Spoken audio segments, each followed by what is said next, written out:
And we are live. Hello, everyone. Welcome to the Alien Spaceship stream. You could be watching from anywhere around the country or the world, and I really appreciate every single one of you. Coming to you from the Spaceship Studios from a galaxy far, far away. Alright, so now we will be heading towards the other screen and continue the new thing we're doing. Alright. Alright. Hello, everybody. Welcome. It is I, Alien Spaceship. I hope everybody's been having a good day so far. Today there was a trial on finally, so it was the regular schedule that we usually have in a day, and so I wish all of you, hope everybody's doing good. So hello Zero and Do, welcome. I'm glad that y'all were here. Yesterday was quite a funny stream. We had a situation occur where we're watching Dr. Siegel and the Depp trial, which was funny, and we covered some different news and stuff like that. So I'm glad that y'all are here. And Zero says my objective is to find more food right now. Okay. All right. So as we will have different people come through, we will talk about some different stuff as we get into the stream. We'll get into more different things. All right, so let's put this here. Let's open this up.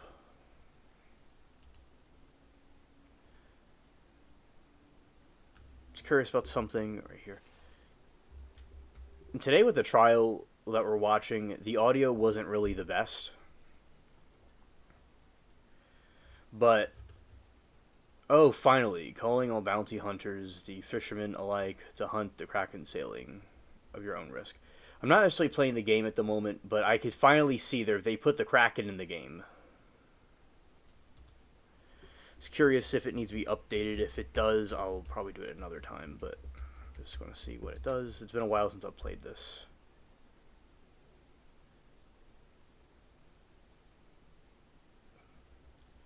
Does it affect the stream? It doesn't. Anyway. So, yeah, today the trial, it was a murder trial where he allegedly murdered the lover he had, and, okay, we'll do it another time. When he allegedly murdered the wife, girlfriend, partner he had, and her unborn child.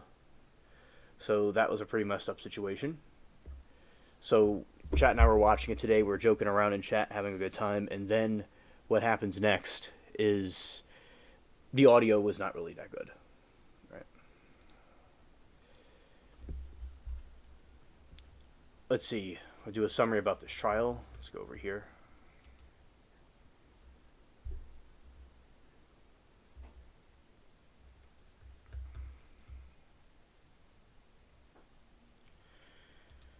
Forget what the trial name is called, so I'm going to go here and see.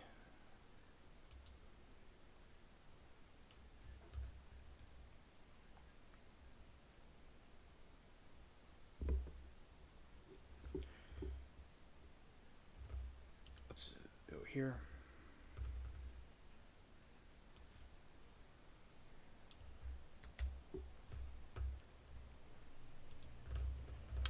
Let's go right into this AI mode. All right, so we're going to go AI mode, and we're going to give you a summary about just an overall review on the trial that I was watching today.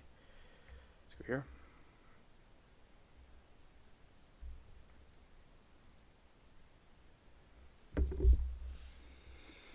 All right.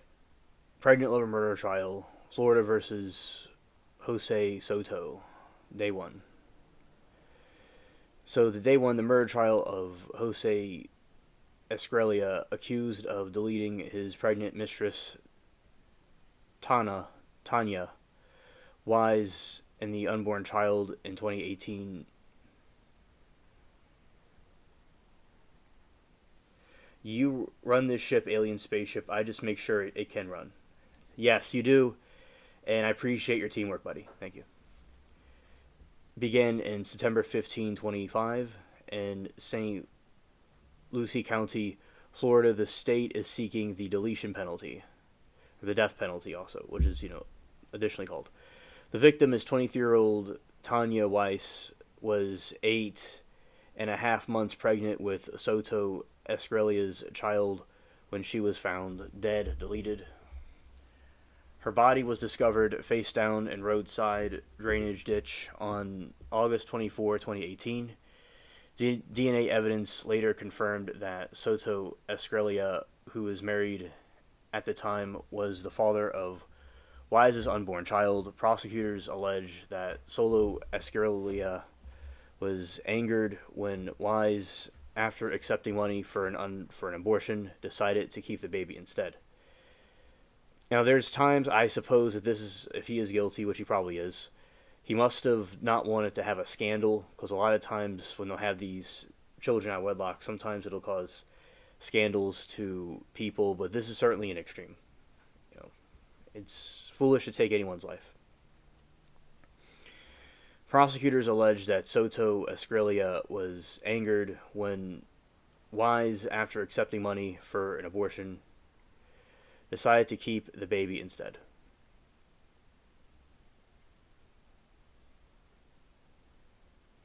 Zero said the deletion penalty. I never thought I'd hear those words burst into laughter.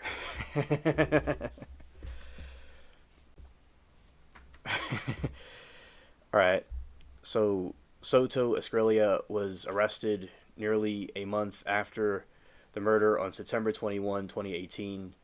An autopsy revealed Wise died deleted from blunt force trauma to the head and a large cut to her neck. Cumulants of day 1. Prosecution's opening statement. Prosecutors Justin Cormier told the jury that Soto Escrella maliciously planned the murder to conceal his affair and keep his family evidence cited, including the defendant's alleged confession to the colleague and damning search history, including looking for how to kill with your bare hands. So he wanted how to kill with your bare hands. Scared. Defense. Opening statement. Attorney Ashley Minton argued that Wise's work was an escort brought to her in contact with dangerous individuals. Minton also pointed out that police collected DNA. Several other men suggested that other unsavory characters could only have been involved.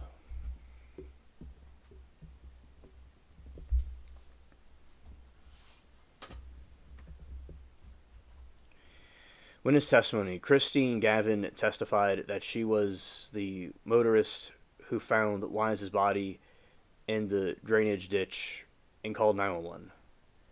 Elizabeth Bertola, Wise's mother, testified that her daughter was excited to be a mother again and planned to name the unborn boy Josiah Thomas.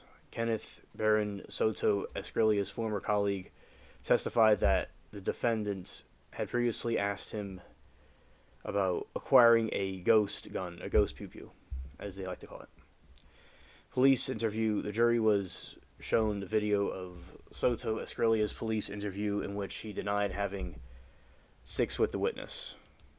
Alright. So, that's a summary about what happened today, and there is these interrogations that occurred.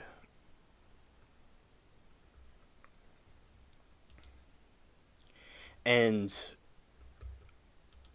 he was talking about, how he was innocent. They had taken some pictures of DNA.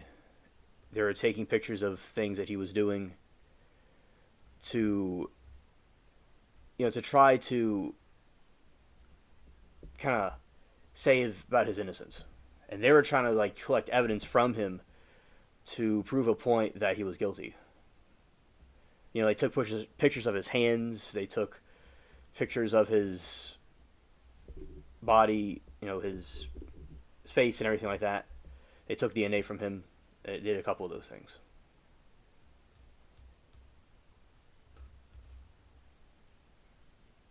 And it is a death penalty case.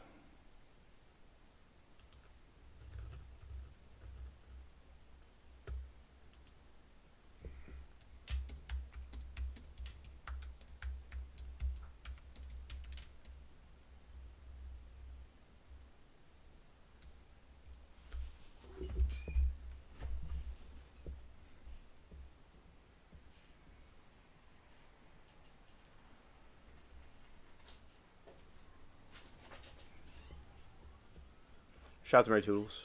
Are you applied for me? Yeah. Okay. I lost my keys. Did you see my keys? No. All upset. I don't know what happened to them. Yes, the trial of Jose Escuela is a death penalty trial. If he is found guilty of first degree murder charges, the jury will decide whether he should be sentenced to death or life in prison without parole. Under Florida law, the prosecution must prove aggravation factors, which could include the particular heinous nature of the crime and deletion of the unborn child justifies the death penalty. All right, and what? Yeah, shout out to Mary Toodles. Yes.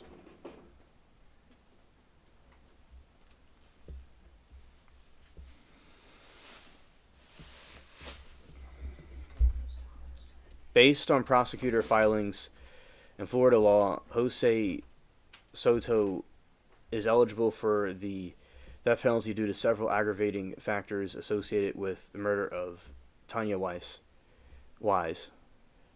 Prosecutors have cited the following stationary aggravating factors to be considered by the jury. The murder was heinous, atrocious, or cruel. This refers to the explanatory brutal nature of the crime, which involved blunt force trauma to Wise's head and large cut to her neck. The murder was committed in a cold, calculating, and premeditated manner. Prosecutors argue that Soto Escuela carefully planned the deletion killing to cover up his affair with her unborn child. Killing of an unborn child, Florida law provides for a separate charge of murder for the unlawful killing, deletion of unborn child, and by injury of the mother will be first degree murder if it results in the mother's death, considered the first degree consulting capital felony.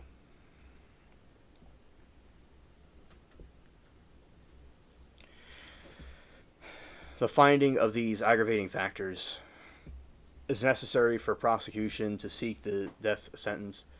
If the jury finds Soto Escuela guilty of first degree murder, they will then move the death penalty phase. In this phase, the jury weighs the aggravating factors against any mitigating factors presented by defense to recommend a deletion sentence. The jury must find the aggravating factors unanimously overweigh the mitigating factors since 23. The jury no longer needs to be unanimous in recommendation. A vote of 8 out of 12 jurors sufficient for the deletion sentence recommendations. All right.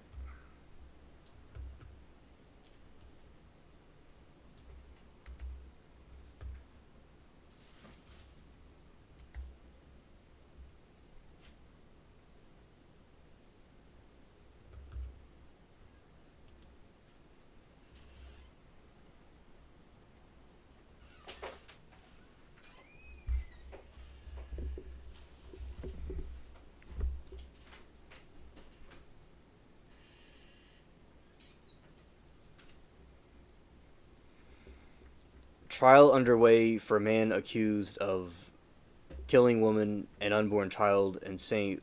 Lucie County in 2018. In the opening statements on Monday, prosecutors told the jury Soto Escuela had to kill his wives so his wife wouldn't find out he had been involved with another woman.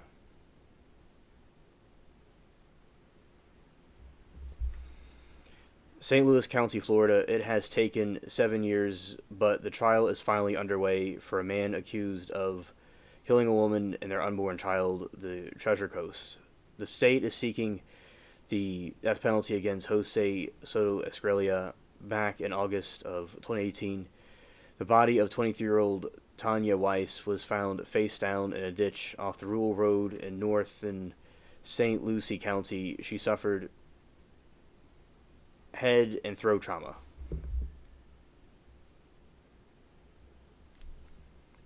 In opening statements Monday, prosecutors told the jury Soto Escuela had to kill Wise so his wife wouldn't find out that he'd been involved with another woman. DNA evidence confirmed that Soto Escuela was the father. Trial is expected to take a few weeks. All right. Because I think with these type of trials, they can take a long time when it's quite clear if someone's guilty or innocent.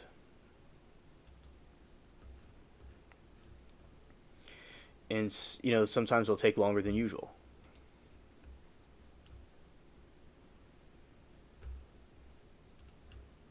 All right. So we talked about that. Okay, and we'll see how that trial goes. Besides that, there's no other trials going on.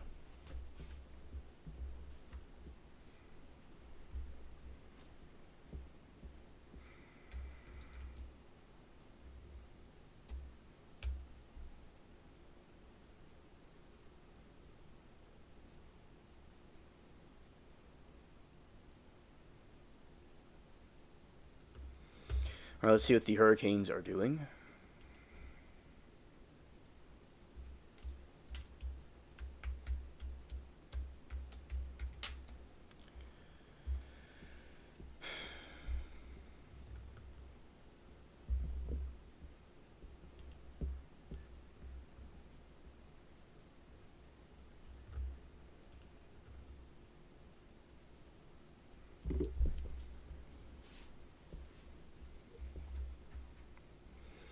National Hurricane Center tracking disturbance that may become Gabrielle to other tropical waves. Will it rain today? Atlantic hurricane season is June 1 to November 30.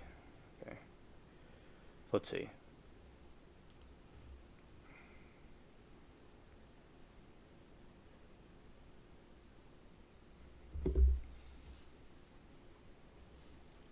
There is no click here for the latest information. Increasing chance of tropical depression to develop in Atlantic this week. Forecasters are keeping an eye on tropical waves. What else is out in the Atlantic? More than 3 months after the start of the hurricane season, there is a disturbance churning the tropics and chance.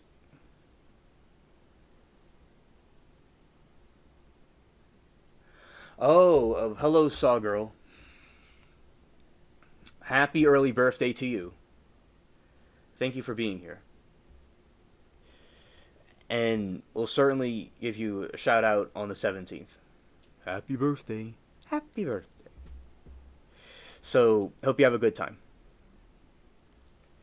And as I said, there's one trial that was on today, which is a murder trial regarding the pregnant woman. And the pregnant woman was, he was having an affair with this other lady, and she was going to have a kid, and then he wanted to go and delete her so they wouldn't know that the child was his. That was the reason. It was to try to do a cover-up, but eventually he got himself caught. Yeah. And there's a death penalty case. Forecasters are keeping an eye on tropical waves. What else is the Atlantic? More than 3 months after the start of hurricane season, there is a disturbance churning in the tropics, and the chance for development increased to high. The Sunday, September 14, 25, tropical weather advisory from National Hurricane Center, Miami, Florida, shows the tropical waves has 10% chance of formation in the next 2 days and a 70% chance of formation within the next 7 days in the open Atlantic.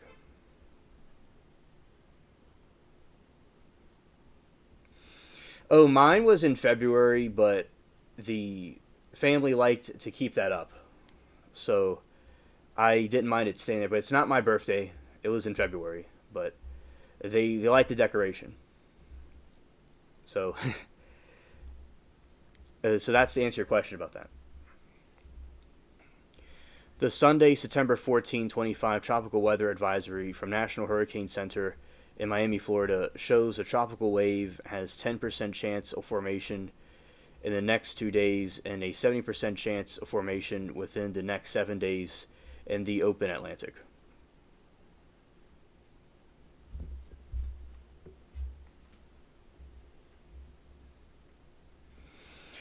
The Hurricane Center graphics and live weather radars below show what's swirling in the tropics as well in conditions for potential rain flash, flood, and other warnings. Atlantic hurricane season is from June 1 to November 30 every year, with most activity between August and October. Should another weather system develop in the tropical storm, the system will be named Gabrielle, which is next to the list of 2025 Atlantic hurricane season names. See below.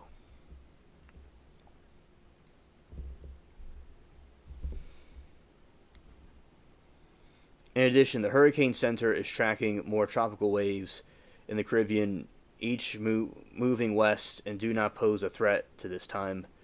Keeping reading from information about tropical storm activity for Saturday, September 13, 25.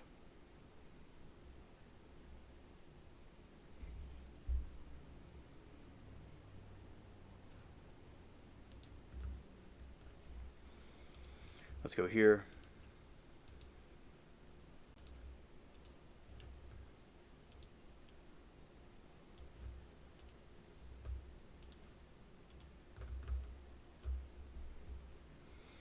National Hurricane Center in Miami, Florida forecast on tropical activity to tropical storm or hurricane.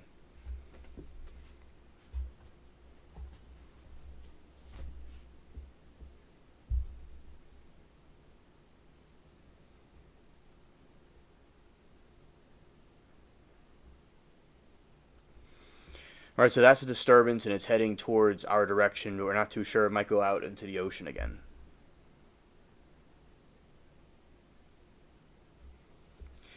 According to Sunday, September 14, 25, tropical outlook from National Hurricane Center in Miami, Florida, a disturbance has a chance of formation in the next few days. The graphic above, however, automatically updates with most of the recent location for all disturbances.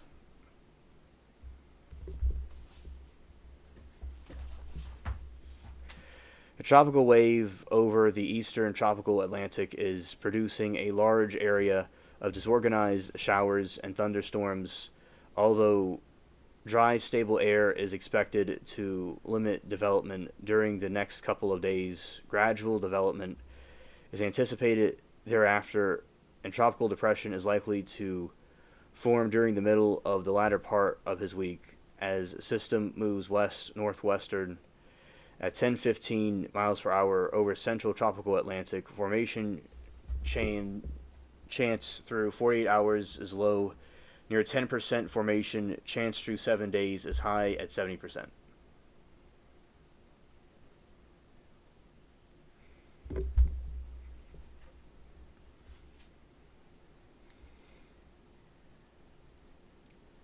In addition, the tropical disturbances and hurricane center is keeping an eye on these tropical waves. The axis of central Atlantic tropical waves is near 44 west from 01 north to 20 north is moving westward at 10 to 15 knots. Scattered showers and isolated thunderstorms are increasing within 60 nm either side of the axis from 14N to 18N.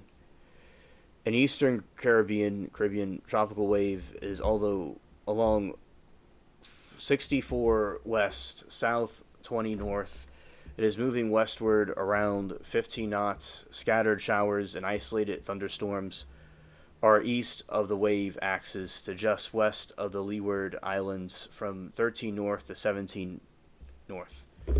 Solar activities is southeast from 10 north to 13 north between the Windward Islands and 63 west.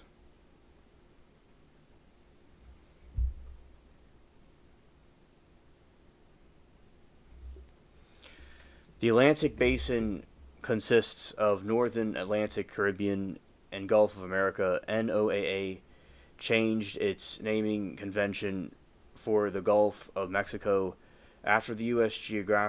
Geological Survey changed the name on U.S. maps per President Trump's order.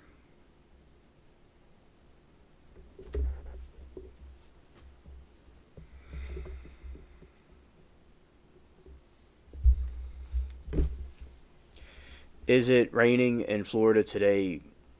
live weather radar shown in national weather. Hello, Anna. It's great to see you. Welcome to the chat.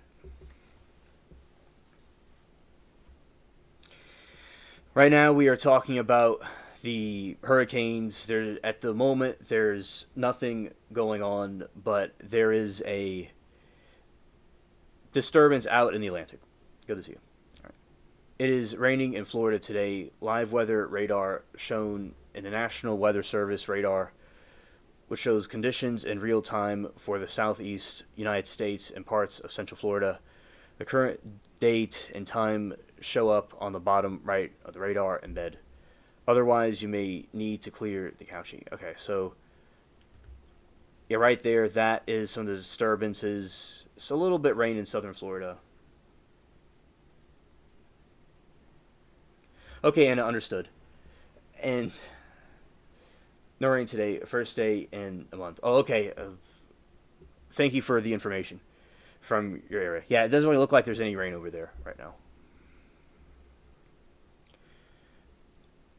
And there's some spots over in Florida, some patchy spots. And then weather watches and warnings issued for Florida. You over on like the east coast of it, there's some warnings. And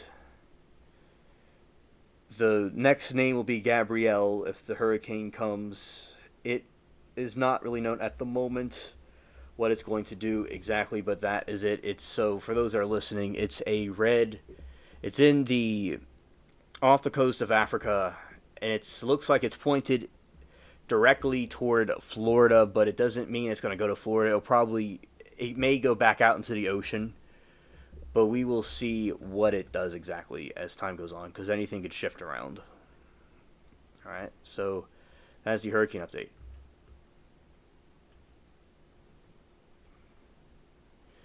Let's get some more detailed information right here.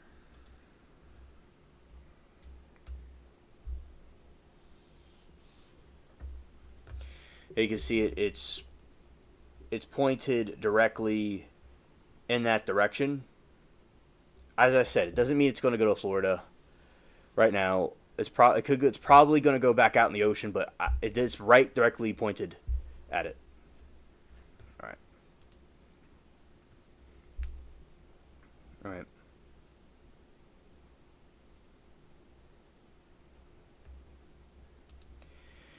There's no information at the moment, if it's going to hit New York City. There's no information that I can see at the moment. I'm going to check to see if there is information where it's going to go, but we will, at the moment, it's probably too early to tell.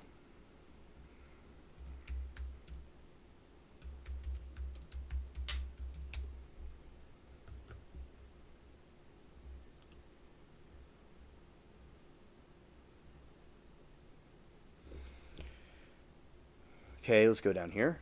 This other article talks about it. Yeah, wait and watch as usual. Right. A tropical wave, let's see, over Atlantic.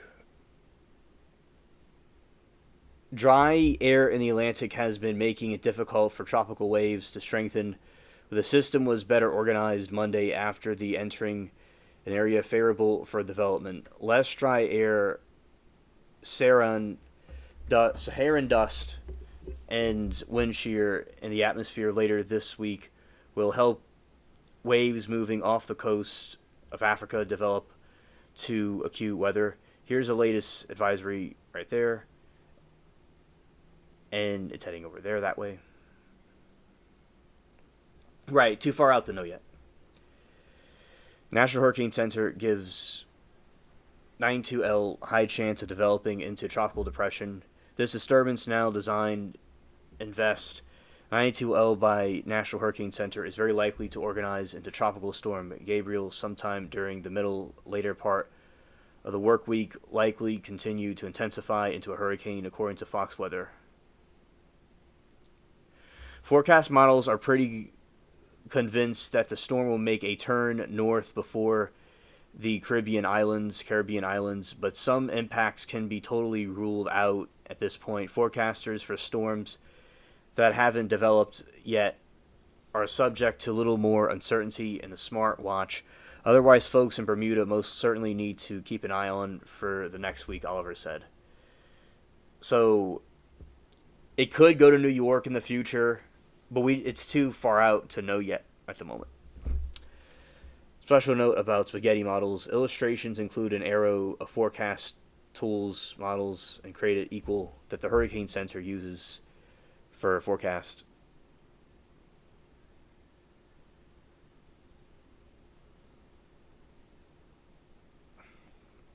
What's an invest? The National Hurricane Center uses the term invest for areas low pressure it is monitoring for potential development into tropical depression or storm. Invest are tropical depressions or tropical storms. They're usually clusters of showers and thunderstorms, and just because they've been designated as invest does not guarantee they'll strengthen into a tropical storm or hurricane. All right. A broad area of low pressure, formerly rough midway of Africa. And let's go this way. All right. It's probably going to go out into the ocean.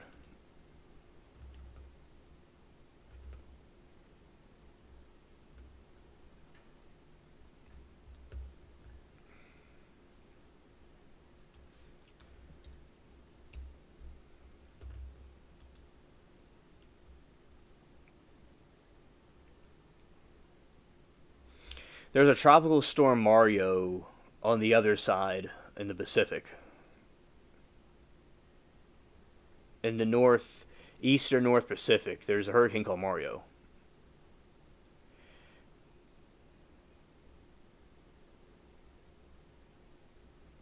In the Atlantic and Caribbean, there are no tropical cyclones at this time.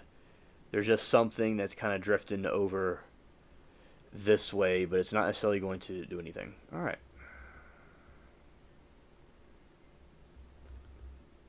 Atlantic. Okay, so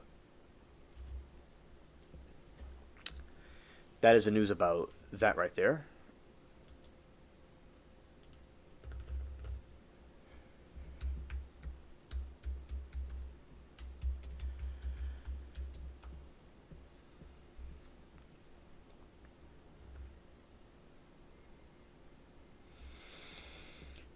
Yeah, so it's called Invest 92L at the moment, but it'll likely become Gabriel. No, it's Gabrielle. No, it's Gabriella. One of my favorite girlfriends I had was named that. I should know that name well. So, just a little summary about it, regardless of all the information, is that it's called Invest 92L, and it's located in the central tropical Atlantic, while dry air and stable conditions are currently limiting development. Oh, Todd, I'm glad that you're back in Ohio. Welcome to the chat. And I'm glad you're up there now. Stable conditions are currently limiting the development of the environmental conditions are expected to become more favorable over the next couple of days. Likelihood of development, the NHC gives a system of high 80% chance of forming into tropical depression. With the next 7 days, it is considered very likely to organize into tropical storm Gabriella by the middle of the end of the week and could strengthen into a hurricane. The spaghetti model projections encouraging consensus among forecast models suggests that the system develops it will turn northward over the Atlantic well before it reaches the Caribbean islands. This trajectory would keep it away from the U.S. mainland. However, so it would be away from the U.S. mainland to answer the questions if it's going to hit NYC. However, the officials in Bermuda are advised to monitor the storm's progress. What are spaghetti models? The term spaghetti models refer to the output from different computer forecast models that show potential paths for a tropical storm and plotted together on map lines resemble strains of spaghetti. Central Atlantic, one tropical wave positioned in the central west of 92L with scattered showers and thunderstorms.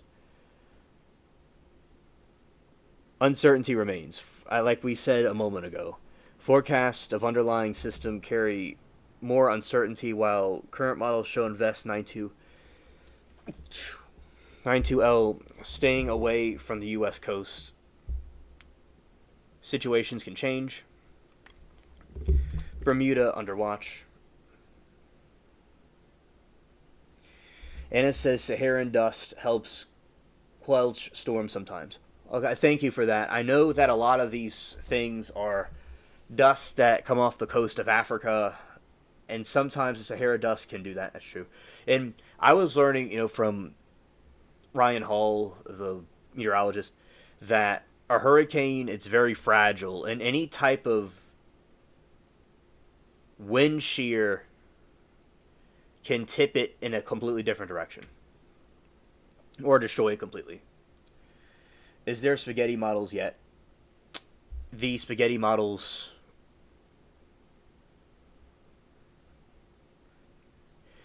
The spaghetti model projections say this. An encouraging consensus among the forecast models suggests that the system develops, it will turn northward over the Atlantic well before it reaches the Caribbean islands. So the spaghetti models are predicting it will turn away from the Caribbean before it hits the islands. This trajectory would keep it away from the U.S. mainland. However, officials in Bermuda are advised to monitor the storm's progress, but it can go towards the Caribbean islands and hit the Caribbean and go upward. So that's what the spaghetti models are suggesting. And the season remains active. And let's go here.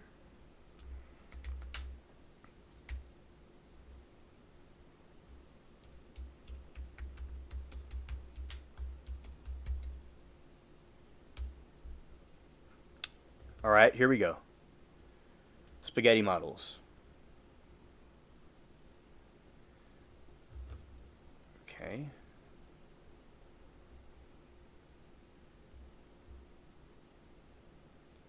It's going to load.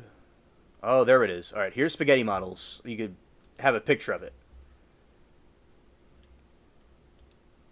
All right, so these are the spaghetti models of Invest 92L. 92L, however you want to say it. So the spaghetti models, most are projecting. Yes, I agree, Anna. But they already had them up, although it's much too early.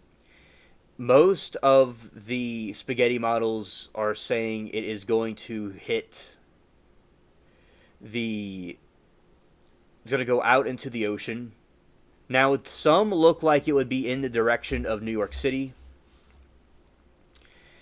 And one projection shows it hitting Cuba, which would then go possibly to Florida or where I am, or somewhere in the Gulf Coast. Or it could be directly parallel to Houston, nearly, approximately. So it could hit. It's too early for everybody. It's too early to tell where it's going to go exactly, but it's likely going to go out into the ocean. But it could hit the U.S. mainland or Cuba, hypothetically.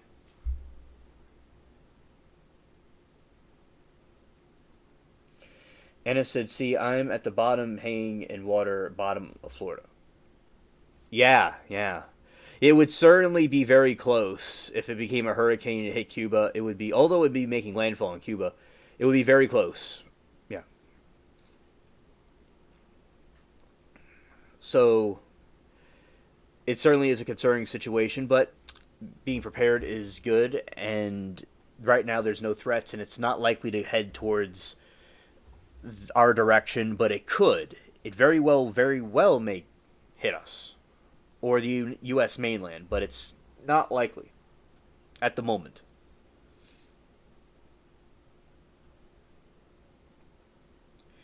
Yes, that is true.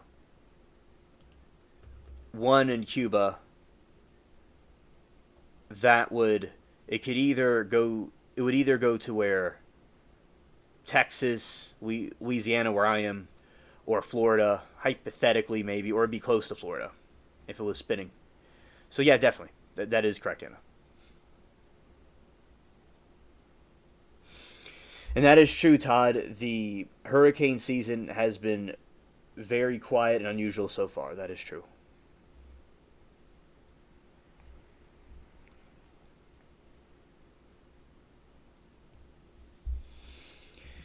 The spaghetti models include an array of forecast tools and models, and not all are created equal. The Hurricane Center uses only top 4 or 5 highlighted performing models to help making its forecast.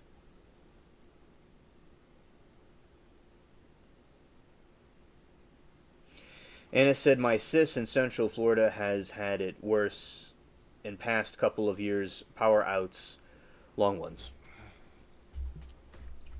Yeah, I have seen in recent times from the news that it has been hitting Central Florida, and I'm aware of the power outages that have happened there. Yeah, the power outages from hurricanes can be very tedious. Certainly, it can be annoying and also very dangerous. Are there any storms in the Atlantic right now? As of Monday morning, September 15th, there are no named storms in the Atlantic. However, the National Hurricane Center is monitoring one of the disturbances.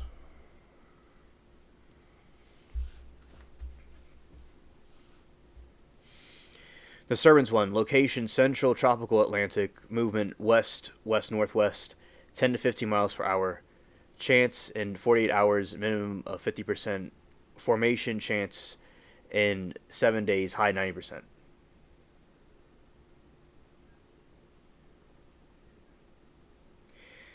It's hotter there too, inland. Yeah, because so when the hurricane crosses Florida in that direction, it feeds off the heat. Yeah, because they feed off the hot water. And as Anna said, this is the worst part of the season. This is when some hurricanes have hit us down here in Florida and different parts of the Gulf Coast and Mexico, etc. And it will hit and it can cause outages. One time I saw the eye of the hurricane. I will say, when outages happen, it is extremely annoying. And I don't know if the live stream schedule I do will be the same if there is a power outage at some point from a hurricane. Although I could bring it back on, but I don't know if the schedule will be the same. But I'll keep in touch with y'all. So, like we did last year. So, we will have that occur. Now, one thing about it is I've read a lot of books, or I'll read a book. It was usually one book, or go in my garden and stuff like that. So, but still, it's annoying when the power is out, and you just think and think you want that power back on. But of course, at the same time, it's interesting to, not interesting, but the sky looks really different at night, and there's no lights, and there's this. I remember I see fireflies. I will always see fireflies when the power is out. That I never see when the power isn't on. When the power is on. Maybe once or twice I've seen it, but it's quite crazy. Like, I'll see all these fireflies. I'm like, what? It just came in here? I would think that's something you'd see farther up north, but and they must be here, but the fluorescent light must kind of block it. Oh, there's dark spots of the art. Yeah, so, or one time it was Halloween, and the power went out. And it was, the full moon came up, and it was real spooky. It was interesting. And I remember McDonald's had a power out, had the power on, where in that grid. So I had McDonald's and some neighbors I knew from when I was very little. They gave me like some snacks or some Halloween treats, and it was having a little candle on it, so it was kind of spooky. It was so there is some enjoyment in some of these dark situations, but yeah, the nothing like Hurricane Katrina. That was an apocalypse that I was not in the city for, thankfully. But I will tell you all about this day 20 years ago, the water was just pumped out of the city. So it was since the 29th or the 30th of August to right now, the city, New Orleans, would have been flooded. Until like today. And the houses would be increasing with mold and mildew as they would be all shut up. The houses were closed for so long with no people in them and all that humidity and stuff. So, yeah, so the water would have been pumped out by now. Like today. Anna said, better cool fronts, but man, I go there 3 to 4 times a year, and the heat and humidity is worse on her, and the heat is worse. Our power gets on fast here, but her service is awful. Yeah, that's kind of like how my city is sometimes. Like your sister, it's kind of like that. And yeah, the humidity and the heat. It's interesting in which spots the heat and humidity are worse in. And the power gets on fast. So it's good that your power gets on fast. But yeah, it's unfortunate where she is, and with the humidity and the heat, and not the fastest service. Yeah, I could see where that can be an aggravation with your sister. So hopefully no hurricanes hit her this year, because it can be very irritating. And where I am, I don't know if it's like, now a lot of times I'm inside because of the trials, and last week I was inside the whole week pretty much. I didn't go outside at all, except at nighttime. So, but I started this weekend and today go out for a little bit. So the humidity, I don't think it was as bad here as it usually is, but I could have adapted to it maybe, I don't know. But yeah, it's usually very humid and hot where I am, like what you're referring to. So I can understand and relate to the annoyance, especially when there's no electricity when it's humid. They have these solar powered devices that can charge up. For instance, so you could get a solar power bank. They're not expensive. And you can use it to charge a phone. You could use it on a fan, like right next to me. It's right there. It could be used at any moment.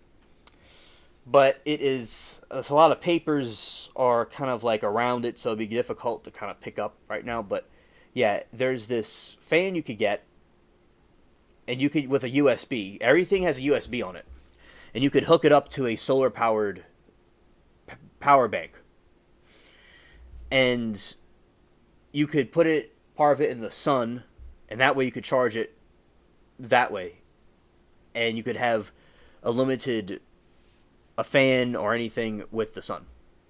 So I think that it's good to have those type of solar power devices are very good. And Anna says Andrew was going to hit us, and like 3 to 4 a.m. it turned and demolished a dead county.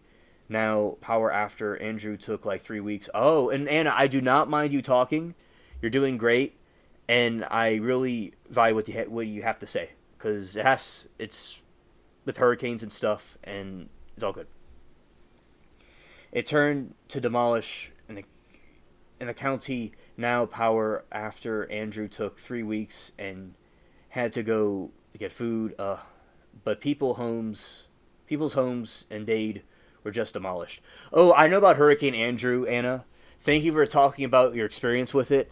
When I was in Florida in '05, I heard stories about Hurricane Andrew, and it was very bad.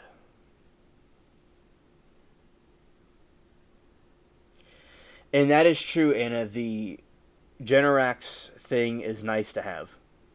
Yes. So the Generac is this. It's a generator that powers your house when electricity goes out. And when that happens, the some people that we know have those things. It's where the power goes out, then this generator comes on and powers the house. Yes, those are very good to have for those that can get those. Yes. So, yeah, I heard Hurricane Andrew was very deadly.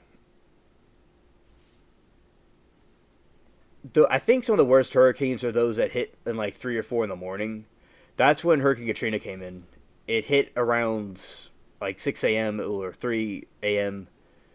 It was very late in the night when it came. Andrew was going to hit us at like 3 to 4 a.m. and it turned and demolished Dade County. All right.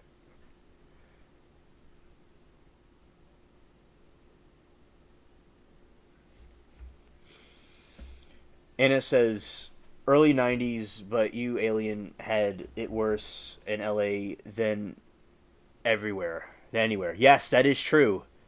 And that is absolutely true, unfortunately, where it was the worst hurricane in U.S. history. She says it was worse in LA than ever anywhere. That I had it, yeah, so the way that it happened where I am, it around 5 in the morning in the Ninth Ward, it broke, and then it broke in some other areas. In the region where I am, it broke around 9:30, and then over in the other side, Metairie Kenner, it broke a little bit over there. They pumped it out quicker over there, but it did flood over there too, contrary to people think. So, in Lakeview, a place where my family used to live at, before I was born, when I was born, they moved away from that and came to where my grandpa's parents lived. So, the Lakeview thing, that flooded to the roof. Here, it only flooded 3 feet, but it was very, very, very bad, though. Of course. 92, okay. Okay, thank you, Anna. You were in one county over in Broward. Okay, thank you. 92, okay, let's see what year it hit. Just, yeah, 92, okay.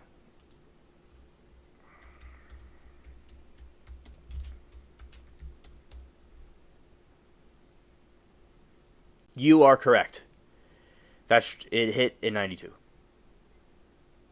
August of 1992, before striking Louisiana as a Category 3 hurricane. At the time, it was the most expensive natural disaster in U.S. history and promoted major changes to building codes and disaster preparedness.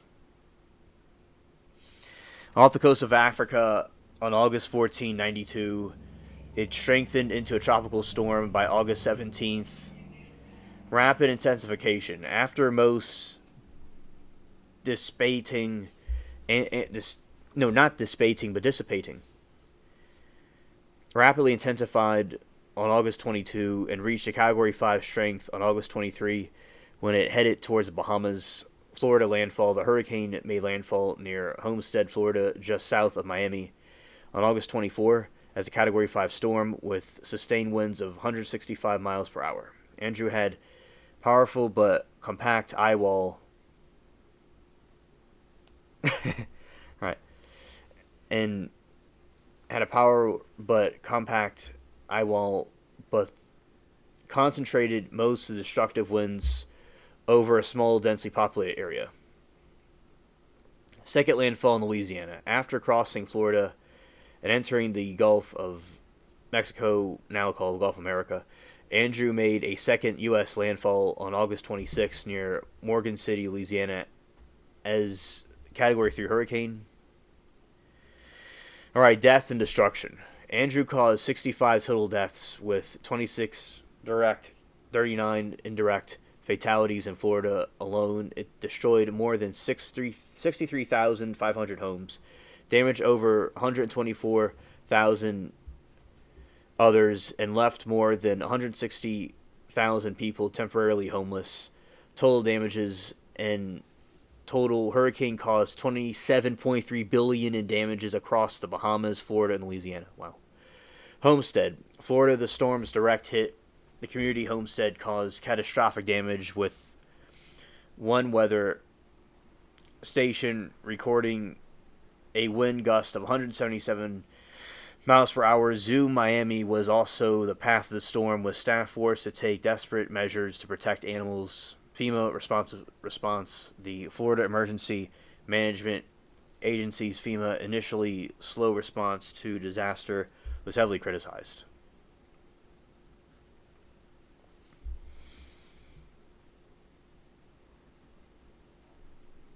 And it says, was going to be us. Slight last minute turn, huge difference.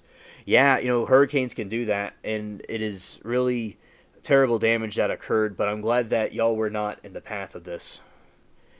And it pretty much looked like a bomb went off. It nuked that area.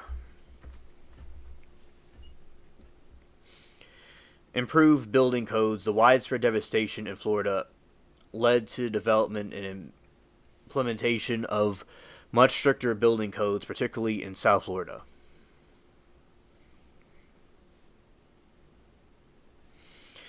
Disaster preparedness. Andrew highlighted deficiencies in disaster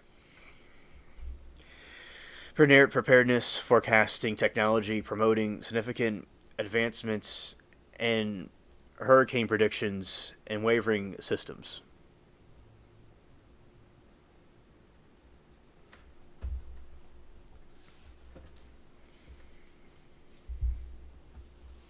Yes, blessed indeed. Amen. Yeah, Homestead and Kendall was leveled. Yes. Yes. Name retired Andrew was retired by the World Meteorological Association in 93. Will never be used again for tropical storm.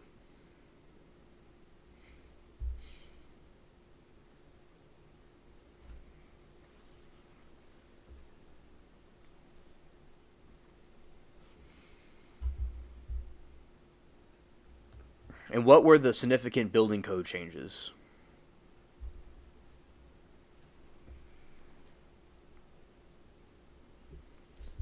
Following Hurricane Andrew in 92, Florida enhanced sweeping changes to its building standards that focused on wind resistance, structural stability, protection against flying debris.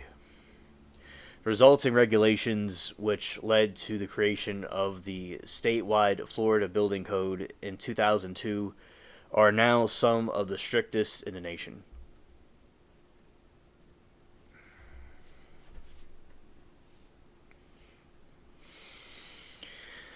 Continuous load path. Perhaps the most critical structural change was the requirement for the continuous load path. This mandates using hurricane straps and other fasteners connected to the roof and the walls to the foundation. This creates a fortified structure that better resists the powerful uplift force generated by high winds, preventing the roof from being ripped off.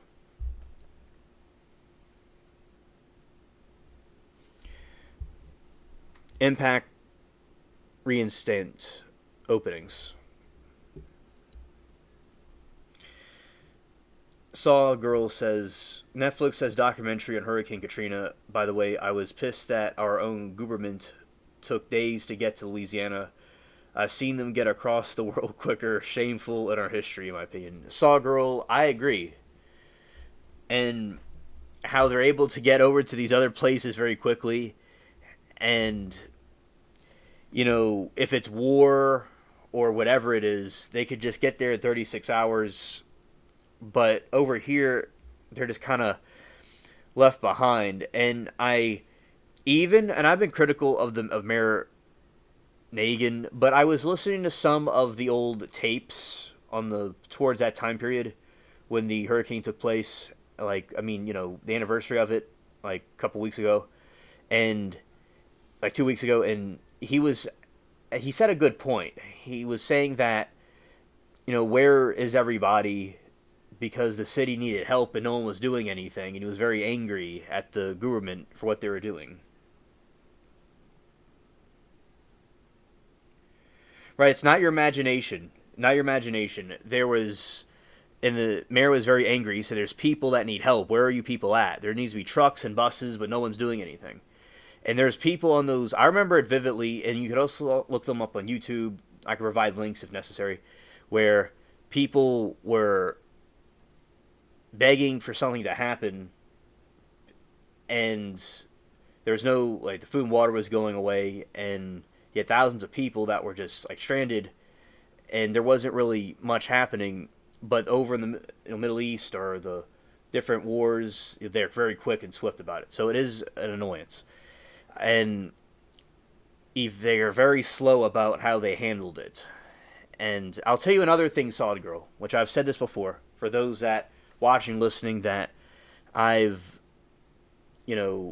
heard me say this before, but one of the director teacher of the part of the school that I was in when I was in school, and as the part of the school was called LC, coincidentally, it had the LC abbreviation, coincidentally, and her father worked for the Army Corps of Engineers, and there was this problem with the levees, and he kept on telling the government, they need to be repaired. This was back in the 90s. By the time this Hurricane Andrew happened, and probably before that, and they did not do anything about it. But he guessed the spots that broke, and there were the spots that broke. So they already knew they were weak, and they didn't do anything. So, and I will tell you this to put the cherry on top for you, Saw Girl, is that 20 years later, nearly 20 years later, they're all torn down by now, but nearly 20 years, all of these houses were standing like ghosts that were abandoned. Many houses were abandoned, and that were sometimes overgrown with the X marks the spot on it, with just completely abandoned there for nearly 20 years. And it's kind of like the part where I am and the other areas were not really built up back too well with proper, say malls and amusement parks. They completely neglected that, in my opinion. And nobody seems to get anything done, in my opinion. And it seems like it's not really the easiest thing for them to do, but they're still there. They can provide for their families. They could get some Mercedes probably, but they don't really do anything else besides that, in my opinion. And Solid Girl, on roofs and trees, it was awful, and I could not do anything to help. All I could do is watch disaster unfold. I'm sorry who has to go through that goonerment. The word gooberment, it goes back to my buddy I would talk about aliens with, and my classmates. And when we were on the phone, he always wanted to talk in code because he thought that they were listening to us. So he came up with gooberment. So I continued this tradition on YouTube. Just like Temu's used all over the world by everybody. After when we popularized it on Law and Crime and other parts of YouTube live streams, it spread all over the world. Everybody's using it everywhere. In every walk of life, every YouTube video, someone mentions that. That was one of the most clever comebacks of all time. And that spread everywhere. So the government thing came from him. Solid Girl said, my son got married in NOLA in 2015. I took a cruise to see some of the destruction. Unbelievable. It was still a wreck. Okay, you know what I'm talking about. 2015, I would be right now home. I'd be on my bench swing outside, listening to some music and drinking a Coke or something, and eventually going to bed at some point to go back to school in the morning. And yeah, that was an interesting year. It was an interesting time. I would have been in civics class. And now for the past few years, I've been in trial class. Been very educational, met very cool people, a lot of information I'm glad to have learned. And that's what I would have been doing and learning about. Now was always interested in criminology, and I learned about the different serial deleters, serial killers, stuff like that throughout time. I remember there was a criminology class, actually, coincidentally. Now, I was interested in criminology, and then I had a criminology class in 2015, yes, and it was like an extra class for credits, and I do very well with the essays. That's something that I preferred. I remember one morning I didn't do anything like the night before. I was just doing something else, and then the morning before, like 6 in the morning, there is this serial killer or this murderer, kind of like the trials that we have. Yes, thank you, Saw Girl. And there was a person that was convicted, a murderer that was convicted, that murdered his wife. It was a person that we would do a trial about. And I remember it was like 6 in the morning. I went to the bathroom and I got my tablet out and I summarized. Oh, thank you, Saw Girl. I appreciate that. And I summarized because they wanted you to do an essay on a serial. It wasn't a serial murderer, but it was a type of murderer. So he murdered his wife, something like that. And I did it and turned it in, and I passed it. Very good grade. And as I said, I did it all in like a short time span. So then I was like on the floor and writing it, and then went to school and handed it in. So, and I learned about all kinds of different type of criminal definitions and stuff. And then with the trial chat later, that was a great thing to get into. It was just, as I said, the dots connect. It was meant to be. And what helped me in school helped me with that. I never went to college. I just, like, my family wanted me to learn and do stuff online. And so they're really cool people, my family. They didn't want me to go. I could have gone to college if I wanted to. And guess what? When I was talking to the director of the school that I was in, that part, they're kind of talking to me about things I could do for college, or I was like, what did they suggest? I could be a teacher, and I was like, is there anything else I could do? I didn't mind being a teacher, but I would rather, kind of would have wanted to do something else, because I don't know, I must have had fatigue from being in school for so long, and school fatigue, and she said I could be a lawyer. And, although I didn't go down that path, I did do the trial stuff with you all, and I learned from different attorneys and different people that were in a chat that were pretty cool. So, and as I said, I learned from all of you and everybody. That's why I say all of you make a great team. All the different personalities and groups that come in my stream and the other streams, all of y'all make a great team. So, I've learned a lot from you all, and I thank you all for hanging out with me. So 2015, I know it was quite a devastation to see our city in that state, and thank you, Saw Girl, for your kind thoughts about the city. It is really a disgraceful situation. And Anna said, I did grade 1 in high school on Al Capone. Al Capone. I studied about Al Capone, although I am not related to the mafia or anything like that. Hey, Bob. Good to see you, buddy. Welcome to the chat. I always appreciate you here. My bro, welcome. So, I've studied a lot about Al Capone. I'm part Italian, so I took an interest in him too. And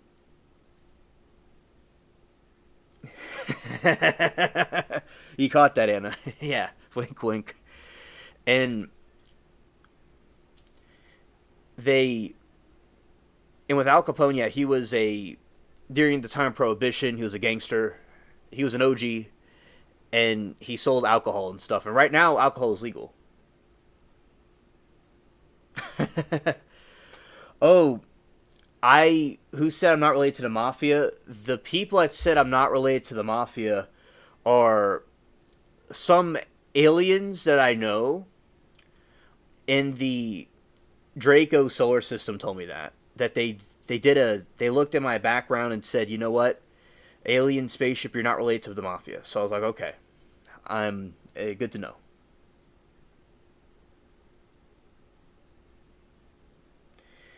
And Zero said, you're my brother from another mother, and I'm married to the family, so you're my brother. Yes, Zero, you and I are brothers. That is true.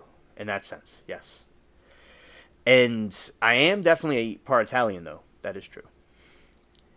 And they, yeah, during a time of Prohibition, they sold alcohol, and there's bootlegging. So sometimes what would happen is they would take these submarines, these primitive submarines. They forgot foreground and stage. And they would go smuggle liquor and booze with the submarines. And sometimes the United States Navy would drop bombs on them underwater. And one time there was a person I heard that had to go swim to shore. So it's some crazy stories of the bootlegging. What's interesting, dude, I loved going to the library, doing research, and composing a paper. Me too, Anna. Can't do any kind of math. Yeah, and we all have our strengths and weaknesses, or things that we may not be the best at. And it's like a fish can't climb a tree. An owl can catch a mouse very easily, but it can't do other things that are quite simple for a warrior on a horse. Like for somebody that's on a horseback, cannot catch a little mouse, but an owl can, because we all have our strengths and abilities. And Anna says, teacher could tell I wasn't copying the encyclopedia like some kids. Oh yeah, Anna, we had the same situation where it was articles. So our articles were online articles. We were not supposed to copy it or do plagiarism, but we were supposed to summarize it and make our own interpretation of it. Right.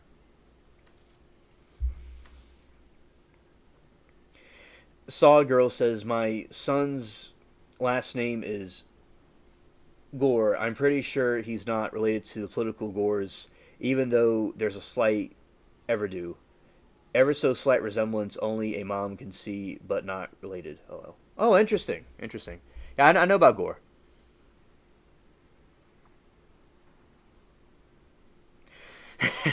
Oh, I love writing and artsy stuff. My GF at the time when I was in school, where her name was Gabriella, the same name of this tropical system that's developing. She was a very good writer. She loved writing. Yes. I just woke up from a dream about shoes. Dictionary said I was on the right path. Yippee. Yes, Bob, you're on the right path. I'm glad to hear about that. Facts. And another thing that I did was people liked hearing what I had to say. Like I would speak at certain events, and I would speak in front of the class and give different lectures and stuff like that, and present things. The same kind of stuff I do on YouTube. It's quite mirrors each other. Now, with the hurricane, Salt Girl, there was the stench of the houses smelled like sulfur, and it smelled like rotten eggs, and this other strange smell. It smelled like death. It was extremely horrific to come back to.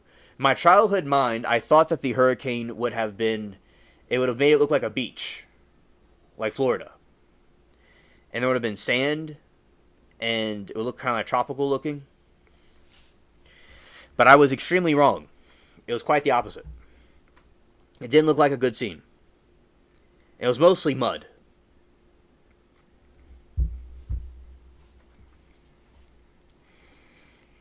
And there's lots of spray paint on houses to show the different like pets that were in there, the people that were coming through, and there's a lot of it looks like graffiti, but it wasn't graffiti. Oh, you like museums and like paintings. Yes, I love paintings and museums. Those are very nice too. Oh, I like the fine arts. You would have liked the fine arts class. That was very good. We would have to study different pictures and talk about what they were.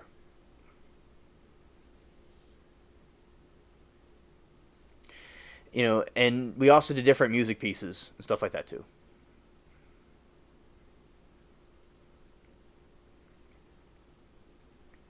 Now, Solid Girl, they never restored the Six Flags. That was very dear to the city.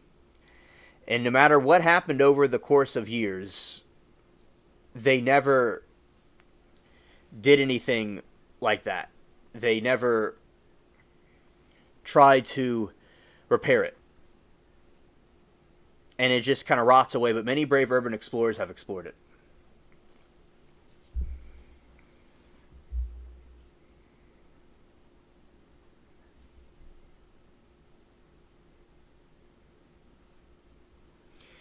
Sawgirl says, it was gross, honestly. I thought after 10 years it would not smell. It did. My daughter-in-law, dad took us to a tour.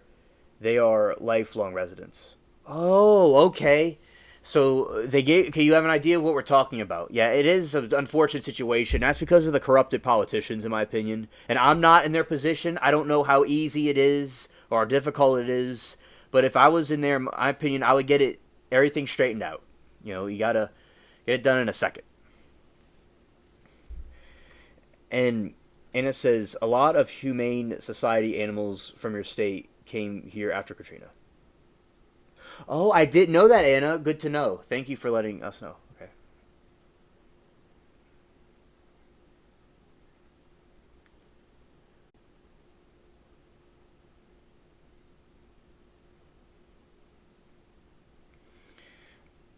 Okay. Dragging it down. Okay. Had some. Okay. I had the two windows open that were having ads in it that were causing the stream to go down, so I closed it out, everybody. We're back on. Okay. So, not many things survived from that long ago, but I think my ego could survive that long. I really do. That's good. That's good. That's how success occurs. And it said, Salvador Dali Museum in Tampa was very cool as heck. Yeah, Bob, I got it back up. I got it back up. Thank you for the information. I'll tell you all a story I've told a million times. So some people might have to hear it the million and one time. Is that there was this story where they had around 2008, 2007, 9, something around there. I'd say probably before 2009, but around that time period. There was this strange looking creature that I would see with the raccoons. Amongst the raccoons, I would be at my grandma's house at night. And I walk around outside at night now, but like before I'd be upstairs with my grandparents at night. It'd be like at the summers and stuff. And I'd be hanging out and I'd see raccoons eat food at night. Then what happened was I would sometimes see a little baby, not a baby, but a younger raccoon, but it was not really a younger raccoon. It was about the age of an adult raccoon, rather. It had a very long snout, and it was brown, and it had a very long tail. It was very odd looking, but it was some different type of animal. But it looked kind of like a raccoon, but it wasn't. So I always assumed for many years it was a hybrid of some kind. And then I was talking to Kathy and Tom about this, and we all did research, and we determined it was most likely the Mexican raccoon, the Cutamundi. And that raccoon was from Mexico and South America originally. It probably also could come from Texas and Arizona. So what happened was, we're wondering how it got here, and it maybe after the hurricane occurred, there was some of those Cutamundis that escaped the zoo because the zoo had a problem. A lot of animals escaped, so that probably is what it was. It came from the zoo, and it must have lived amongst other raccoons and just went back into the wild. Yeah, raccoons are cute. Solid Girl says it's amazing how many things in our lives we can relate to other people's experience in life. I feel like I have something in common with everyone. Thanks, chat world, for broadening my horizon. Oh, you're welcome, Solid Girl. It's a pleasure to have you with us.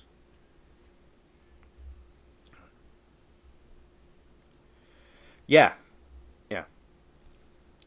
And Solid Girl, raccoons are my favorite cute animals from a distance. Yeah, raccoons can get in fights a lot.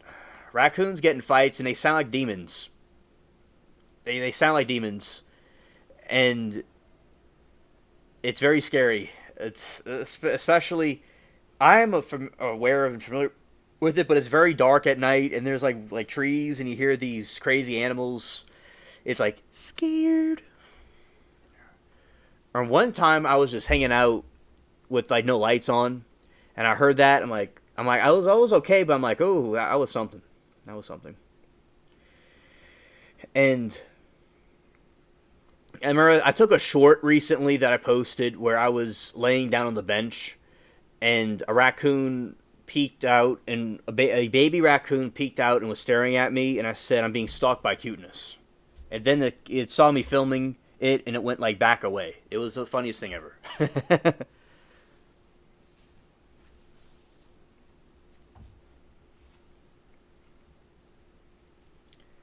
Yeah, certainly a rare sight. Oh, you know what, Anna, is so interesting? Is of the medieval depictions of things. I'll show you what I'm talking about.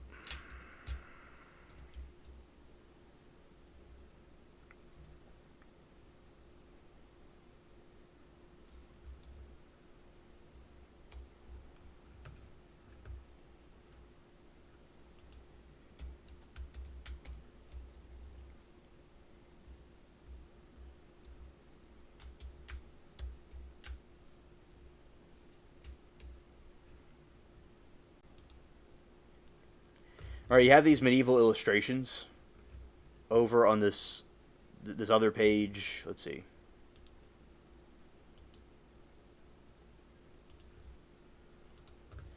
All right, so these images might be a little bit not the most appropriate images because they were interesting. So just keep that in mind. But like the, the you have this right here. You got people dancing to music. And Bob says, my pride, my prejudice is just awful. I have real problems with big shotism. So, in an attempt to find some gratitude, I went to the big city's Salvation Army to the back door where 20 people were standing. Oh, okay. All right. Yeah. We all have flaws and things about us that might be. We could all improve in ways. You got this dude right here. This dude's getting stabbed in his head. And he's just chilling.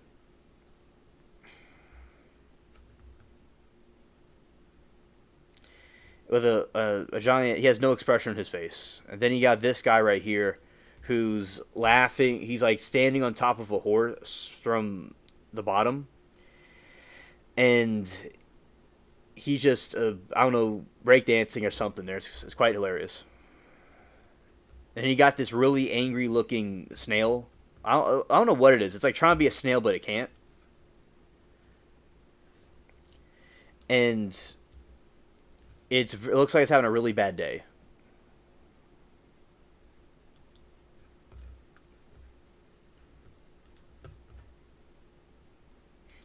Scared. Waiting for food, I was overcome to the need. Oh, yes. Yes. And he got this boar looking thing.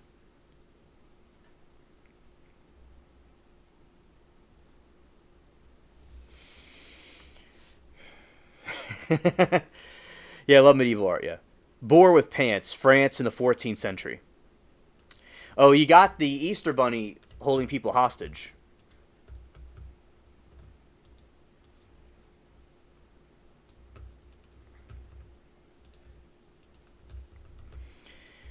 He got two bunnies, and they have a rope tied behind the dude's neck.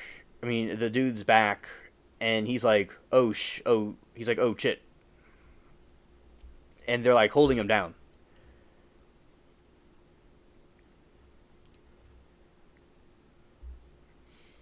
And then you got a horse. Then you got a bunny with a sword, and he's cutting a dude up. And yeah, that bunny don't play. That is true. That is true.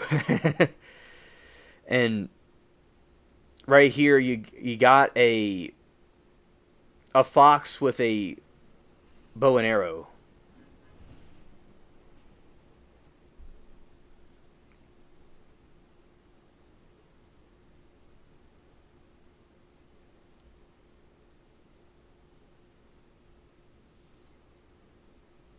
Whenever I'm traumatized, childhood stories. Scared. Scared. And then you got this dude that's on he's a sitar thing. That might not be the right word, but he's something like that. And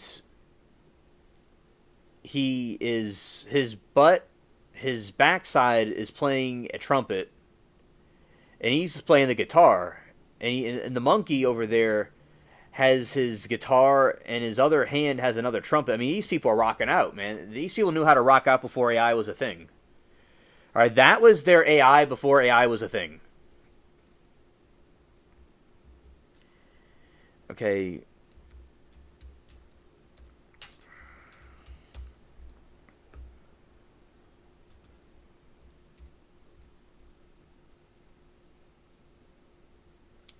He's blowing something out his butt.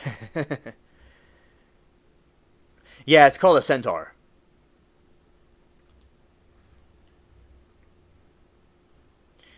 Oh, then we got here is a skeleton that's ready for Halloween with bagpipes.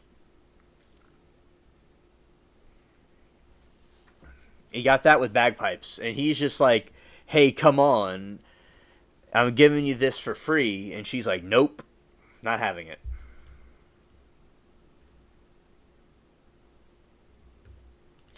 Oh, then you got this snail right here that must have taken all the cookies, and they're all about to square up with this dude. But bro is fearless. Bro is fearless right here. There's like a medieval castle, and then there's this sky, and you got a dude with a really, really big sword that's bigger than his whole life. You got somebody with a toilet plunger and a giant spear, and the snail is fearlessly just staring at them like, what the F is going on here, really? Like, yeah. There's all kinds of, like, they're beefing, you know, right? They had beef with the snail.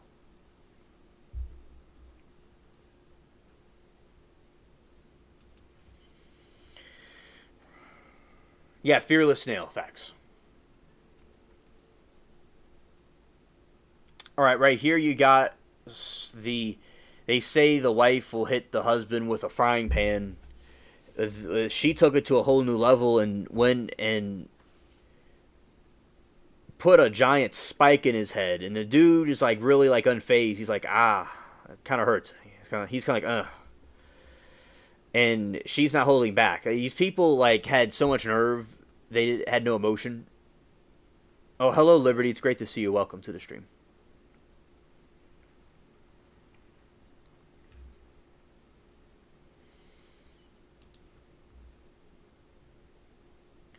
Now, they made it into a meme. When you hit the club with that new look, the ladies can't help themselves. All right, so Liberty, we're talking about hurricanes and the different cities and stuff like that, and now what we're doing is we're talking about paintings too, and we're showing some medieval illustrations because they're just crazy. And I remember with Anna, we were talking about these paintings and how they've lasted for so many centuries. It's so intriguing, and we're showing these really funny pictures. It's yeah, the dude got himself the new look that all ladies like. Yes, befriend that snail. The snail is always with you in spirit. Yes.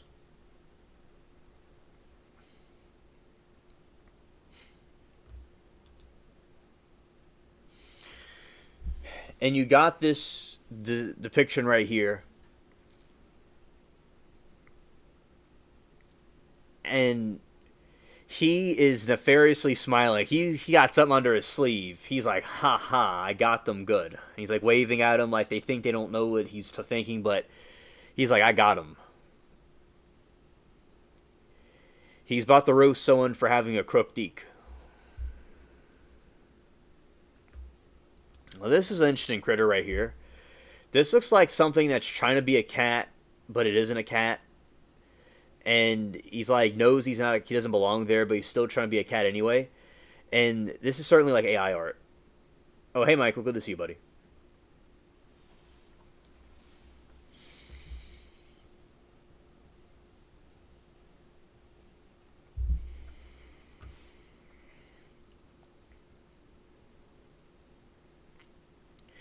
This one's one of my favorites right here.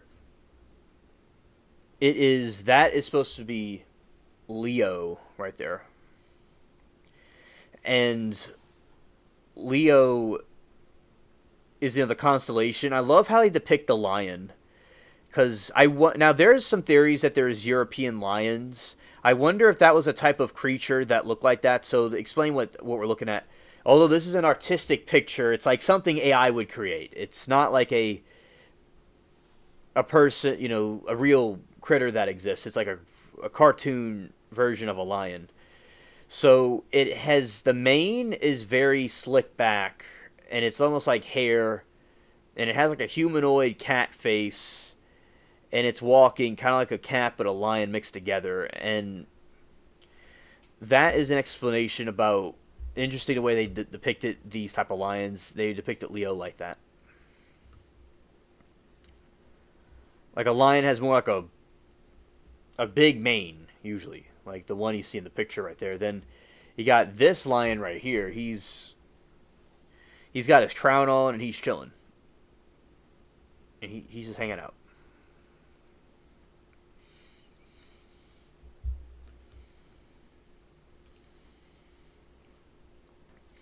And those are some people that have the crucifix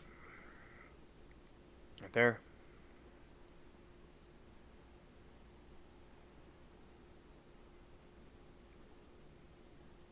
Orange County. Nice. And then you got this person that's strapped down to metal and he's getting set on fire and he's just like no emotion to him. When they say you have to open up more, me. Hilarious. Oh, the stars will be out in 10 minutes where you are. Okay. Where I am, it's becoming evening. Viewer discretion is advised. This is one right here is really peculiar. That is when we're talking about the free deek from the Diddy trial. That's the free deek right there. It's a tree with deek on it, and the woman's picking them off like they're apples. Scared. And this is one where a dude is holding and caressing it, and she's giving him one. That's really something else. Scared.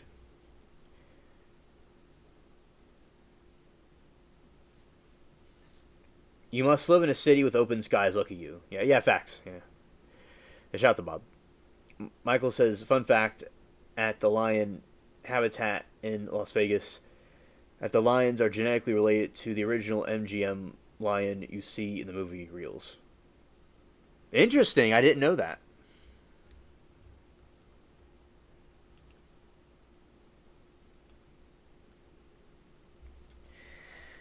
Thank you for that information. So they're all related to that lion. That's so cool. I'm glad they preserved his bloodline. Yeah, Liberty, scared. Yeah, she's handing him some deek, some free deek, and he's just like cherishing it. And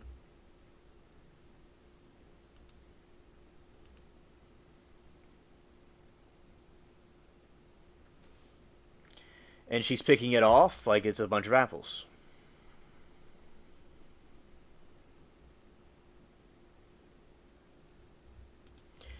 Right here, you got the epic brawl of the Middle Ages. You got a bunny with a crazed look on his face, with a dog with a spear, and then you got a dude that's a snail, actually, with his head poking out. And you got a bunny on top of it that's saying, "Charge forward." And they're having the brawl ever. Scared.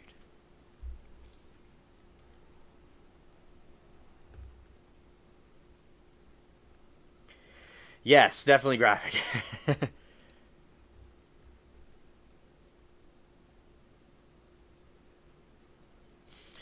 Then you got this one, which is a giant snail with a using its eye to poke out the eye of a dude's shield with a face on it, and he has a like a stick that's trying to be a stick but can't, and he's about to whack that thing and say, "No, no, girl, bye." Oh, you got this dude that he's got hops right here. He's got the moves. He's standing on one foot with his sword twisted around, and he's got a swag to him.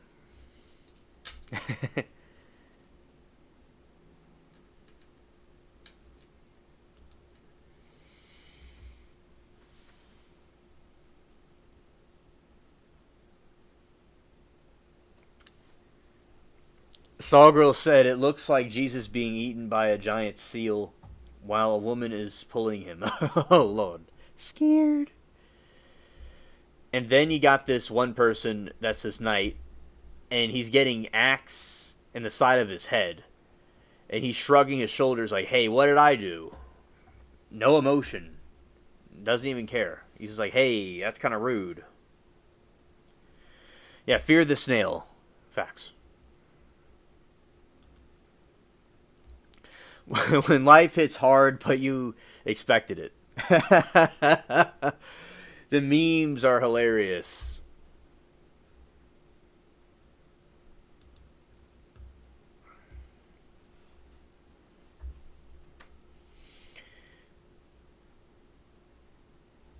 Oh. Liberty says he axed for it. Yeah, that's true. Yes. When I'm drunk AF and try to take off a turtleneck. That's funny. Hello, Moki. It's great to see you. Welcome to the chat. All right, Moki. We were talking about the hurricanes, the tropical disturbances. We talked about my city, and we talked about Florida too, and everyone's just sharing their different stories about things. And Anna was mentioning about what she's interested in with the art from back in the past and how fascinating it is and the paintings that exist. And then I was like, this is perfect. So we're looking at these medieval descriptions of things, and they're really crazy pieces of art. Like these comics that they made. This was their cartoons. This was their Family Guy or these different type of cartoons we have or animations. That was that for them. That was their AI back then. So that's what we've been doing, and now nowadays people made memes out of them. Yeah, so this is the one that she's talking about. So it looks like Jesus is getting eaten by a giant seal, and a woman pulling him. Yeah, it does look like that. You know what that probably is? That probably's Jonah, who was in the belly of the fish. That's probably who it is, but that's my guess. But yeah, definitely. So it's a giant seal eating Jesus, and the lady's trying to pull him out. Yeah. If the seal ate him, he will come back out, of course, and be right out on land. But I'm glad that she's trying to help him.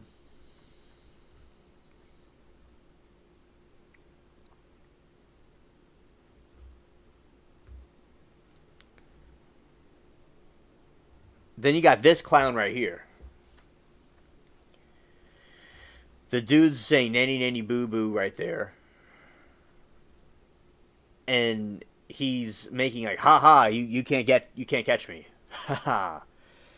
And he's got a cone on his head. He's a cone head.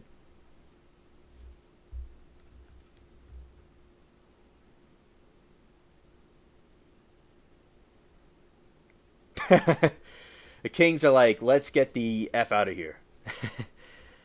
Oh, look at this. Alright. You got a critter with a giant nose that's a clarinet. That's Squidward. That's Squidward.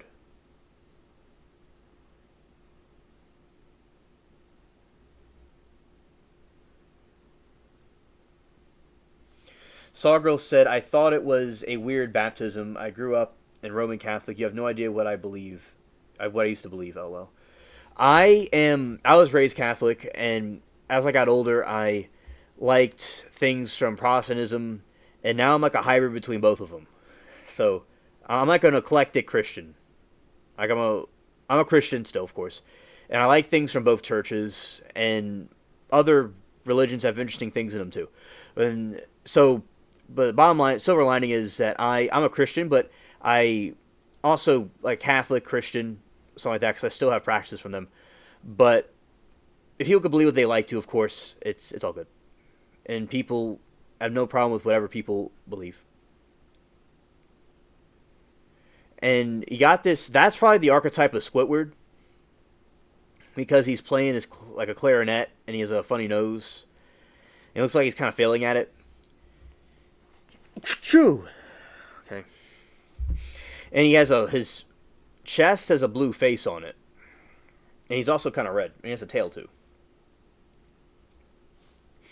Then you got this chicken thing with a human face on it, wearing a gesture costume. Lord. Scared. Okay, you got. Oh, thank you, Moki. Oh, okay, you're still a Christian. That's good. Yeah, what I like about the Protestantism is that they have they're really, although I don't reject the Catholic Church at this point in time. I believe both are legitimate. I do like its Bible base, so studying the Scripture is very important. So I think both of them had good ideas. But yeah, I remember I went and I deviated into the Protestantism. My family wasn't too happy about it. Then as I got older, I studied more about both of them, and now I'm just like a hybrid between the different Catholic Christian denominations. So I'm just like an eclectic Christian.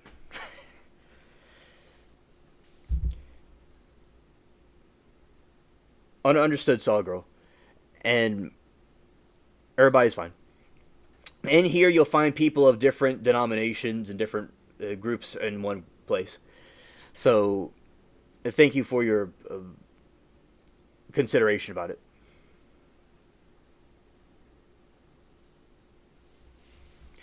Liberty, I thought the same thing.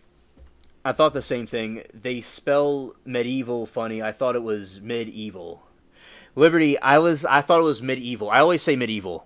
I'm like, was it like a time where it was like medieval, like it was in the midst of evil? That's what I wondered. So, you got this monkey that's taking a doozy or hanging out, or what he's doing, he's probably working out with a weight. He's got a clown hat on, and he's really pumping iron. So he's pumping iron. And you got this monkey who's playing the harp.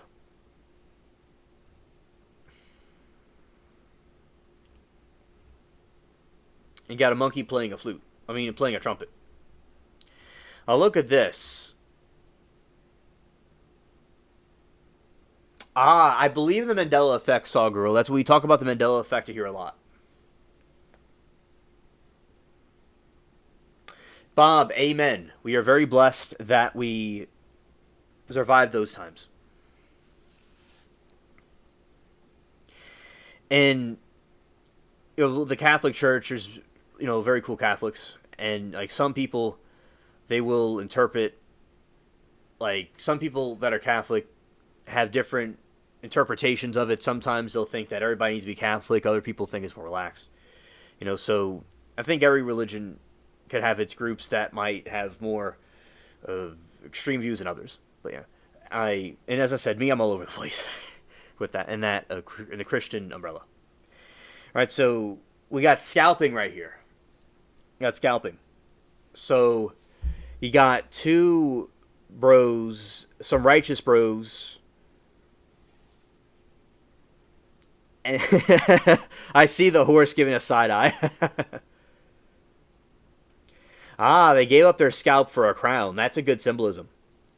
Just like how Odin gave up his eye for knowledge.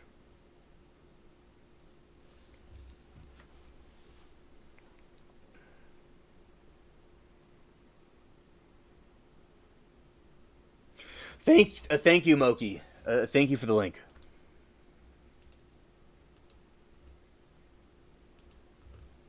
All right. So we got that, and then you got these two bros right here, and they have their scalps off. And then you got this dude right here. This is Tellus.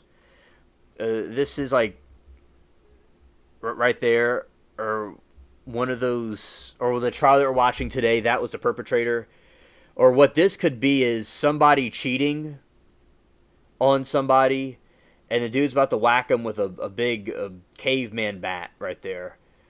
And they're like in the bed, they're kind of like crippled looking, and he's like, I'm watching you.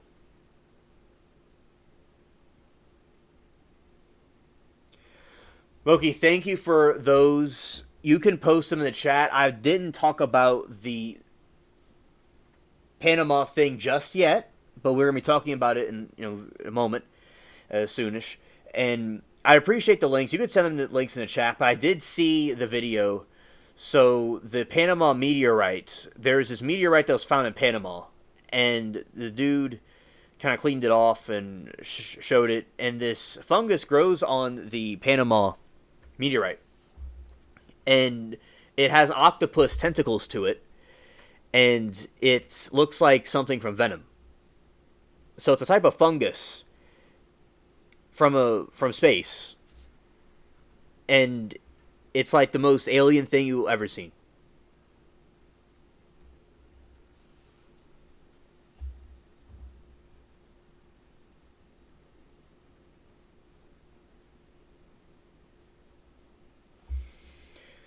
Bob said yes, the link is just a preview he posted. It's not the whole interview, but part of it.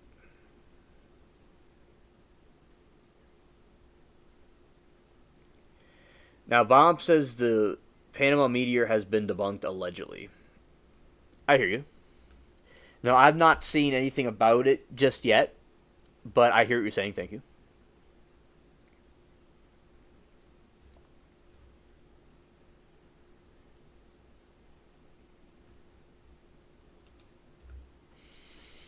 You got two lovebirds right here that are cuddling with each other, watching Netflix.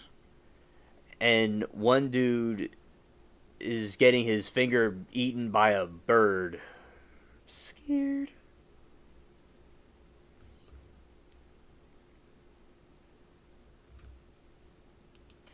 Right. Moki says, I don't think it has. There's been no theories. There's been theories, but no official debunking. Oh, okay.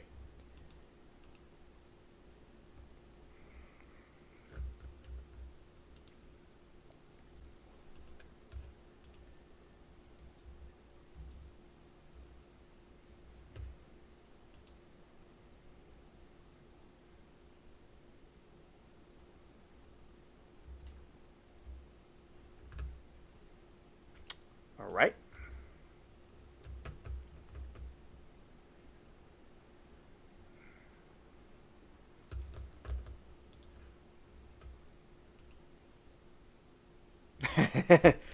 Toenail fungus from meteorites.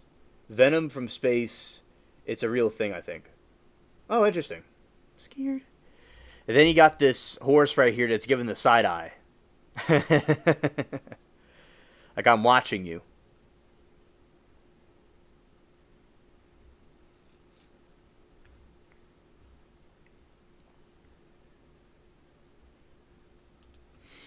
And then you got a dude with an axe and it says mood.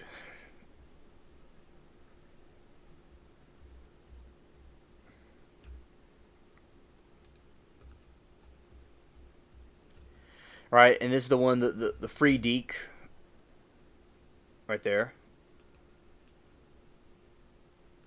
Let's see what this is. All right, so let's get into the other, the Panama meteorite.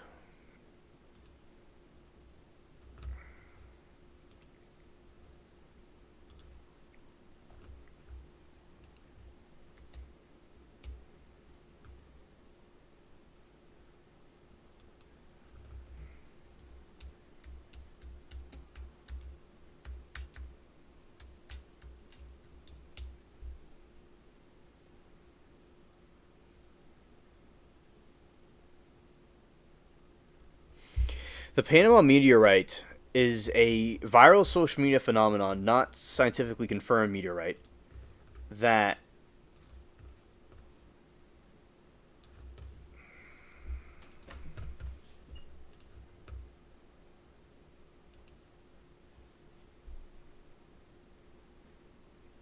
the last and the first years we have been growing from 1 to 2 trillion galaxies. Do them in order. Okay. Alright.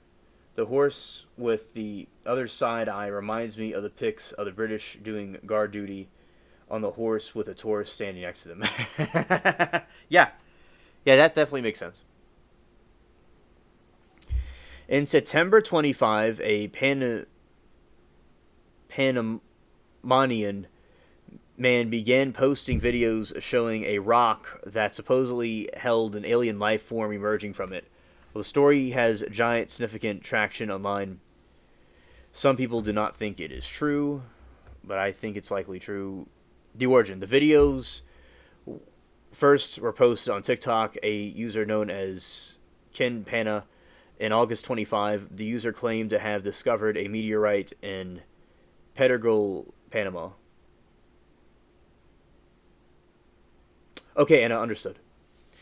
In August 25, the user claimed to have discovered a meteorite in Pedregal, Panama. The alien life videos show the greenish gelatinous growth emerging from the rock, which then darkens and forms more elaborate structures resembling Marvel's Venom. Scientific analysis has not confirmed the presence of extraterrestrial life, and they think it could be an Earth-based organism, but it's not completely confirmed what it is exactly. It's not confirmed.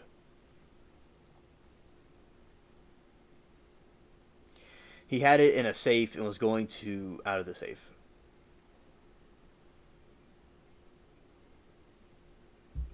Moki, I was thinking of that too, because bro was touching it with no gloves or anything, and I was like, ouch. Alright. Discussion on TikTok, X, formerly known as Twitter, and YouTube, with some users speculating about the extraterrestrial life, others calling it a clever hoax. Alright, we're going to show a video of this. Alright, it's going to go over here.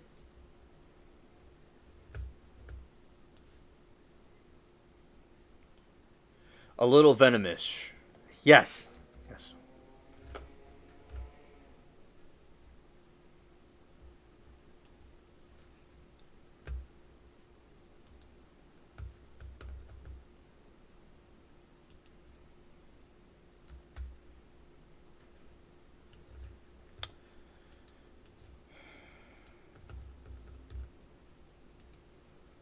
Oh, hello, Lori. Good to see you.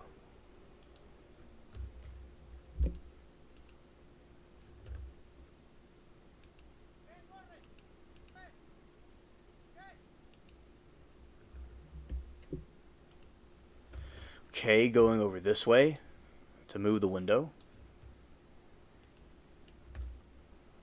And we will now launch.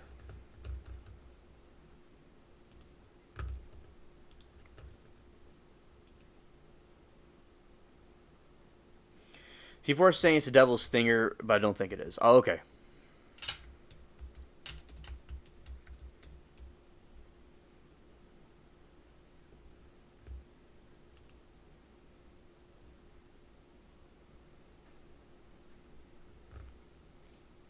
Okay, so let's go here.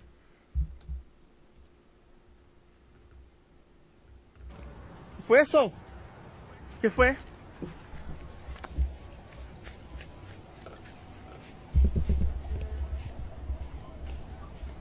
Wow, ¿eso qué es?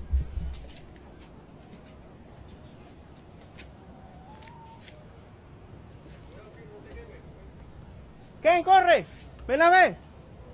Ken! Alright, and this is the object that was found in there, and we'll continue. Alright.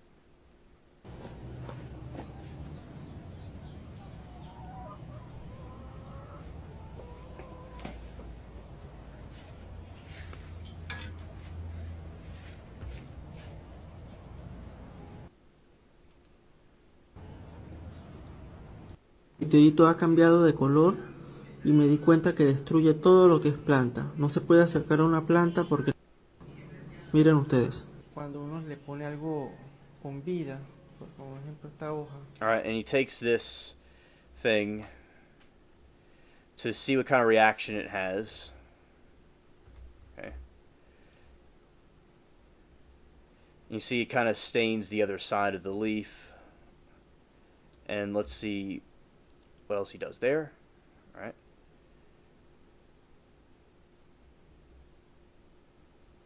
Looks like a child on the earth. Right, and this is the growth. You see, it looks like a squid. It has tentacles. See, he keeps moving out. Looks kind of like something from a horror movie, like Venom or something like that. And bro touches it. And supposedly it smells bad. It looks like it doesn't smell too good. And that's how big it got. It's huge. It's a giant, like, Cthulhu-looking venom thing. And bro was touching it. You see it's, like, twitching around its tentacles.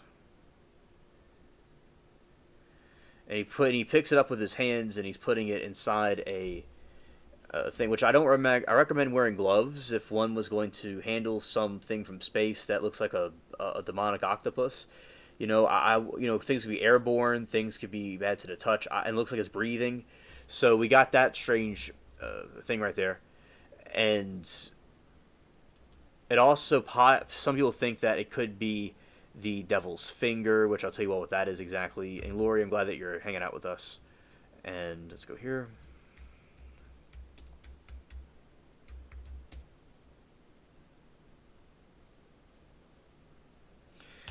Moki says he cut pieces of it off and it grew too.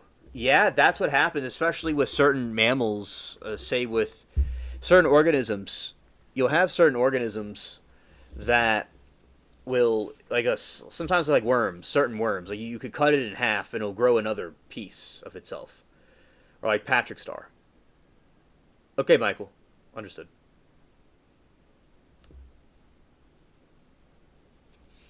Alright, the devil's finger most commonly refers to the Clathrus archie fungus, is known as the octopus stinkhorn. The name describes its terrifying appearance and odor, which have also inspired a tool and type of pocket knife.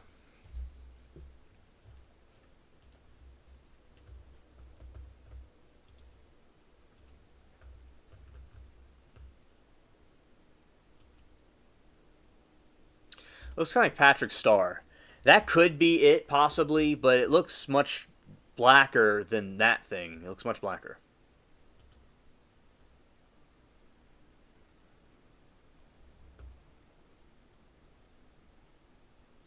Psychopathic cockroach from outer space. Yes.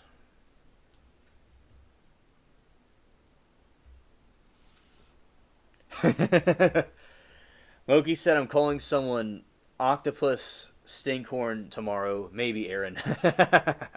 Hilarious. And I'm Officer Squarehead. Life cycle. The fungus begins as a pale genitalious egg-like sac hidden in decaying wood or leaf litter.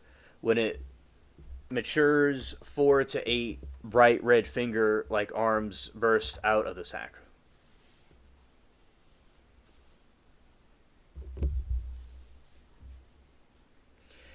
Lori said, "Me too, alien, thanks. My youngest son keeps having issues with his car, and it's stressful. I feel bad for him. It's great to be here with you guys." Well, I'm glad to hear that, where you're glad to be here with us, but it's unfortunate about your son's car, though. I hope everything gets resolved as soon as possible. Okay.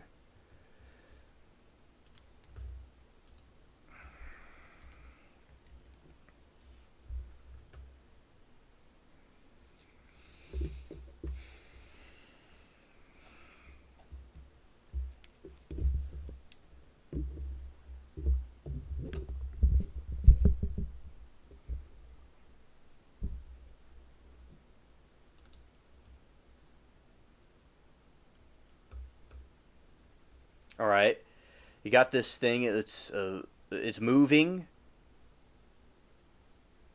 and you got some dogs chilling. And I don't know why bro is having it just out like that. Thank you, Moki.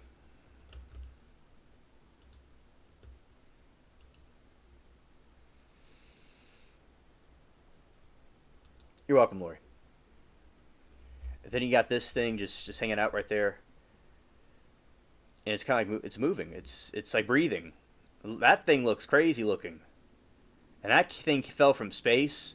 Scared. NASA said there's life on Mars. Well, it's about time they confess to that. All right, going to the next one.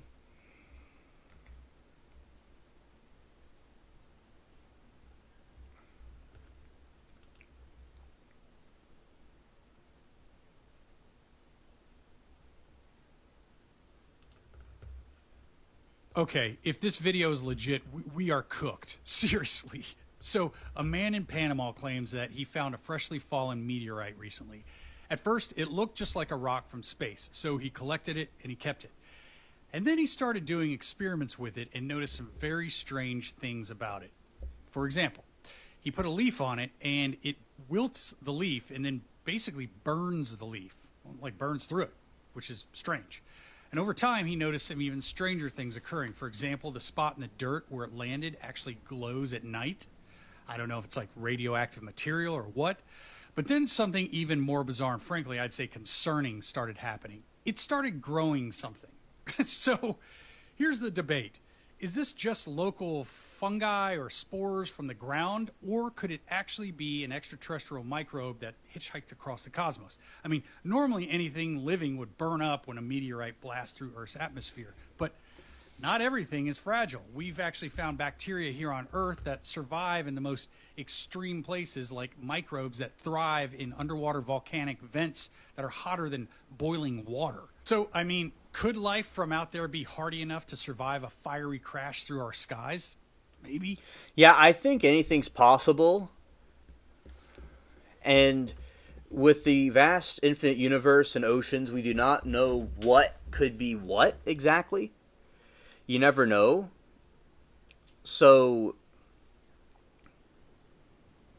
it certainly could be something from Earth or from the space. Even if it's something from Earth, I've never seen anything like that before. If it's something from Earth, it's still bad. Everyone needs to understand this. If it's something from Earth or something from space, it's not good. It's not likely a good thing.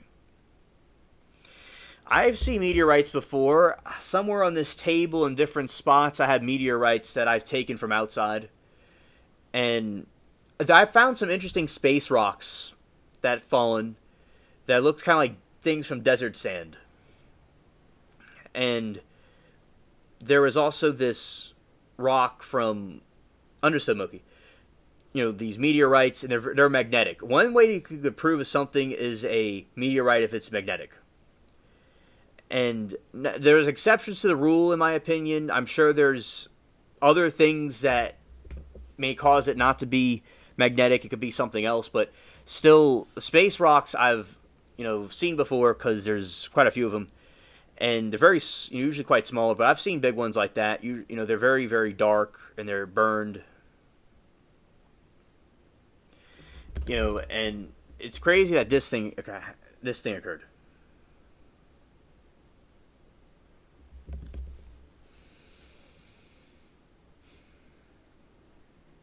And Moki says it's probably a hoax, but it's fun to think about. Yeah, definitely. And Bob said at the rate it's going, we might be Venom next week. Yeah, Bob, it's going to be covering the entire Panama, and then it's going to cover our country. Scared? Yeah, definitely. Especially if he was fooling with it. Could have he done something that could have caused a reaction to something on it? Yeah, we don't know what exactly is going on, but it's something interesting to ponder and fun to talk about. Oh yeah, Bob, absolutely. Yeah, definitely. Allegedly, this guy is taking the meteorite to a university in Panama for testing, but whatever the growth is, it is like nightmarish looking. I mean, what do you think? Is this a potential microbe that survived through the atmosphere, or is it something local that got on it like a spore on the ground? Or is it a hoax? I don't know. But whatever this is bizarre if it is real. If there are any experts out there, please chime in. Let me know your thoughts on this. All right, and yes, it'll certainly teach to wash your hands. My grandpa told me about washing my hands when I was little, and it certainly reinforces that teaching. And he put it in a safe because he was scared of it, didn't want to sleep with it uncontained. Yeah, I don't blame him. El meteorito ha cambiado de color y me di cuenta. And you got some different, kind of like what we showed before.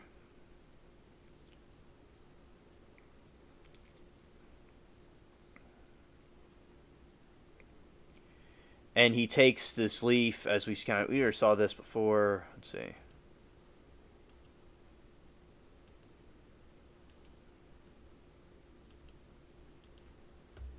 There are lots of hoaxes out there. Well, that thing's kind of terrifying right there. If it is fake, that was a very good special effects right there. And if it's something from our planet, that's quite terrifying, actually. If it's from our planet, if it's from space, it's even worse.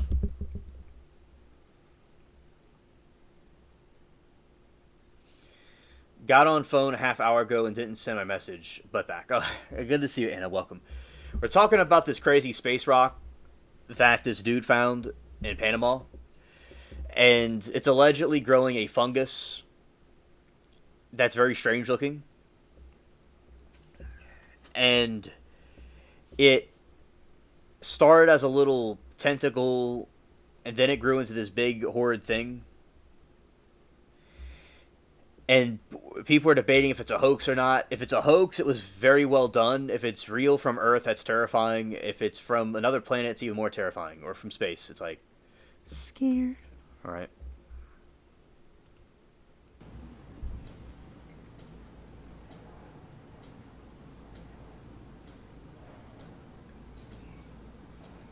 Algún día va a desprenderse de la piedra, eso es lo que me preocupa. Si se desprende la piedra, ya quedaría totalmente solito. Ya individual, pues como... Ya lo voy a quitar aquí porque ve que se está moviendo como cada vez más. Y yo me parece que hasta puede estar creciendo ahorita mismo.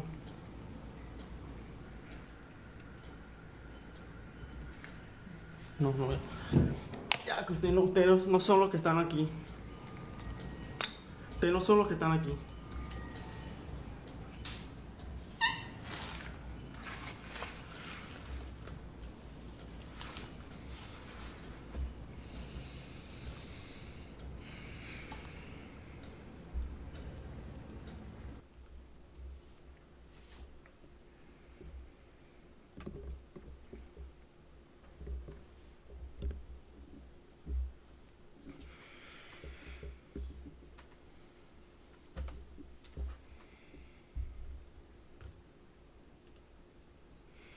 All right, this is the other link.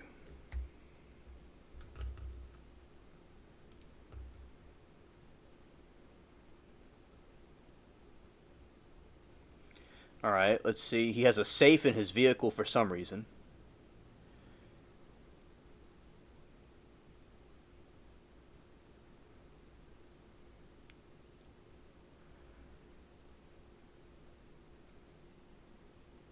And he opens it up, I would assume.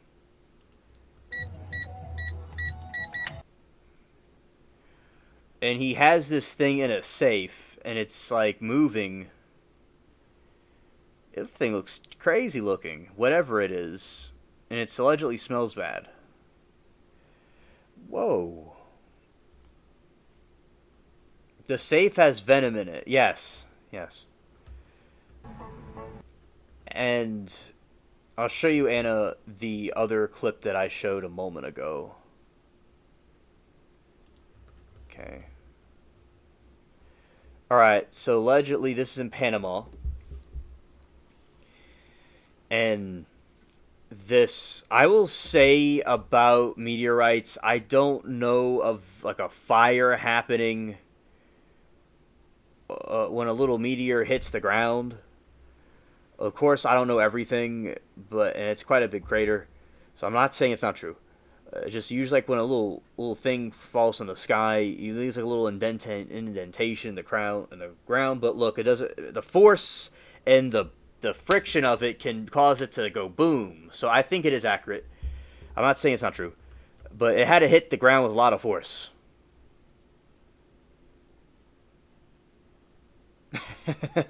Okay, Michael, understood. No, I don't think it breathes. No. Alright, and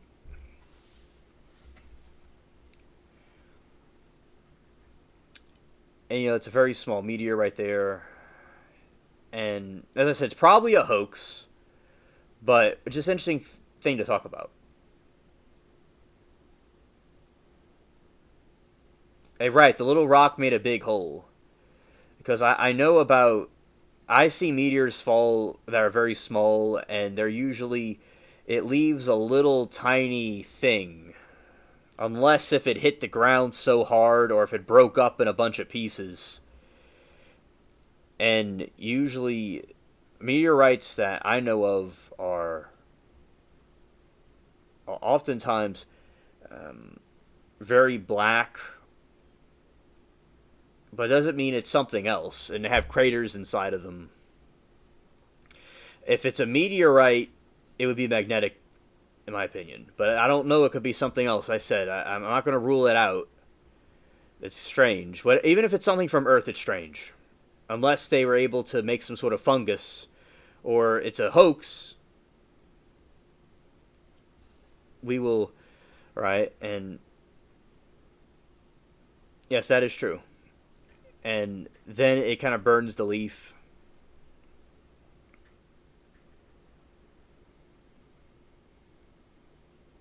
And at nighttime, it glows in the dark.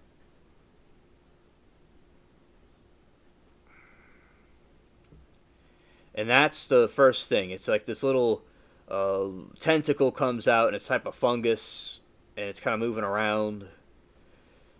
And then it kind of continues to act strange, and it gets bigger and bigger.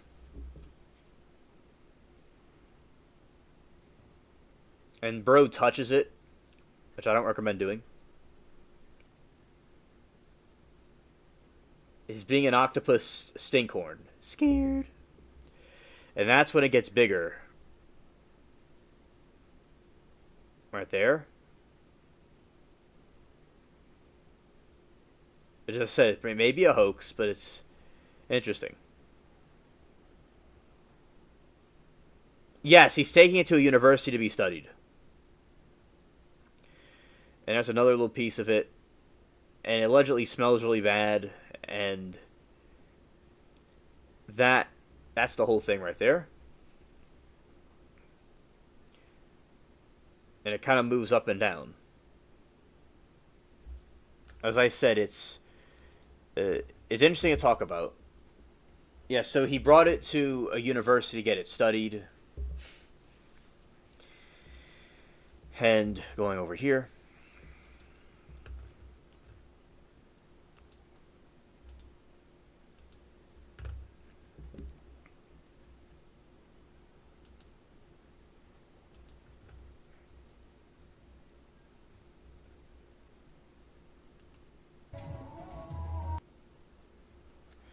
All right, that's the thing in a safe. Allegedly, you know, this thing.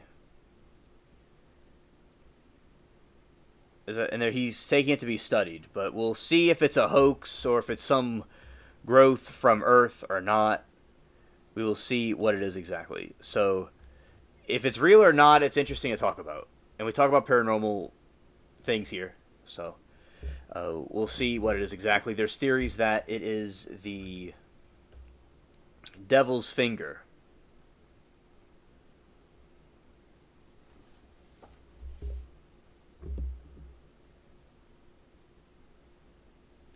U.S. Soccer University, LOL. Yeah, we'll certainly see. I have no problem with them testing it, even if it's clearly fake, because it needs to be debunked if it's really fake, so people could know that it's not true. And if there's some sort of phenomena that happened, it's good to document it. So, yeah, it's probably a hoax, but we'll see for sure what it is in time. I always like to be open to different ideas. Alright, so allegedly it may be the devil's finger. The devil's finger most commonly...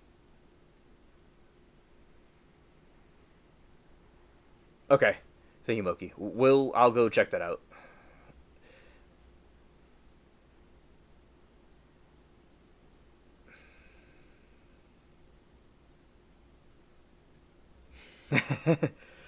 And I'm glad that you're back with us. The devil's finger most commonly referred to the Clathrus angry fungus, also known as the octopus stinkhorn. The name describes its terrifying appearance and odor, which have also inspired a tool and type of pocket knife.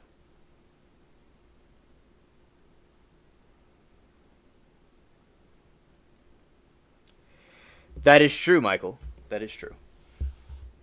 It's native to Earth. At least that is what they tell us. I had a Venus flytrap before.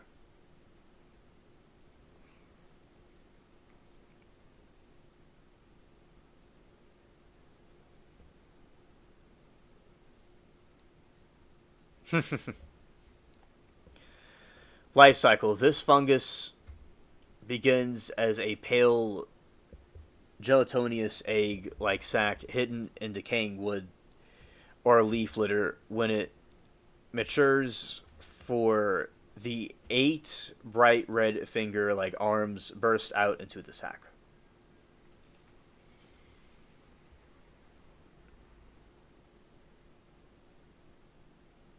Yeah, facts, Smokey. Facts.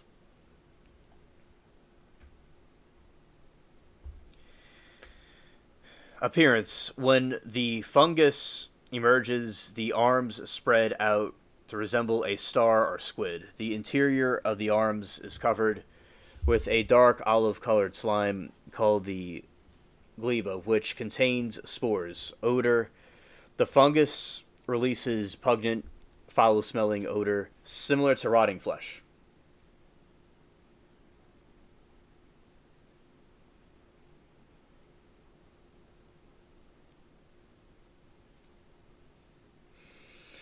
Sawgirl says, I want better cable. Scared. The distribution, originally from Australia, New Zealand, and South Africa, it is now found globally. It is believed to have been introduced in Europe around 1914. Possibly carried over by military supplies or wool during the First World War. Alright, so it's most likely something like that. Possibly is an explanation for it. Alright, let's see. Let's go over here. A Soccer University is a great school. Oh yeah, absolutely. That's true, Anna.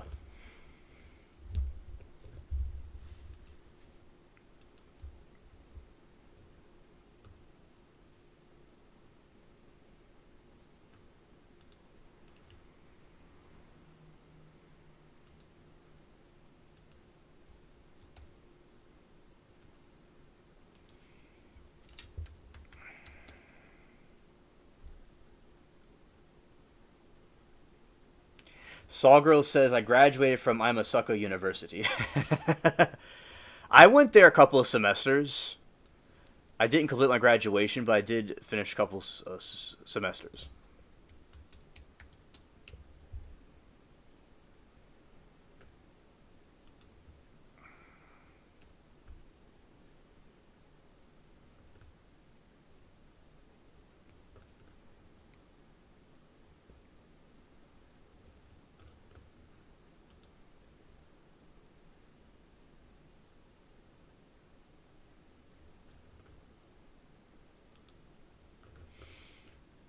Alright, let's go here.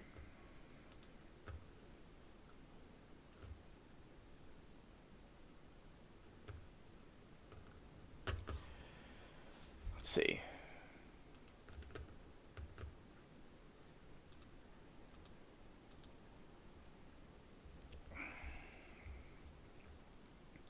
Now we're about to watch the Devil's Fungus.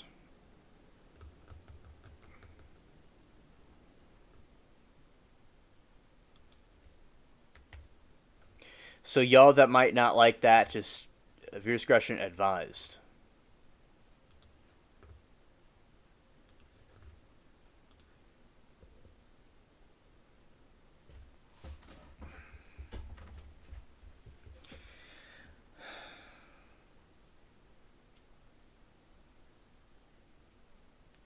And Bob said, then we'll all be driving on the left side of the road like in Europe. No, that's the wrong side, Bob. Scared. Alright, let's go here. Yeah, I'm a left-handed anyway. Alright, so this is the Devil's Fungus growing.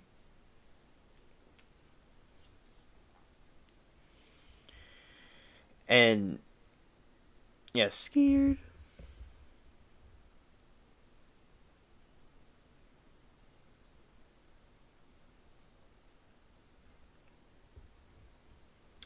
So yeah, so that is the Devil's Fungus.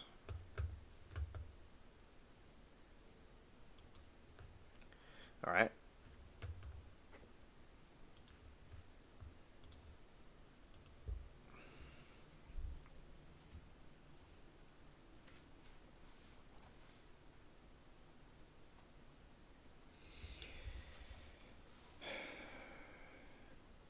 Now, oh no, you see, that's where, at that college that Anna and I went to, that's where we learned all the street smarts.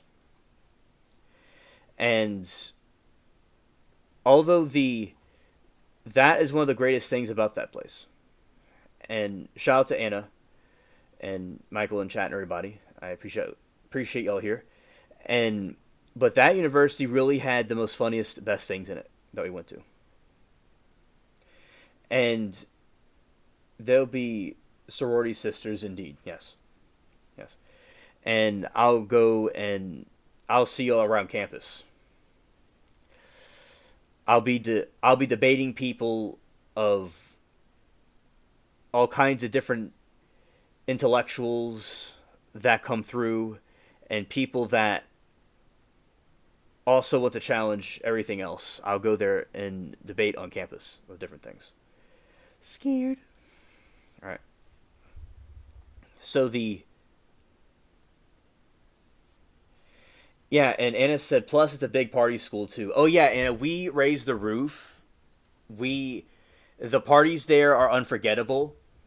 It's like the most intense party you ever have, definitely. And yes, Anna will be painting. And I will be painting medieval illustrations. Also, and we'll be writing and having an intellectual conversations about things. And we'll have sucker pride. The Italians will send the Pope to save it. That is true. I have him on speed dial. Scared. And so we got everything set. Yeah, I wouldn't trade it for anything else. Yeah, facts, Anna. It's always a wild time, definitely. All right, panspermia. What is this exactly? This is something Bob brought up earlier.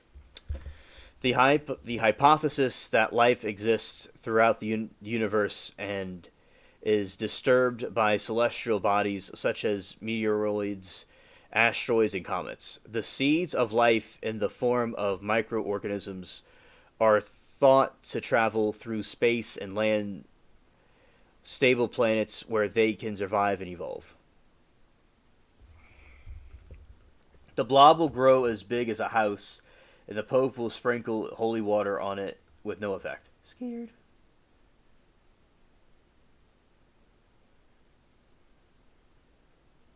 Yes, consider it done, Anna. We will have that done. Yes. And Michael says, seriously, you all need to watch Alien Earth on TV. It's current TV show on FX that airs on Tuesday nights. Michael, thank you very much. I'll look into it. I appreciate it.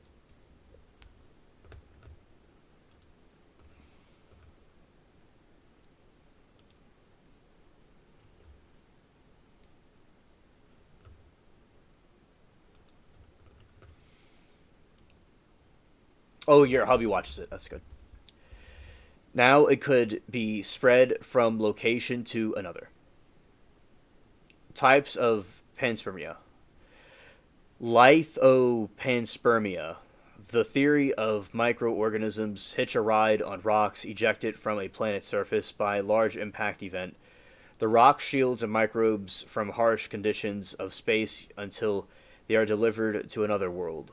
Radioplanspermia, proposed by Savatene Arrhenius, 1903, is the theory suggests that microscopic life forms such as bacterial sources could be propelled through space by the radiation pressure from stars, while a compelling idea is effectiveness, likely limited to the very small, lightweight particles. Directed panspermia, this more speculative variation suggests that life was deliberately spread by an achieved extraterrestrial civilization. This could have been done by seed a new planet with life to ensure the survival of their own species, like the theories about Mars.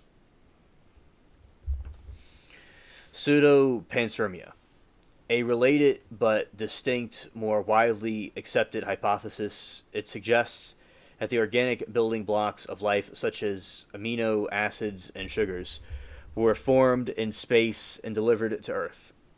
Life would then emerge through embryogenesis, natural process arising non-living matter.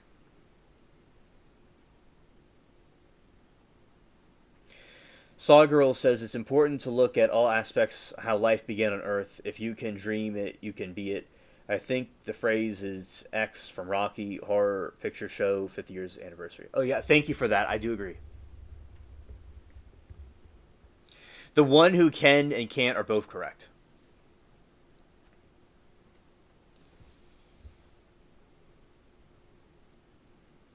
New one, tapping series to record it for Frankie. Thanks, Michael. He'll love it. Oh. Well, a shout out to Michael. Bob says, so the rock shielded the venom until it cooled off, began to grow, or did it sunlight activate it? There's not any information about that I know of, Bob, to tell you at the moment. It seems that when it cooled off, from what I could see, when it cooled off, the stuff started to grow on it. Now, when it was hot, after it cooled off, it did that.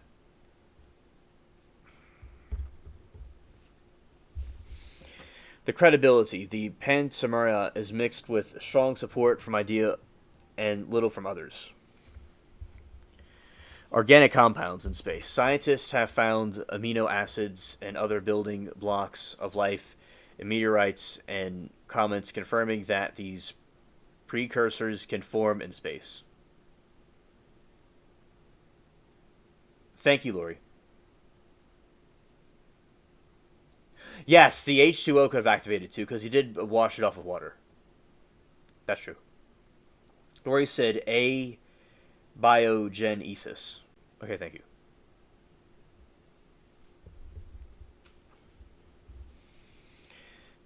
Extramophilus.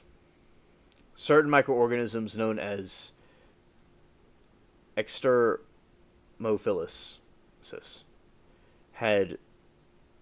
See how this one's pronounced. Let's go here.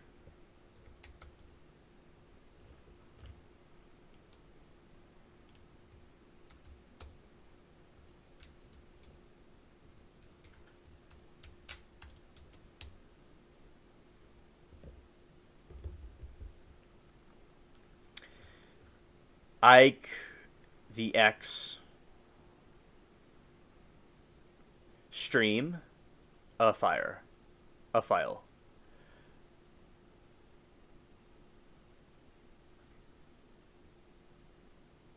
A stream, a file. Okay. The extremophiles have demonstrated the ability to survive extreme radiation temperature and vacuum conditions, suggesting some forms of life could withstand a space journey.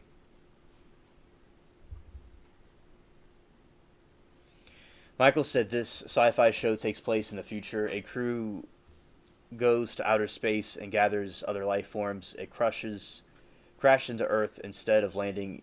Is only 5 shows or so it right now. Thank you. Ick like in icky. Okay, thank you. Thank you, Lori.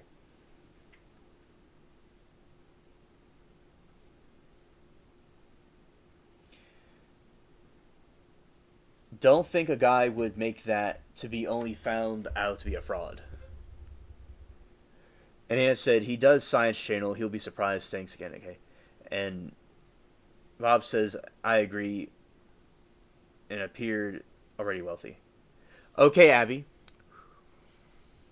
Thank you for saying goodnight to us. Nice seeing you, as always.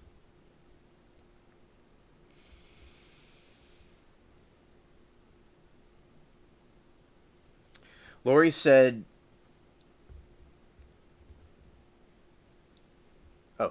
I view them as nature's plan B. What she was basically saying is the pronunciation again. Do this again. Okay. The extremophiles. The extremophiles.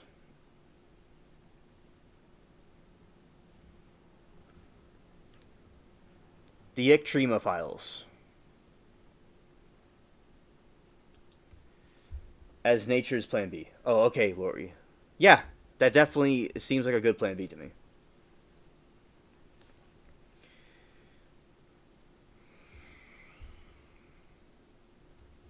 Lack of direct evidence. There is currently no definitive evidence that life has successfully traveled from another body, survived the journey, and colonized Earth.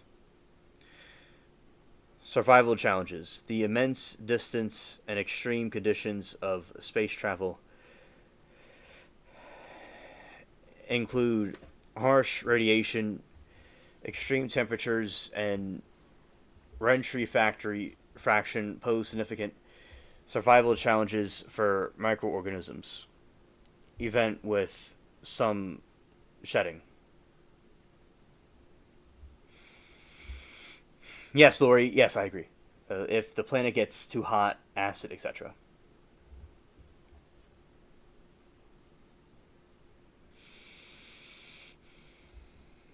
Bob says, Lori, there are whole planets of nature's plan B. They call them zombie planets. Planets with no parent star, no system or gravity. Even life is there.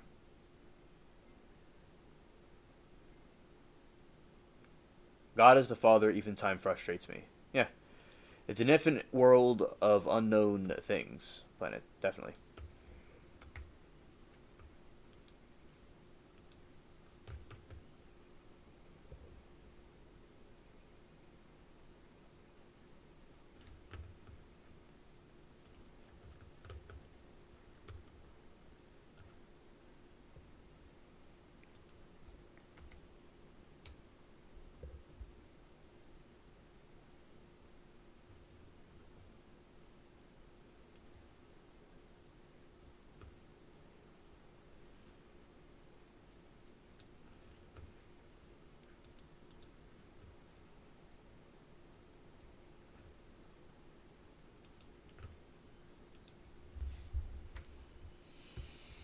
All right, Lori says Earth has them in the sulfuric pools in Yellowstone and the very hot hydrothermal vents on the ocean floor, for example.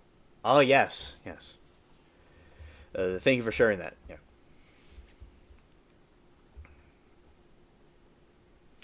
A zombie planet.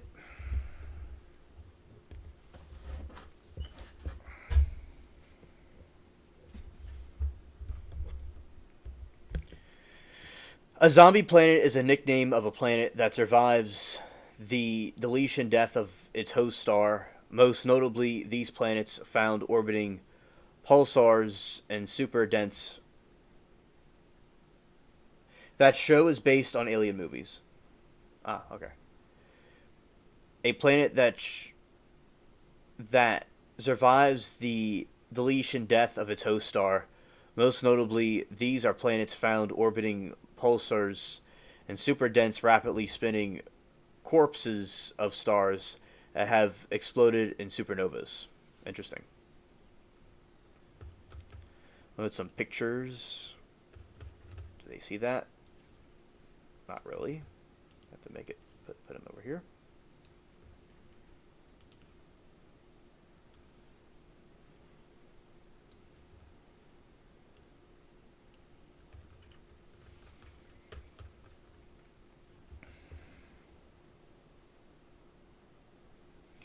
Zombie planets would be super rare. Alright, you got this.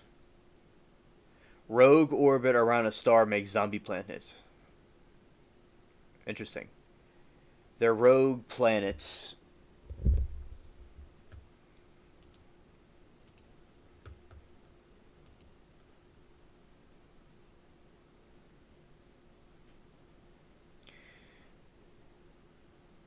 The unbalanced orbit of a so-called zombie planet is a dusty star system, as astronomers struggling to explain the exoplanet's behavior. New observations: the planet Fomalhaut B by the Hubble Space Telescope revealed the oddball orbit, which had wild extremes between its closest and farthest points from the parent star, and appears to cross through vast minefields of dusty debris. We are shocked. This was not what we expected, said the leader of Paul Callis, an astronomer with the University of California at Berkeley and SETI Institute in Mountain View, California, in a statement on Tuesday. Zombie planets gets weirder. For Formal Hot B is a giant alien planet that is nearly 3 times the mass of Jupiter. It was the first alien planet ever directly imagined in visible light. The planet orbits the shrouded star. Fomalhaut is located about 25 light years away from the constellation in Pisces and Astrinius.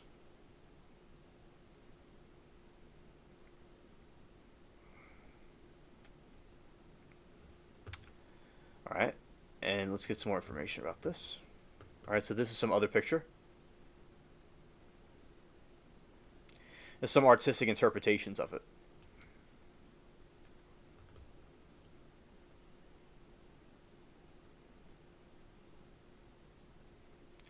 Fomalhaut. Alright.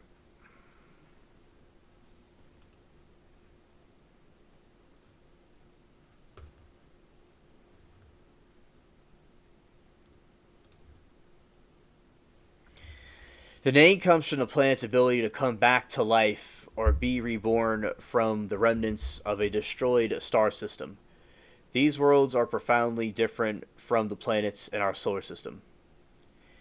A stellar explosion: a massive star ends its life in a cataclysmic supernova, obliterating any planets that originally orbited it. A new solar system: after explosions, the star's collapsed core, now a neutron star or a pulsar, is surrounded by a dusty debris-filled ring of material over the new planets from this leftover cosmic ash.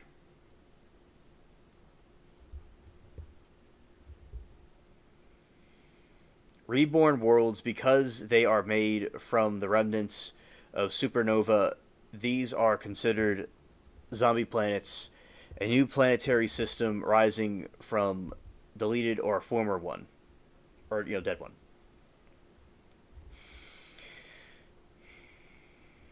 The most famous zombie planets.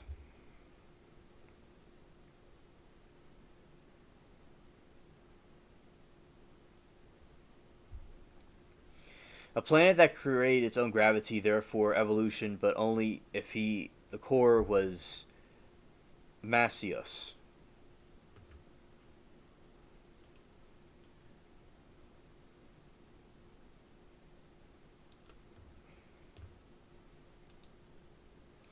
They call them Archaea bacteria.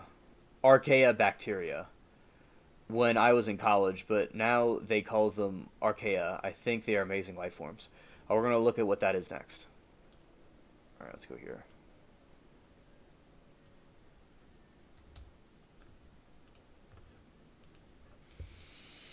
The most famous zombie planets are the three orbiting pulsar PSR B11257 plus 12. Located about 2,300 light years away, the system was first exoplanet system ever discovered, which first two planets detected in 92 and a third in 94. Poltergeist, one of the first exoplanets discovered. This world orbits its deleted star behind an intense X-ray radiation. The innermost of the three planets, it is massive planet currently known. A large planet about 4 times the mass of Earth.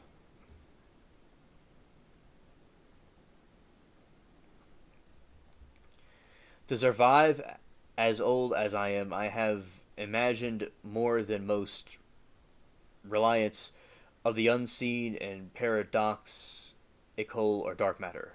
I didn't know there was more than one. Oh, okay, thank you. Yeah, there are 3 now. Yeah.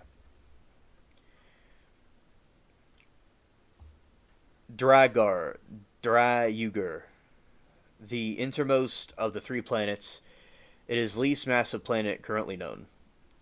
Phobetor, a larger planet about 4 times the mass of Earth.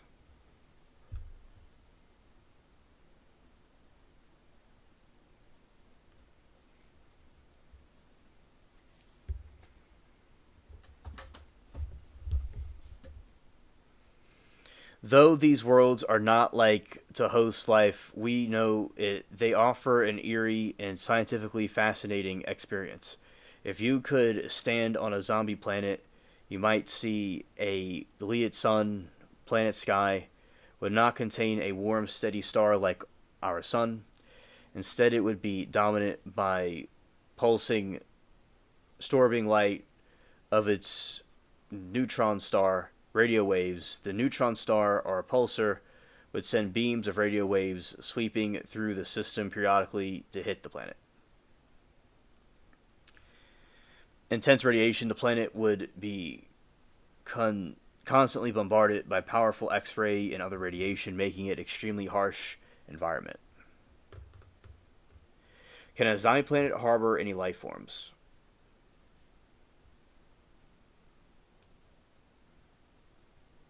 Okay, Solid Girl. Have a good dinner. Thank you for hanging out with us. I really appreciate you being here.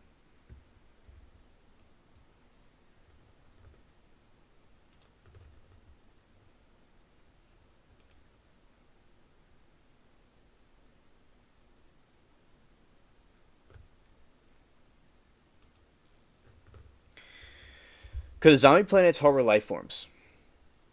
It is extremely unlikely for a zombie planet, a world orbiting pulsar, to harbor any life forms, especially life as we know it. The conditions of this environment are overwhelmingly hostile and pose several severe challenges for the emergency and survival of life. Key challenges for life on a zombie planet: the constant bombardment. Pulsars are a type of neutron star that emit powerful, tightly focused beams of electromagnetic radiation, including X-rays and gamma rays, these... It doesn't say life is impossible there, right? Constant bombardment. Pulsars are a type of neutron star that emit powerful, tightly focused beams of electromagnetic radiation, including X-rays and gamma rays. These deadly beams sweep through the planetary system, consistently blasting a nearby planet. This level of radiation would destroy the molecular bonds of any known life, including DNA. Pulsar wind. On top of the focused beams, a pulsar wind of high energy electrons and positrons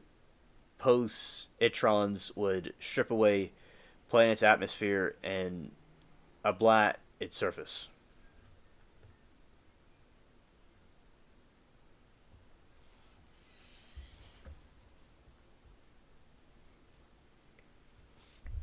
Intermediate light. The pulsar's light is not a steady, gentle glow like our sun's, but a storming beacon of energy. This would create a cycle of freezing, cold, and extreme radiation rather than a stable temperature. No visible light pulsars emit almost no visible light, meaning no photosynthesis-based life could exist on the surface. Variable heat source. The internal heat of the pulsar decreases rapidly over millions of years, causing the habitable zone of the region liquid could exist to shrink, move toward the star over time. Atmospheric stripping. The powerful pulsar wind would quickly strip the atmosphere from a smaller Earth-like planet. Extremely thick atmosphere required for a planet to retain an atmosphere. It would be a super Earth with a much stronger gravitational pull and millions of times thicker atmosphere than Earth's. This dense atmosphere could potentially convert the intense radiation into the heat, allowing for liquid water to exist on the surface.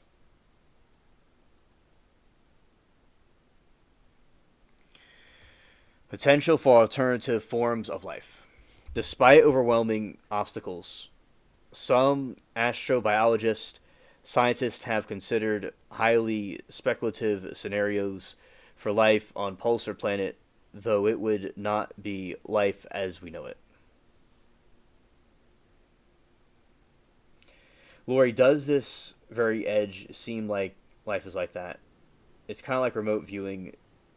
You're fascinating. Interesting. Facts. Deep sea life analogs. A super Earth with an extremely thick radiation protective atmosphere could create conditions as its surface similar to Earth's deep sea hydrothermal vents. On Earth, extramophilus. Oh wait, I said before. I think that's that word I was saying before. Let's see. Is that it? Extrophiles. It's that other word. Going up here. See if that's the word. Yeah. It's ectremophile. Okay. Ectremophiles thrive on these high pressure, high temperature, dark environment, feeding off chemical energy instead of sunlight. The scenario relies on thick atmosphere, which is difficult for a pulsar planet to maintain.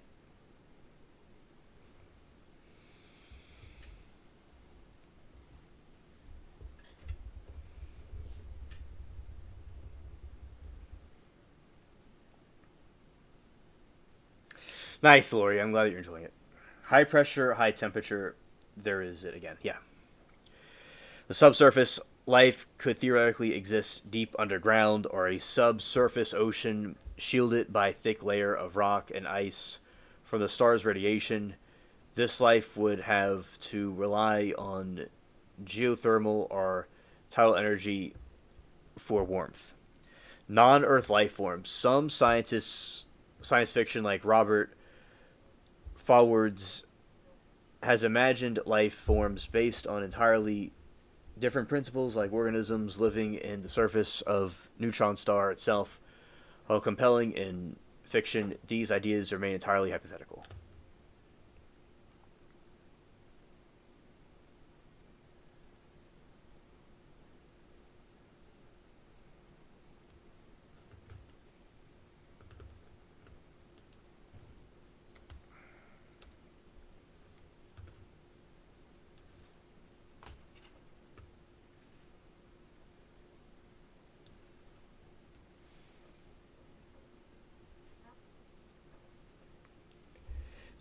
Okay, let's see what this chat suggested. The Archaebacteria, more commonly known as Archaea. This is AI doing this. Thank you, Lori.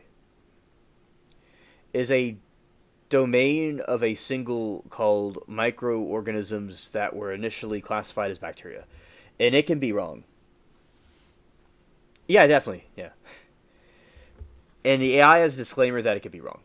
Because they share a similar appearance under a microscope, however, molecular and genetic analysis revealed they are fundamentally distinct and represent a separate ancient lineage of life, and archaea are part of three-domain system of life alongside bacteria and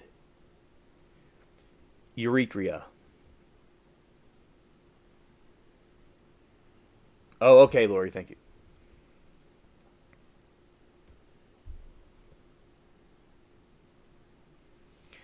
Prokaryotic cell structure like bacteria, archaea are prokaryotes, meaning they are cells lacking nucleus and other membranes bound organelles. They are single circular chromosomes.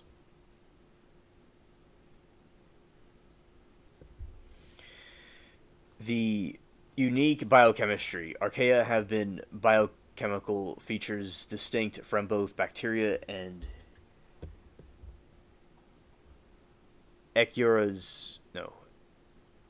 eukaryotes. Let's see if I pronounce this correctly. Let's see.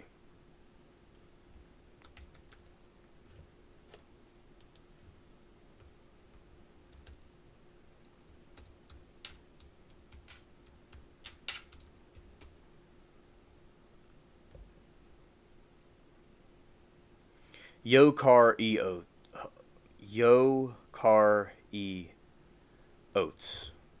Okay.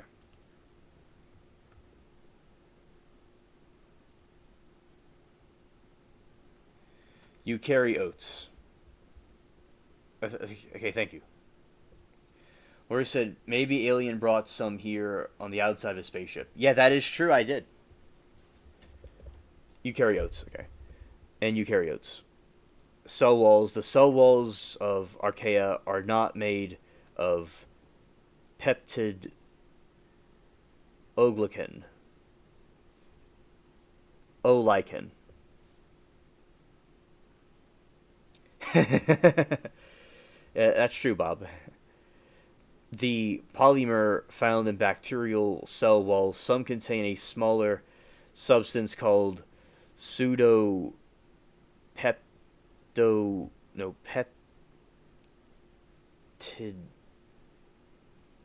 I have to see what that one is. That one's a little bit of a tongue twister for me. Let's see. Some of these words I've never heard of. They're very ancient. Okay.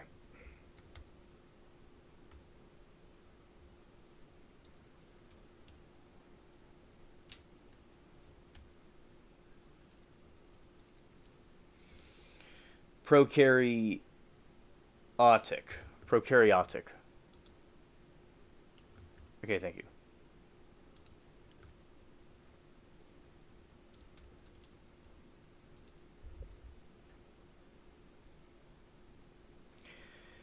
Sodopep peptidoglycan.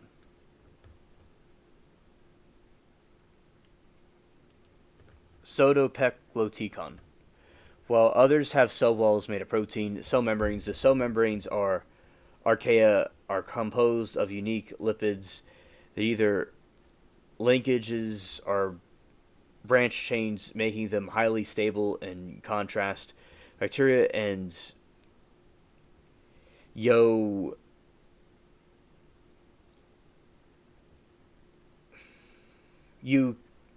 eukaryotes, while they have ester like lipids which unbranch fatty acids.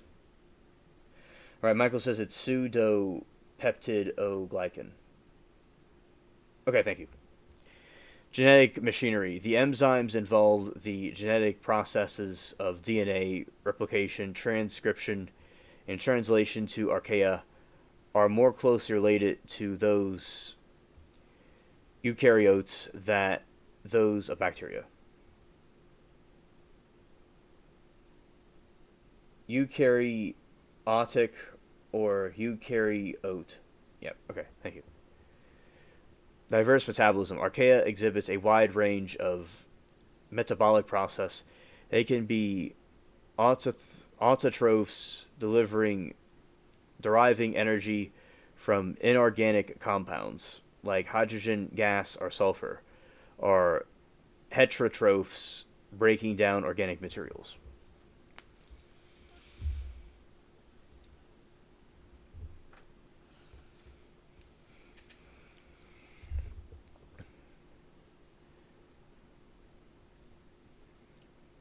Methanogenesis, a unique metabolic pathway. Production of methane gas is carried out exclusively by archaea known as methanogens.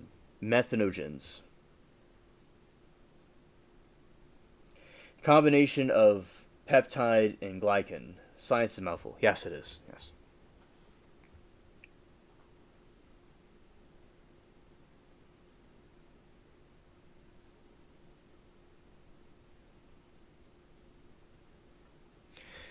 Ectremophils. Many archaea and ectremophils thriving in habitats with conditions hostile to most of other life forms. This includes environments with extremely high temperatures, high salt concentrations, or high acidity. However, not all archaea are ectremophils. Many of them are moderate, common environments like social oceans.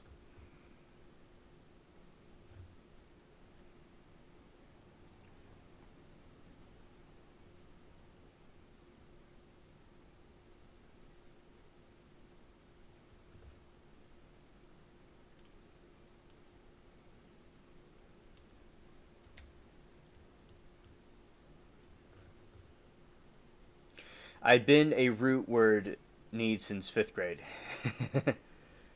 Oh, a root word nerd since 5th grade. Well, that's good. I'm glad that you were one, and you are one because you're here to help us. Are they helpful to humans or not? Let's see.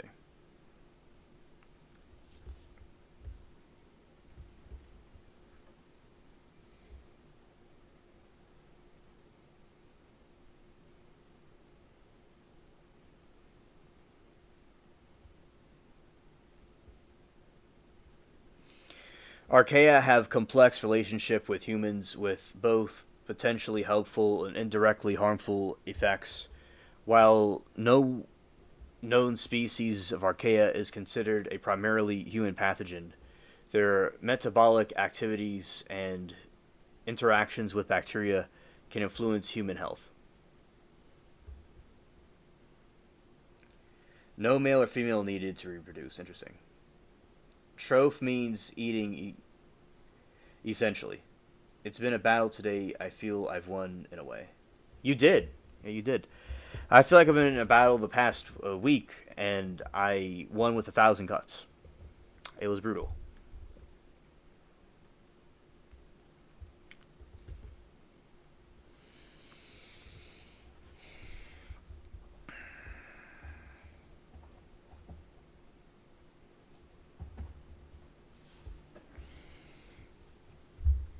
gut health, the methanogenic archaea, particularly. Well, this is a mouthful. Scared. It's all epic anymore. I think that's cool. All right. All right, chat. This is an interesting one. This is like a sentence. Meth in brevibractor. Okay. Smyhi. Scared. That's some science has interesting words in it, but I like how it thinks differently.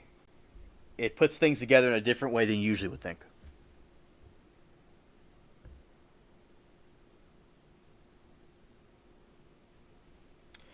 Are common in the human gut. They consume hydrogen produced by gut bacteria, which reduces gas pressure and supports efficient bacterial fermentation. This process can promote the production of short-chain fatty acids, which have anti-inflammatory effects. It's linked to the gut. Okay. Skin barrier function, cardiovascular disease prevention, medical research, enzymes, other biological molecules from archaea, especially thermophiles, are valuable in biotechnology for medical research. For example, some archaeal enzymes,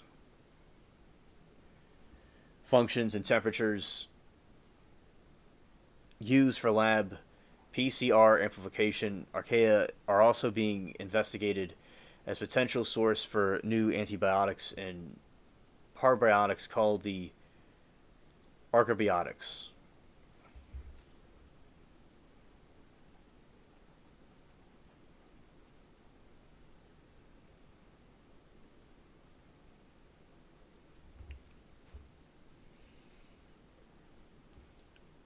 Meth and O Brevibacter smithii. Okay, thank you, Michael. Morris says another fascinating thing are fungi that can eat toxic waste and render it neutral. Interesting.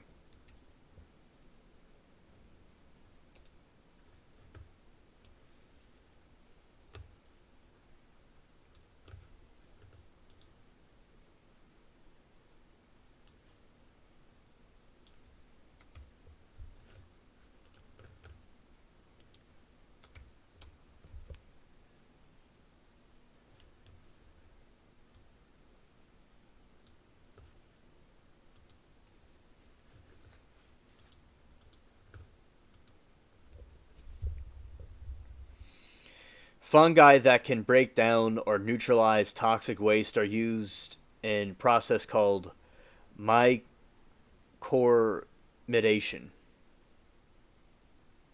This is a form of bioremediation that leverages fungi's natural digestive abilities to clean up contaminated environments. The term comes from myco for fungus and remediation meaning remedy for to restore balance.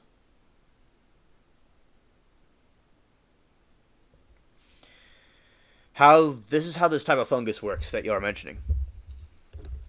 Is fungi breaks down toxins through their extensive root-like network called mycelium. As mycelium grows through contaminated soil or water, it secretes powerful enzymes and acids that do three things. Enzymatic degradation. Certain fungi. There be fungus among us. And secretes enzymes and acids that do three things. The especially white or root fungi produce enzymes that can break down the complex long chain molecules of organic populations such as hydrocarbons from oil spills into simpler, less toxic compounds.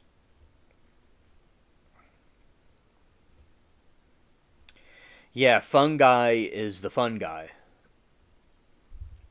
Biosorption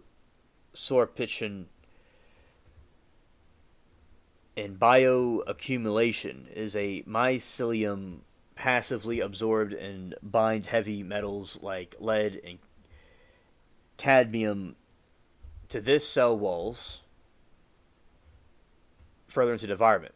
Filtration. The dense fibrous structure of the mycelial network acts as a natural filter, trapping bacteria and other pollutants as water passes through it. The aspen tree forest is one tree. Oh, I like aspen. I know about Aspen, Colorado, but the aspen tree. Yeah, it sounds like it's a beautiful tree.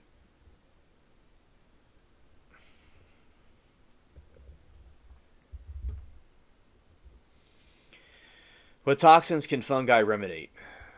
Hydrocarbons and petroleum, white rot fungi like Phanerocheta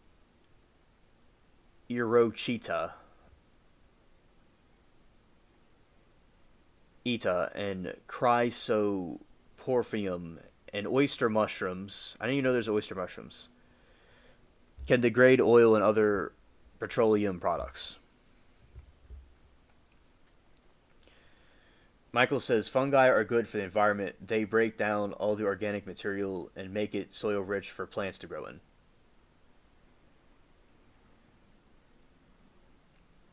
Thank you. That is very good. Shout out to fungi. I'm glad that they do that.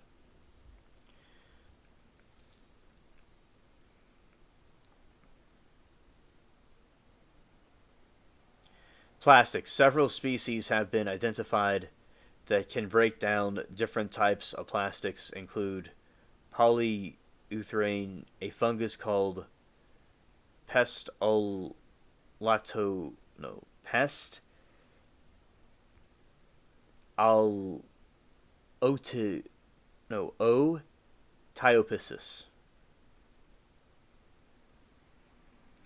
I named my first cat Aspergillus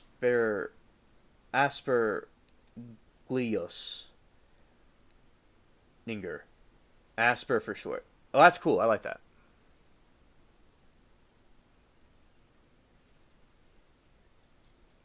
Plants and a tree in a community, like a forest, communicate through mycelium too. Oh, thank you, Lori, for that. It's very fascinating.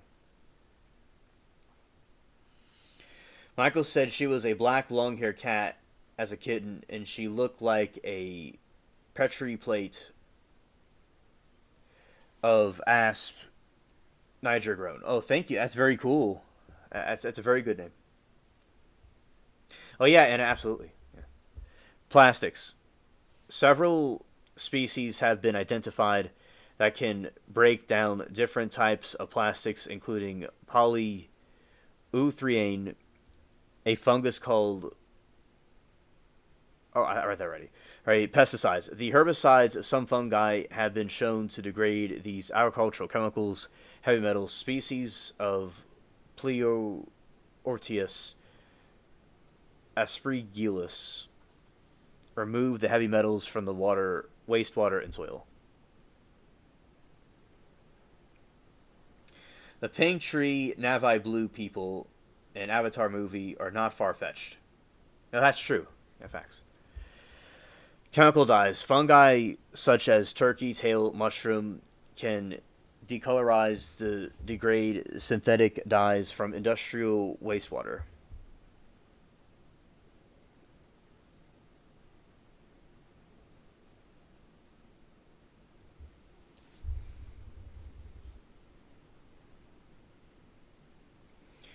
Cost effective.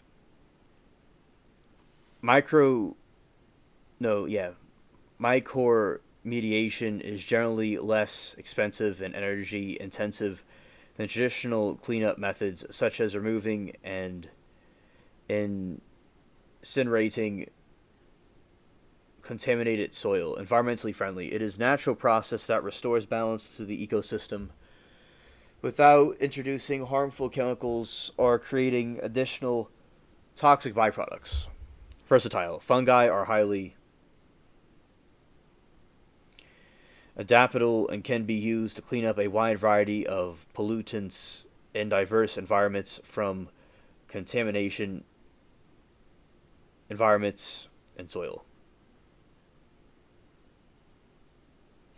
Yo, that's my finger of my 12th arm, alien spaceship. Yanks my right side from alien spaceship. Making sure he's okay. It's my fault. I was on the chair also. Well, thank you for checking up on us, Zero. I was, I understood, and we are doing good. We are talking in the laboratory room of the spaceship right now. We're talking about these type of fungi and these different cells and things, and alien life forms and different planets. That's what we're doing at the moment. Shout to you, Zero. All right.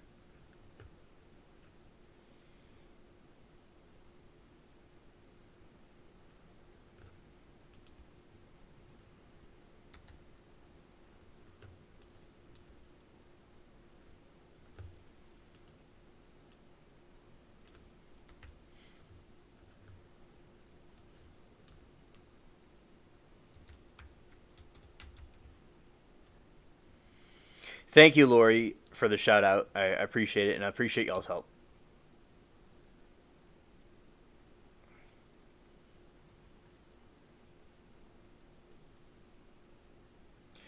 We talked about alien fungus, Bob. We know UFOs. We talked about alien fungus.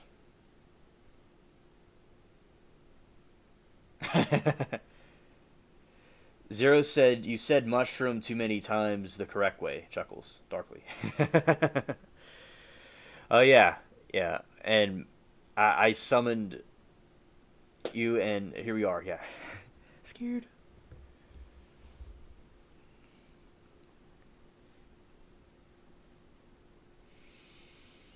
The term aspen most commonly refers to the quaking aspen, a deciduous, a deciduous tree famous for the distinctive leaves that shimmer and flutter in each slight breeze. These trees often get large genetic identical groups or clones and are defying sites in mountains regions of North America. Scared. Yeah, scared. Alright, these are some of the aspen trees, very beautiful.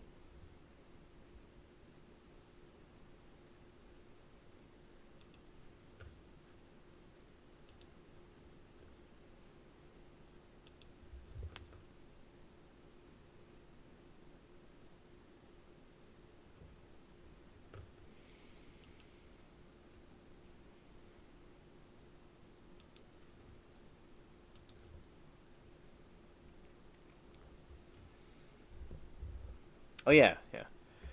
And key characteristics: quaking leaves. The scientific names. Here we go. We got some more names here, chat. The scientific name: tree Yule otis, meaning trembling, which perfectly describes the leaves. This unique movement is called by flattened stem petoli that is turned at right angle to the leaf blade, allowing the twist to catch the wind. Taps Bob on the head as he appears where he had to be. Give him 20 minutes, and he'll be screaming to come back. Smirks as I fold my arms. There you go.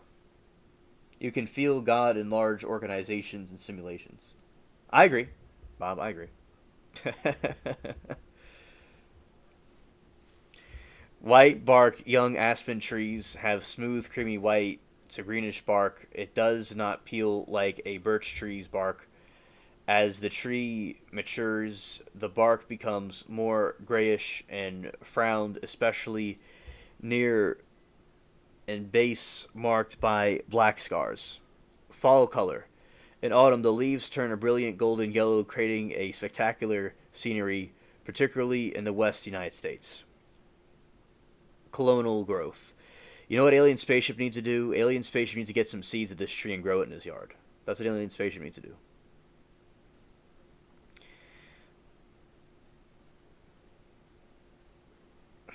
Colonal growth. Aspen trees primarily reduce.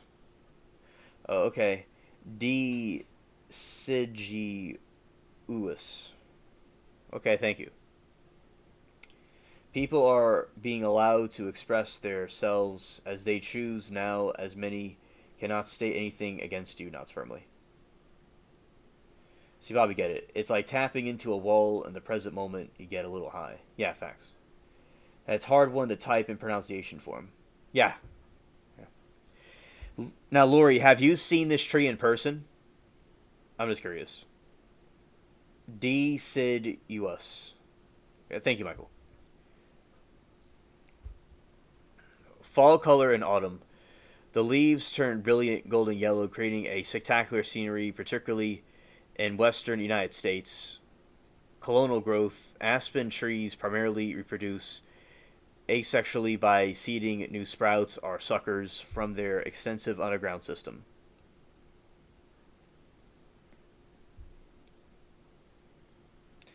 The Sig UOS. Scared.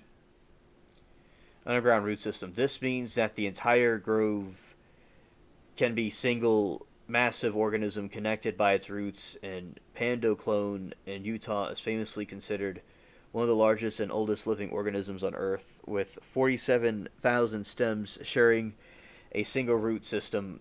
Pioneer species aspen are fast growing and are one of the first species to colonize an area after a major disturbance like a forest fire. They thrive in full sun and cannot tolerate the shade or slower growing taller conifers.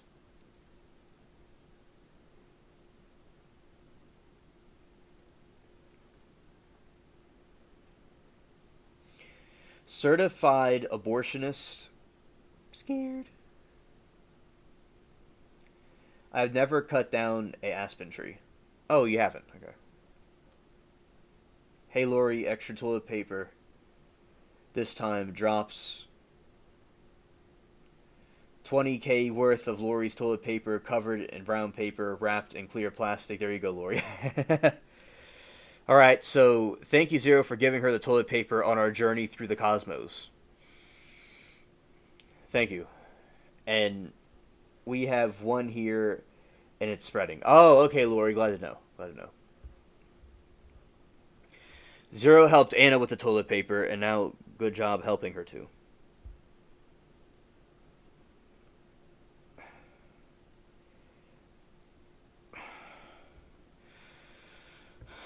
Okay, arborist like a tree doctor. Oh my god, I completely did not see that. Oh my goodness, my eyes. Thank you, Zero. Ooh, I missed that one. Scared. I got politics on my mind too much. Alright. Trees almost killed me. So much of life can be lived asexually. There you go. Trees almost killed me. Oh yeah, Bob, I'm sure you had many encounters with deadly incidents with trees. It reminds me of that show on the History Channel from like a long time ago, Axemen, I think it was called, where they would go cut timber in Alaska, and it was very dangerous. That's what your job reminds me of. Lori said the quaking aspen. Yes, we have one in my neighborhood, but I haven't seen a large grove of them. Well, that's cool. You got to see that. That's cool.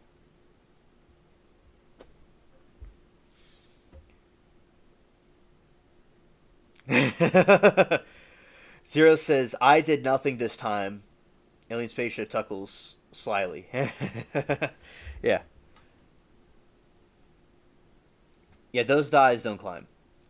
That's true, and climbing is very deadly. And that is a very brave job you have, Bob. And to go up there and cut those trees, shout out to you for that.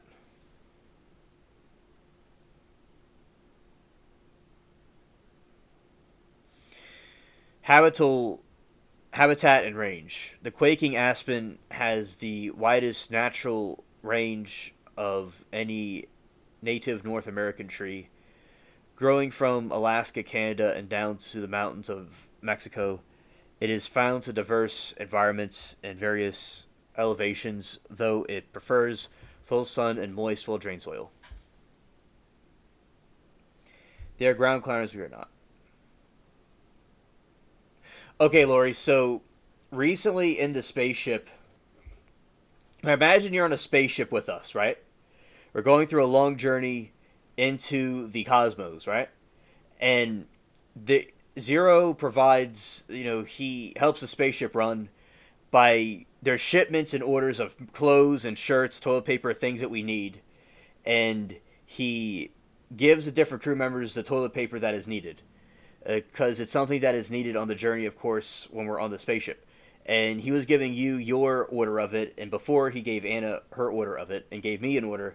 And sometimes he'll say things like, down the hallway to the right, there is the room where people can communicate with other aliens and stuff. So it's like imagining you're on a spaceship, and we're all like a group of people traveling through space. That is the theme of like what we're doing in the chat, like kind of making the chat room into like we're actually, which we are, in space. So that's to explain to you why you got all these orders of toilet paper. And on behalf of myself, I wanted you to have everything you need for this journey. And 15 trillion. Yeah, I'm glad Zero getting those orders in. So 15 pauses, suction clears throat, headphones, looking toward aliens for clearance and location. Yes, Zero, you get clearance. Get clearance. And Gerald Burnick out of Cali is epic to follow. Oh, thank you. Thank you.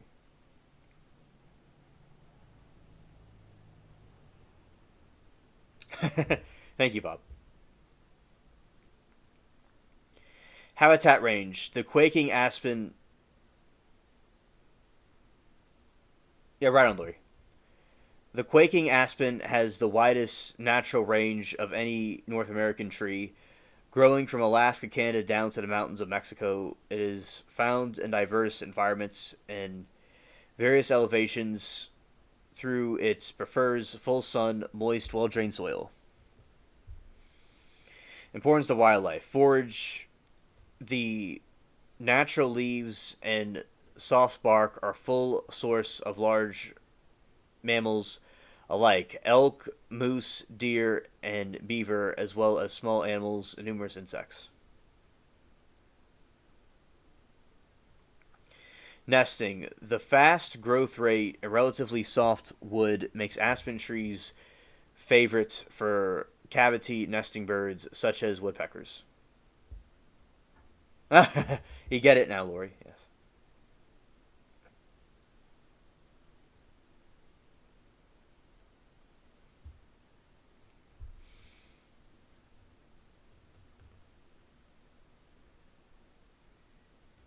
All right. Zero says returns from storage room 23-B. I don't even want to know what growled at me like that, shaking my head toward alien spaceship, not caring what was in the storage 23B. You're welcome, Lori. Well, yeah, Zero got me in the spot. Now, there was an incident I've been hearing, I'll admit, I've been hearing for a while.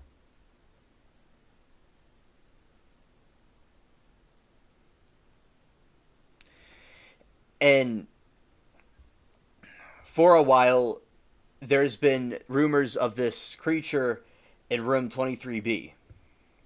So I'm going to have to go check it out to see what it is, because yes, I am now put in the position to see what it is now, and we're going to go down the shaft in the elevator to see what it is.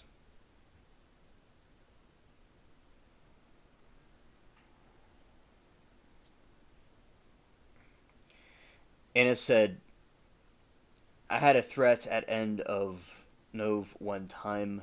Not quite sure end of Nov one time is, but we are scared.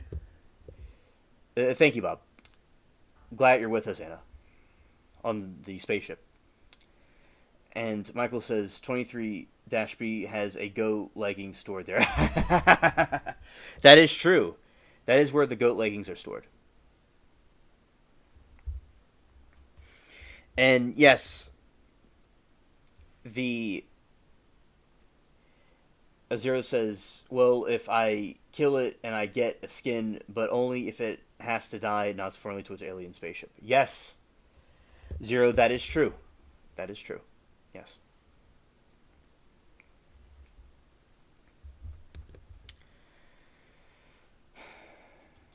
Anna and chat, I appreciate you all here with us, and I'm glad that y'all are enjoying the show.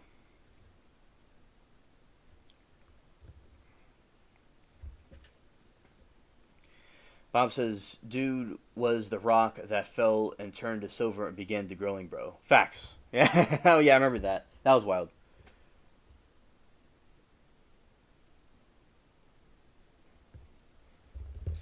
The panda clone is a massive single organism of a male quaking aspen populus tremendus tremulodes located in Utah's Fish Lake National Forest.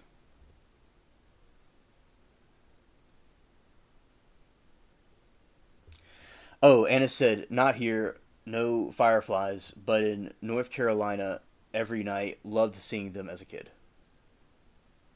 Oh, yeah, yeah. Well, the fireflies are very beautiful. Only time I'll see fireflies is when the outages happen at night. That's when I'll see them. But yes, I'm sure that was a very good memories. They're very enchanting.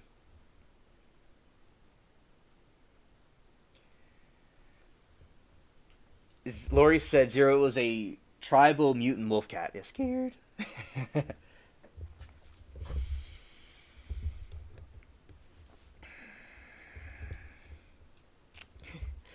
And tribbles are a creature from the original Star Trek series. Oh, okay. I watched Star Trek, but not much. Paddo is kind of big. Tribbles, they like are Vulcans. They do not like Klingons. Okay. The Pando clone is a massive single organism of a male quaking aspen located in Utah's Fish Lake National Forest. Its name from Latin for eye spread refers to the vast interconnected root system from which the tree has stems to grow.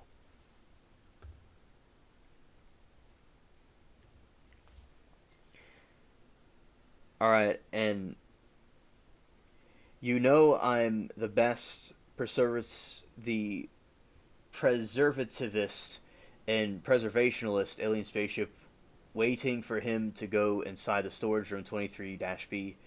You damn right I'm cool, fucking cat. I scream back, Lori. Yeah, facts. Yeah, facts, chat. Shout out to all of you. Yeah, shout out to Zero. So, oh yeah. Okay, I'm going there now. I got some of the Greys, and I got some other aliens with me. I have the security guards that are green, that have two heads, and they are the Epiphany aliens. And they got one antenna each, and we're going to see what's going on. I go by myself, but they want to come with me. All right, so we're going to be going down the elevator, down the doorway into the dark room of 23-B. A forest of one. While Pando appears to the forest of more than 40,000 separate trees, genetic analysts has proven that are all genetically identical and are part of one single life-living organisms. Jumps behind alien spaceship just as he kicks the door open, and I see the door behind me and the team between us. Yeah. Yes. I got the flashlight, and we're moving through, and it's kind of dark, but then you hear some rustling, and scared. That's what I hear. Scared. Aliens is an imagination nation. It is self grew from itself and because of like Pando. I'm gonna type R, but pirate came out. R. Yeah. That is true that your pirate genetics are coming out there. And you're saying R. Yes. largest to heaviest, Pando is considered the largest on Earth, covering 106 acres and weighing an estimated 6,000 metric tons. Ancient age, the exact age of Pando is difficult to determine because individuals stems only for around 13 years, and the root system consecutively regenerates. However, scientists estimate the root system could be tens of thousands of years old. Cultural icon, Pando has achieved international fame, inspiring art, books, and even a U.S. postage stamp in 2006. I gotta see what this looks like. Okay.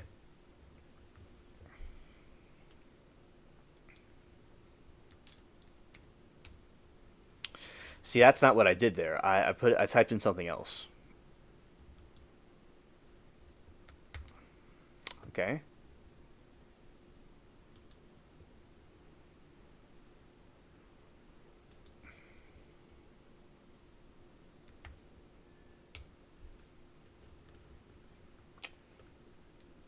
Let's see.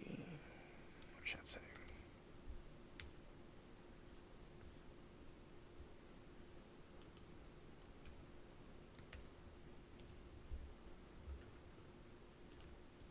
Yes, we do. We have them on the spaceship. They are down in the communication room. Okay, you guys have it in some sort of loop bubble. Looks confused. I need some big ass sword for shopping at Costco. Oh, yes, okay, Zero. We have here. Okay, so what happened was Zero's behind me, and myself and the two security guard, the Epiphany aliens, found the creature and contained it inside the loop. And we have it floating, and it was rustling around. And they got it. So I'll explain to you what it is, because I see it inside. It definitely looks like a interesting creature of some kind that must have been a stowaway from the Zen planet that we are on, the planet Zen. That must be certainly where it came from. And it's rustling. So they're taking it into the other room upstairs, up to the other floors, to examine if it's something that can be put into the spaceship zoo. But if it seems to be something nefarious and hostile, you could definitely have what is left, Zero. So we were able to contain what was in that room. And I should be drunk right now, and I'm not. Why is all the rum gone? I know, right? Facts.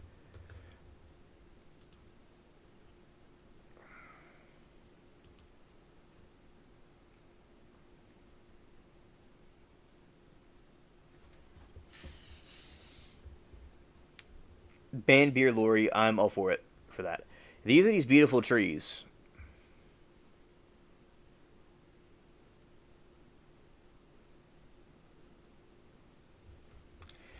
Sirius said, well, Newt Scamander, you deal with it. Smirks toward alien spaceship. Where's my damn rum? That's not good enough. Alright, Zero. I'll get you your rum. We're gonna go.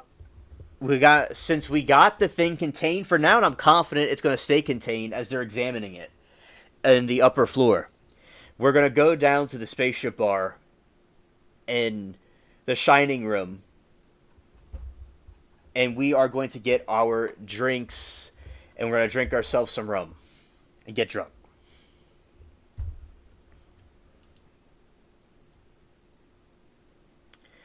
All right, these are these lovely trees. They look like very uniformly put together.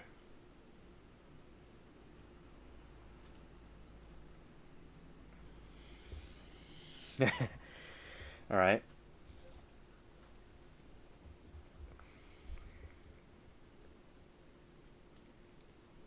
Alright, so let's see what the seeds are.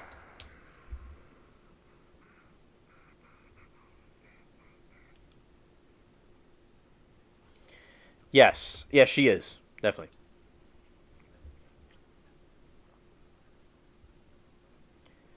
Pando is male, so it only produces pollen. It can and likely has made it with female aspen homeland trees. Alright, let's see aspen.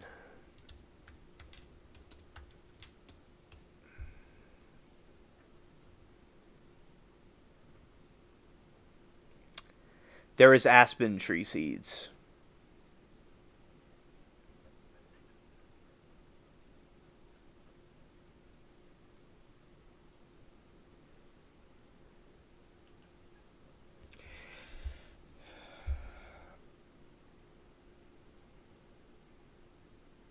Oh, Miranda, I'm glad you were.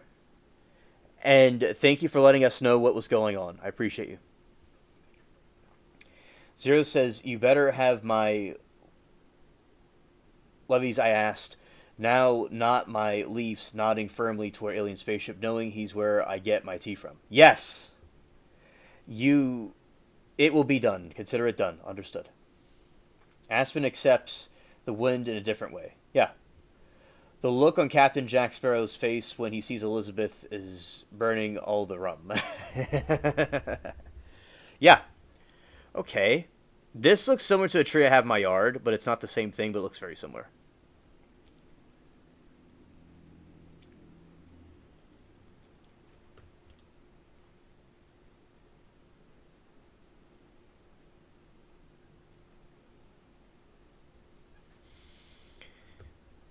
Alright, these are the leaves.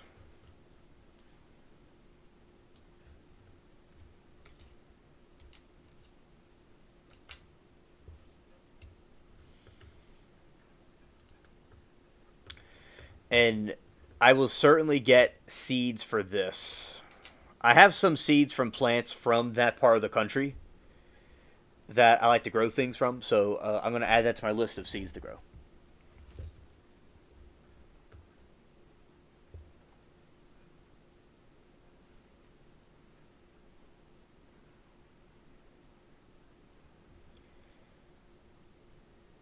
Well, that's good, Miranda. Moki was here earlier. I'm glad that she's watching it.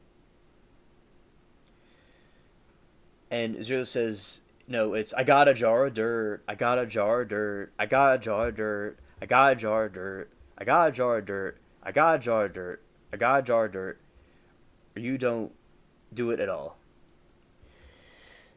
Yeah, he got himself his jar of dirt. Haha. Alright. And let's see.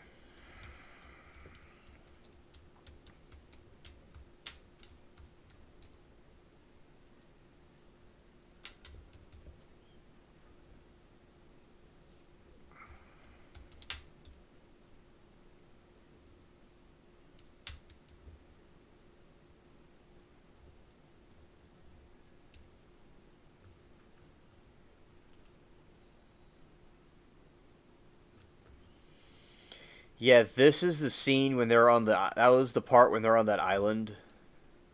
Over there.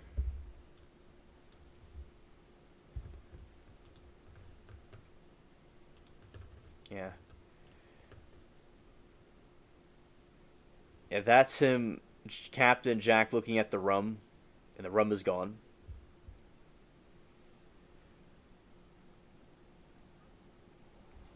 And Bob says, I planted two 50-pound shrubs in the mend. Oh, okay. Okay. Nice. Nice. That's good to know. Oh, I love Cyprus.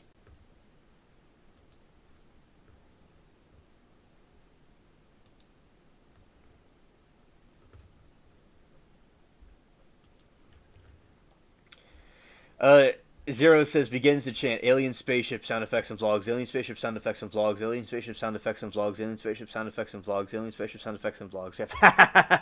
Facts. The past week I had to rent a drill. It wore me out. Oh yeah, and you're a hard worker and you do a lot of things, so definitely had to be very straining. And then you got this ad right here for Captain Jack Sparrow with his rum?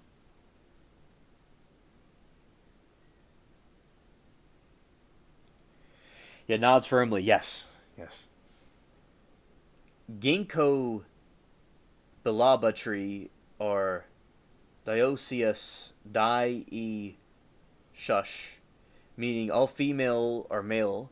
This fruit is smelly and messy, so they only plant males for landscaping purposes. They are gorgeous in fall. Yes, thank you. We will. I need to look what that is right now.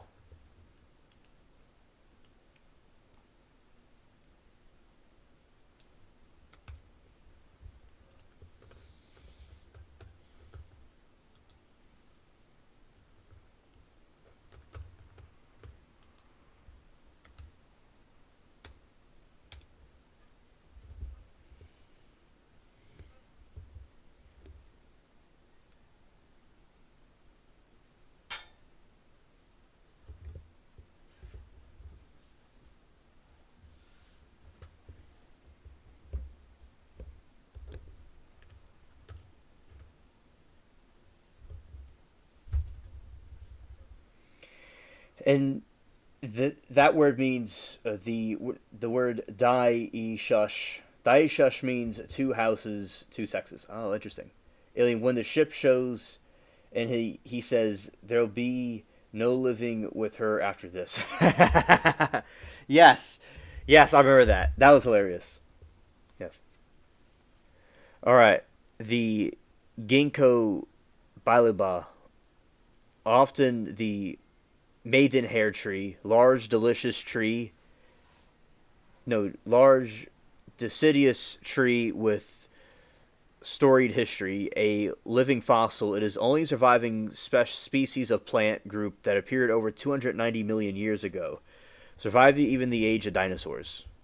Scared. 290 million. How do they know that many rings? I know. That's a question I have too. Scared.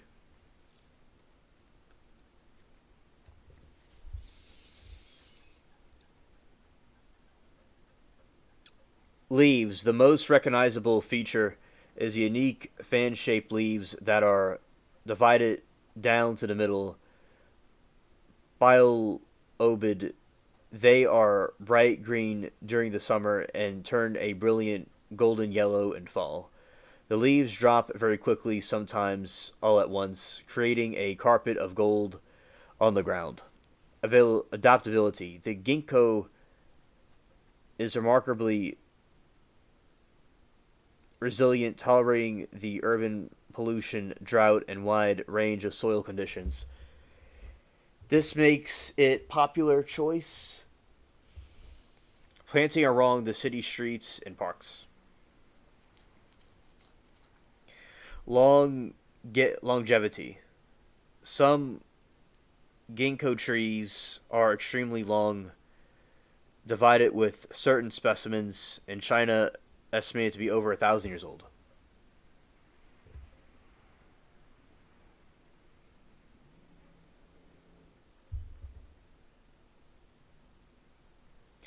Ginkgo is good for the memory. I should be taking it. Oh yeah, they are very cool. Thank you, Michael. He said the leaf fossils, not rings. Bob says I have a good memory. It doesn't last long.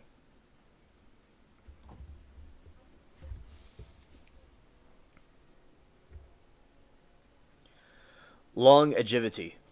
Some ginkgo trees are extremely long-lived, with a certain specimens of China estimated to be over 1,000 years old. The ginkgo trees are dioecious, meaning there are separate male and female trees. This is an important distinction for landscaping. Anna says, had a young male nurse who didn't come to work after Katrina, and boss called his cell, no answer. I told her he lives at home. Check just be app and See next kin phone called his parents. Oh, wow, Anna. Yeah, that's very... Yeah, it had to be very mysterious when that was going on. Wow. It's... thank you for letting us know. You know, because people all over seem to have different experience with it. You know, so how it affected different people in like different times. So say during that time period that occurred, and you're like wondering where people are, and with the hurricane makes you wonder. So thank you, Anna.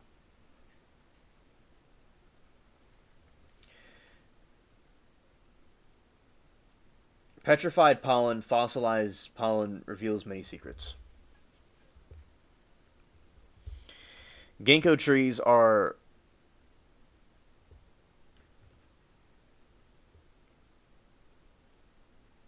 dioecious or dioecious,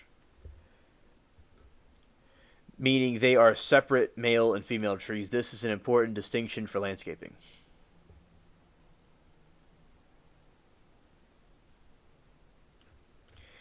It's like two different houses, two sexes. That's what it means. Female trees produce large plum-like seeds that are encased in fleshy to outer layer. When this layer falls and decays, it emits a strong, unpleasant smell, often compared to the rancid butter or vomit. For reason, female ginkgo trees are rarely planted in public spaces.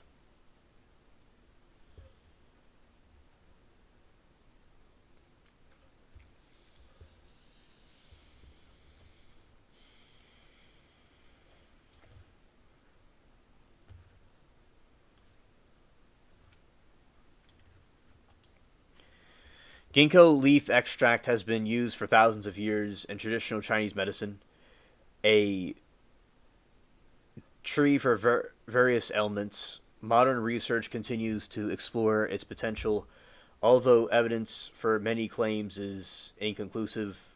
Brain health. Ginkgo extract is promoted as a supplement for brain health, with studies exploring its effects on conditions like dementia, anxieties, and memory. Some reviews suggest modest cognitive improvements in individuals with dementia, and especially at high doses. Circulation. It is also used to improve circulation and reduce pain caused by poor blood flow in legs, intermediate claudication. Health risk. Raw or roasted ginkgo seeds are toxic and should not be consumed. The supplement can also increase the risk of bleeding and may increase with certain medications, including anticoagulants.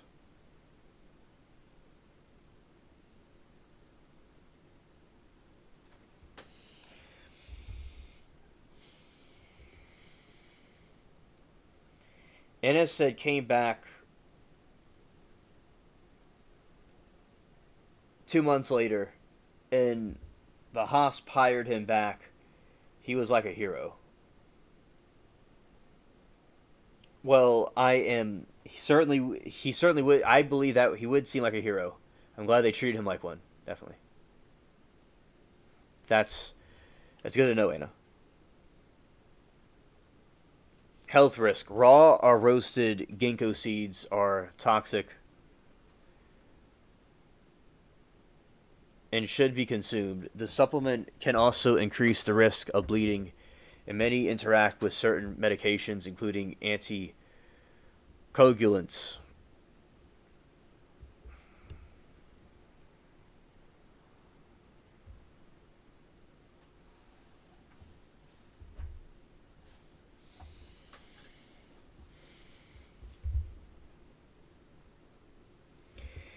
Had a calling to go help with Katrina. Well, yeah, I'm glad that her nurse helped with Katrina, that he felt that he was called to do that, and he helped many different people, and I'm thankful for his service to do that.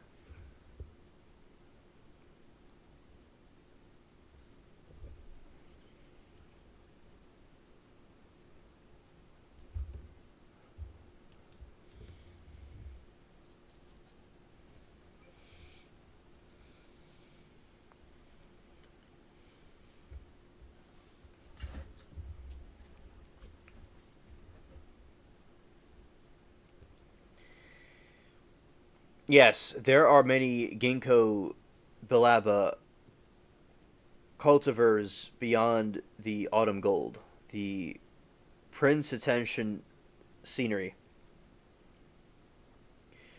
With new varieties being continually discovered, these cultivators offer a range of size, shape, and foliage featuring different landscape needs.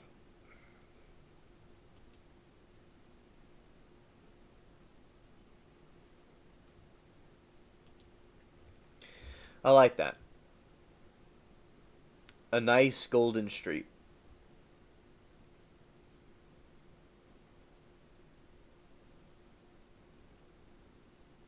The trees you grow will not be very big before you go. Yeah, the cypress trees take a while.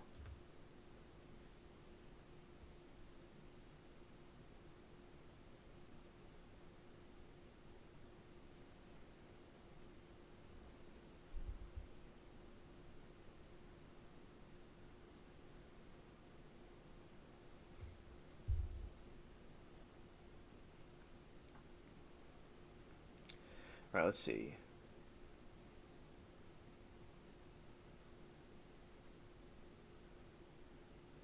Let's go on a cypress tree of some kind.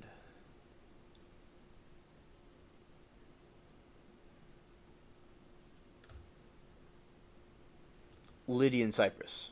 Okay, let's see.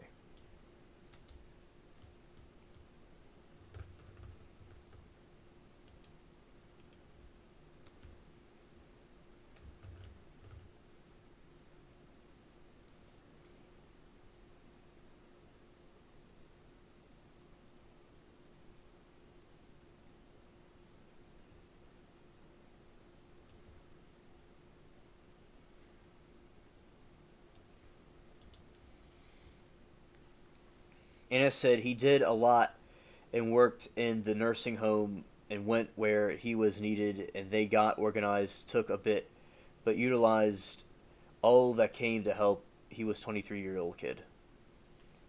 Wow, what a brave young man he was to do that.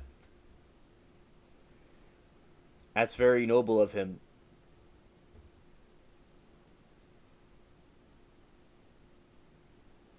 That was a very brutal hurricane to go through.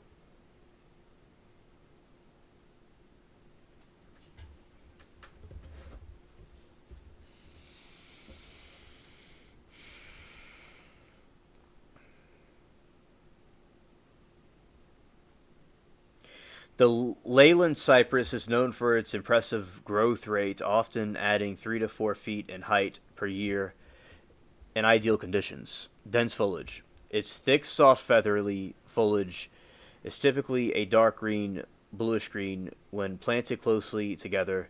These trees quickly form a dense, uniform screen, cone shape, left unpruned the tree into a tall, staley, pyramidal, and columnar shape.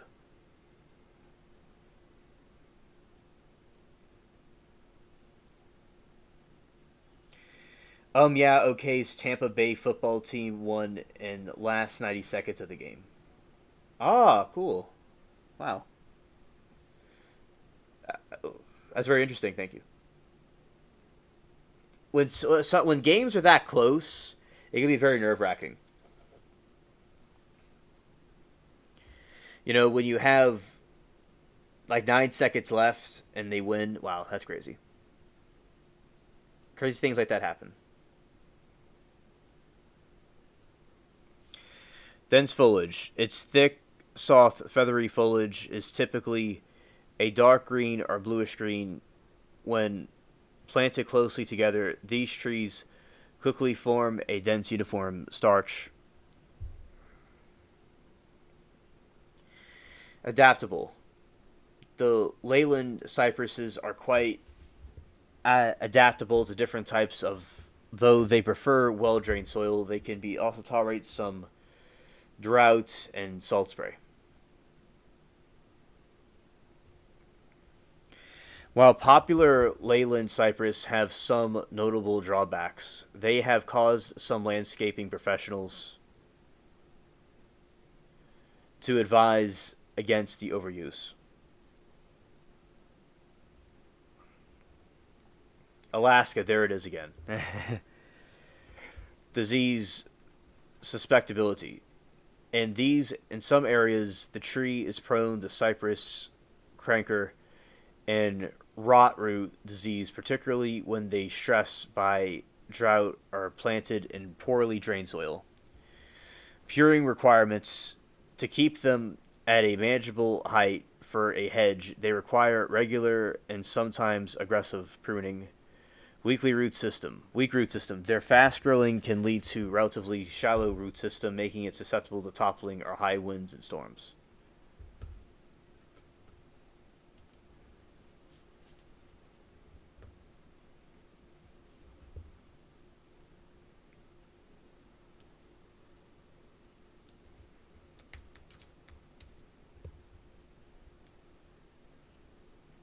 Oh, I have that thing growing in my yard.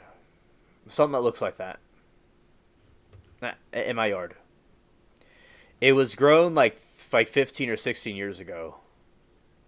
Yeah, I have a plant like that.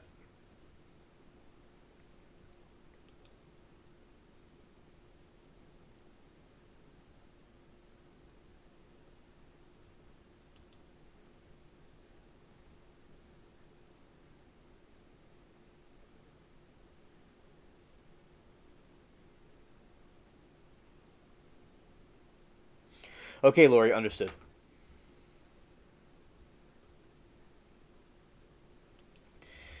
Let's look at the type of the Christmas type trees.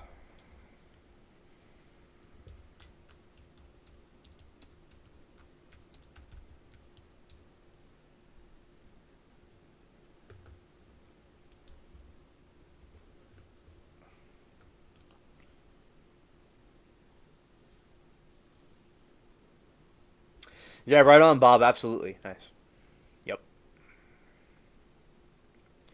Yeah, the one we have it's bigger now than it was in like 2008 or 9 whenever we planted there. Whatever tree I have is an evergreen tree. It looks kind of like a Christmas tree.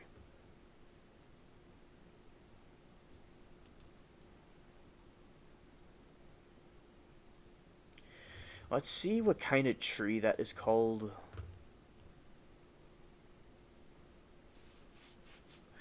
Oh, this one, the Thuja oceanensis, American pillar tree. Let's see.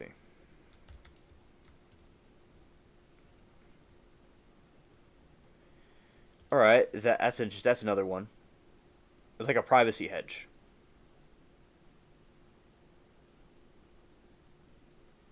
Oh, thank you, Michael.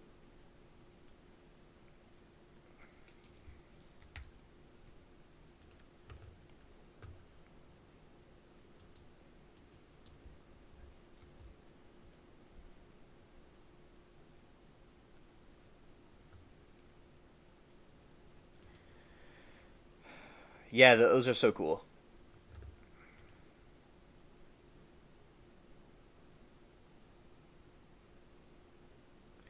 The other plant looks like an Italian cypress. Oh, okay. I like how these people have these trees that just grow wild in those areas.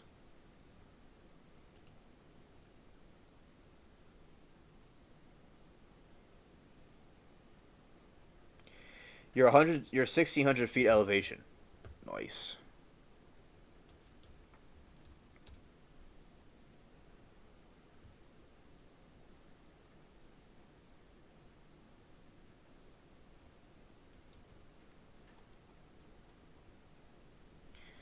All right, let's see where the origins of this type of tree came from.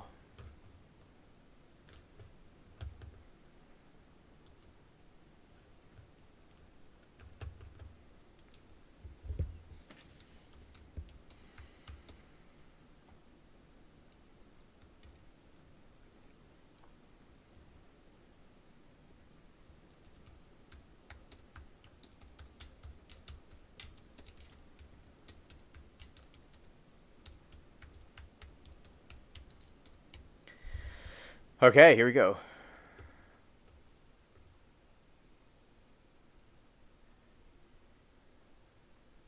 The Christmas tree tradition was brought to North America by German immigrants In the 18th, 19th centuries, the type of trees used have evolved over time with a variety of uses.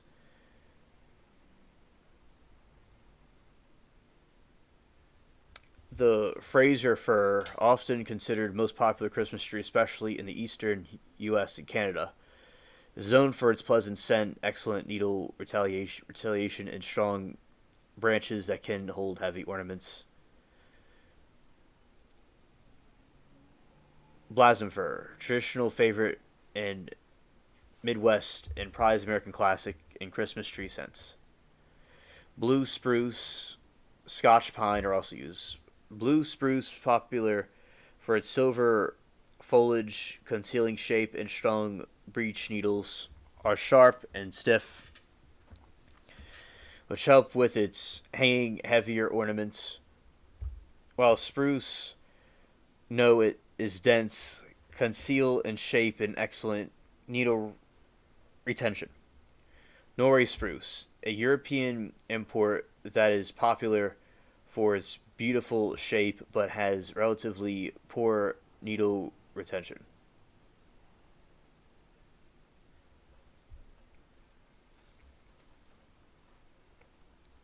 Scotch pine, a popular choice, especially Midwest, because of its exceptional needle retention. Even when dry, eastern white pine, valued for its soft, long needles and minimal aroma, which makes it a good option for people with allergies. Its branches are not strong enough for heavy decoration.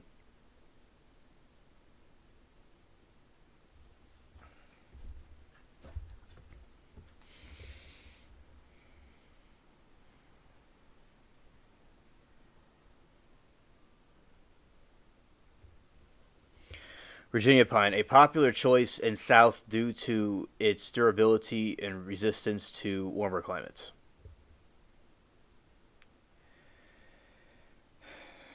Okay. And let's go here.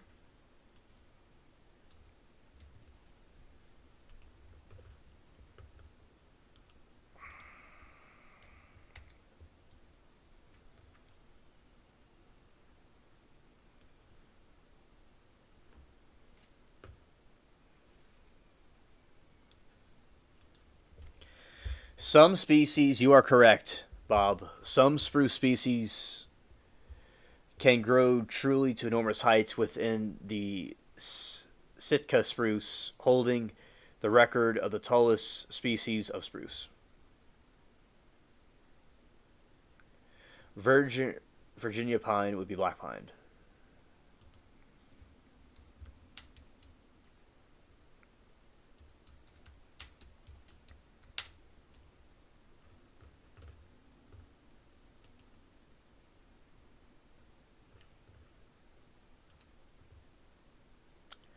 All right, looks interesting. That's a nice green color. It really is. It's a nice green color.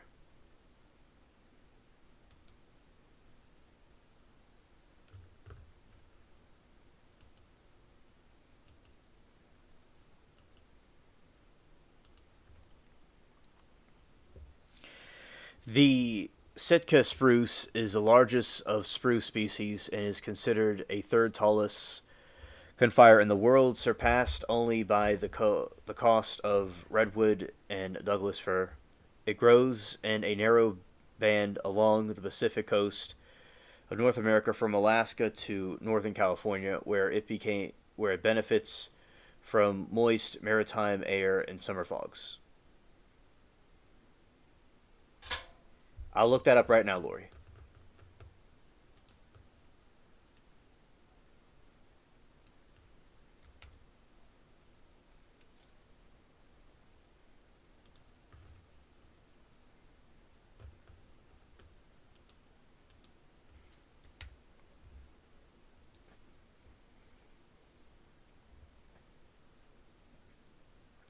Alaska, there it is again. Okay, okay. I'm stopping at the store, not texting and driving. Oh, okay, okay. The mandrone tree most often refers to the Pacific mandrone a striking broadleaf evergreen native to west coast of North America. It is a famous distinctive tree known for its unique peeling cinnamon red bark and gnarled twisting branches. It is sometimes called the strawberry tree for its berries and Aruptibus in Canada.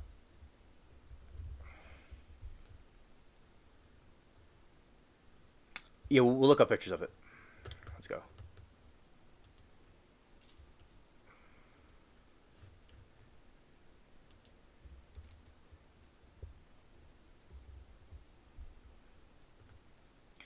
Ooh, that's really interesting. It looks like a fairy tale tree.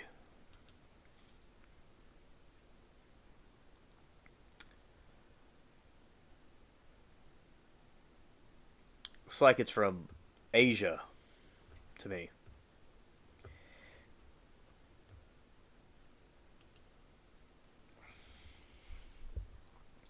Laurie said we would find a deleted dead top or big branch, strip of leaves, oil the bark with olive oil, dress white lights and ornaments for Christmas.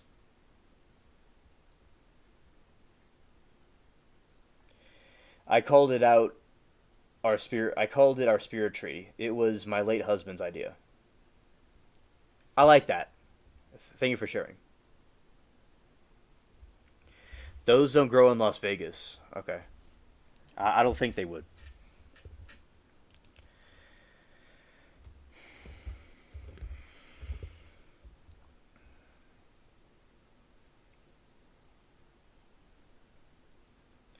Or he said we would find a deleted top of a big branch, strip of leaves, oil bark with olive oil, dress it with white lights and ornaments for Christmas. I called it a spirit tree. Okay, so that is a very warm story. Their flowers smell so sweet in spring. I'm glad to know.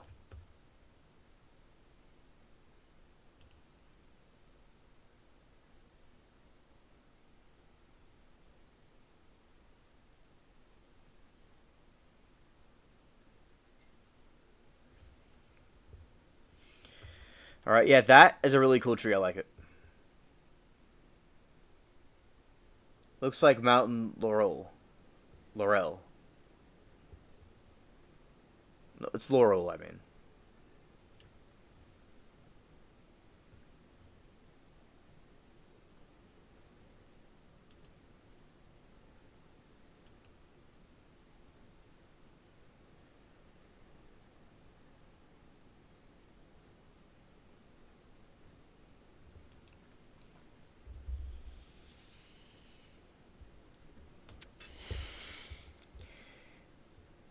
Didn't know they made that tree. Yeah.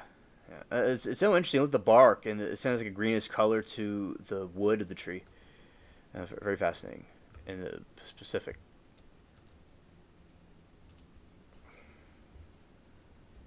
Thank you, Lori, very much.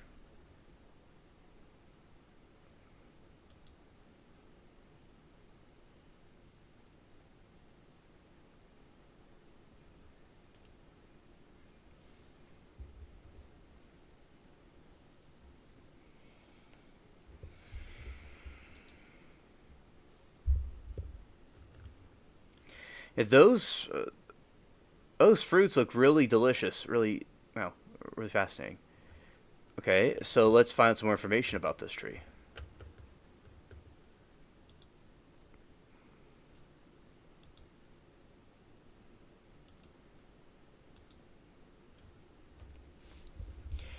Shedding bark. The Pacific madrone sheds its bark annually, revealing a smooth, polished, and new layer underneath. The color of its bark changes from pale green or tan to its characteristic reddish orange or cinnamon hues as it ages. This shedding process is an evolutionary defense against pests and diseases. Oh, nice, Michael. Awesome. The Birch Shalone pipe tree is the oldest tree in record. It's great flood in its springs. Thank you, We'll look that up next.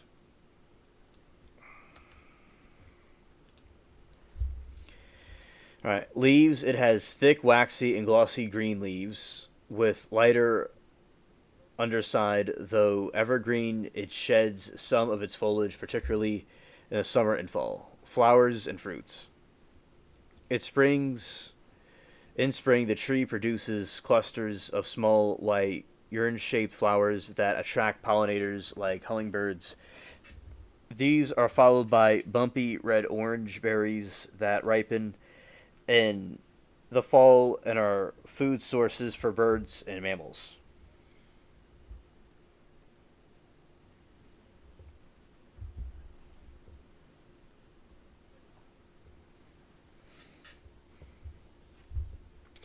Difficult to cultivate. Madrones are notoriously difficult to transplant due to their sensitive to root disturbance. They are best started from seed and often planted in their native habitat where they have symbiotic relationship with mycorrhizal fungi that help them absorb nutrients. They use to increment roar to count the rings as well. Roar drill and got stuck. Okay. We never burn Madrone. It's sacred to us heathens. Okay, understood. And Michael says, Bob, there is a tree that is older than Burskin pine. Burstelcone pine. So the university student cut the tree down to retrieve his borrower. Oh, wow. The one in Sweden, Michael. Nope. Habitat challenges. Habitat: the Pacific madrone thrives in well-drained rocky and often poor soil and is commonly found in slopes and coastal bluffs. It prefers full sun but can tolerate partial shade. Its range extends from British Columbia down through Washington, Oregon, and California. Threats: the tree is susceptible to fungal diseases like sudden oak deletion root and madrone canker, who is exacerbated by excess moisture and poorly drained soil.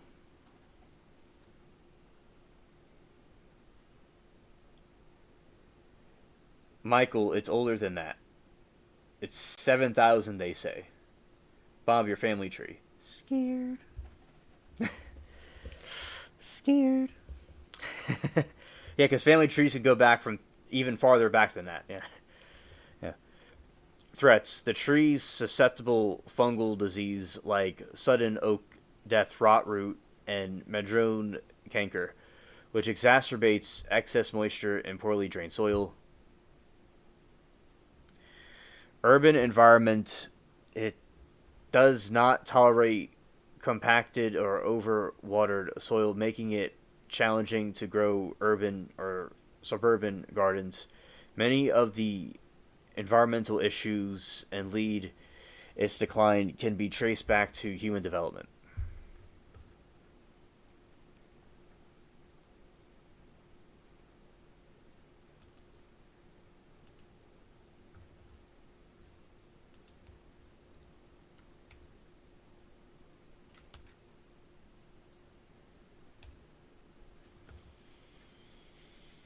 Whoa, that's an interesting tree right there. I like that. That's some. That is a piece of art. That tree is it's loud. You know, like it's the tree saying a lot without saying anything.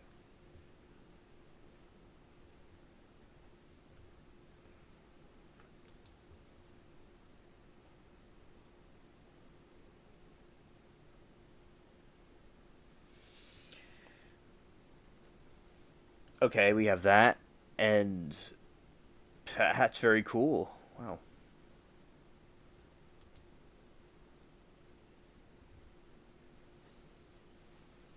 It's highly guarded. Okay.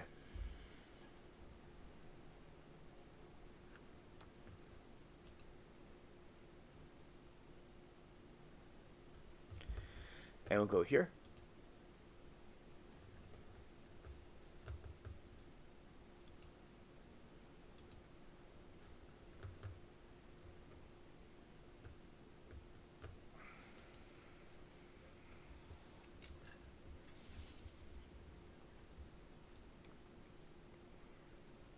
I know there is an old tree in Greece.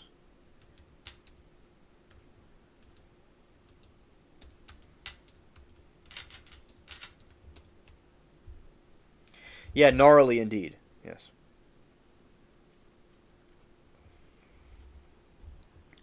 Is the Bryscalone pipe tree the oldest tree? It depends how you define oldest. A Great Basin bristlecone pine. Yeah, those trees rock facts. Named Methuselah is widely recognized as the oldest non-colonial tree, meaning its single longest living tree specimen. However, there are much older colonial organisms which regenerate new trunks from ancient root systems. Oh, thank you, Michael.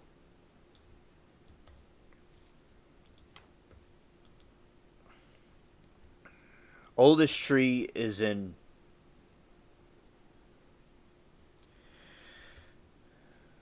belongs in Methuselah, Great Britain. It grows undisclosed locations in White Mountains and Inyo National Forest in California. Okay, let's look at this other tree, too.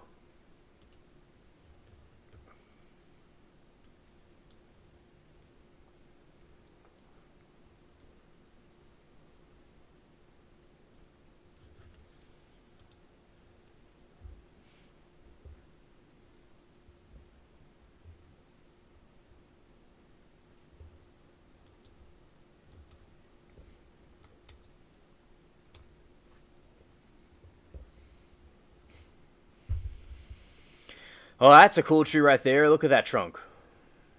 It has all kinds. It looks like a mountain.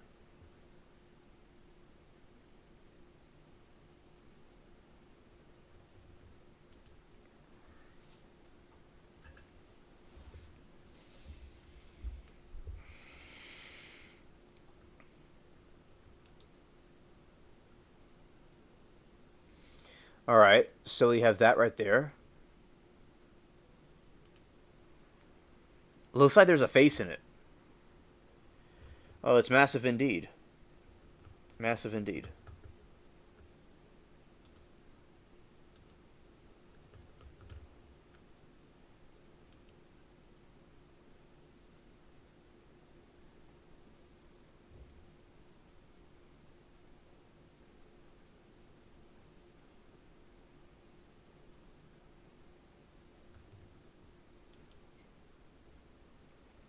Scared. You could almost see a face in it. Yeah, that's true.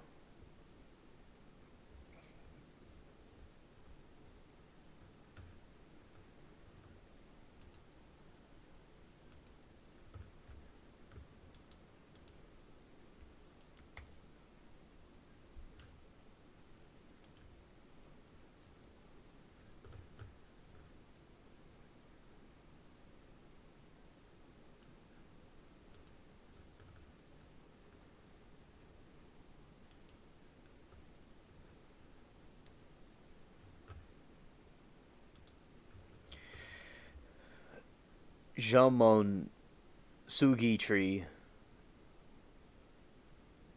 Ancient Japanese tree and cedar tree located in Yakushima, a subtropical island in Japan.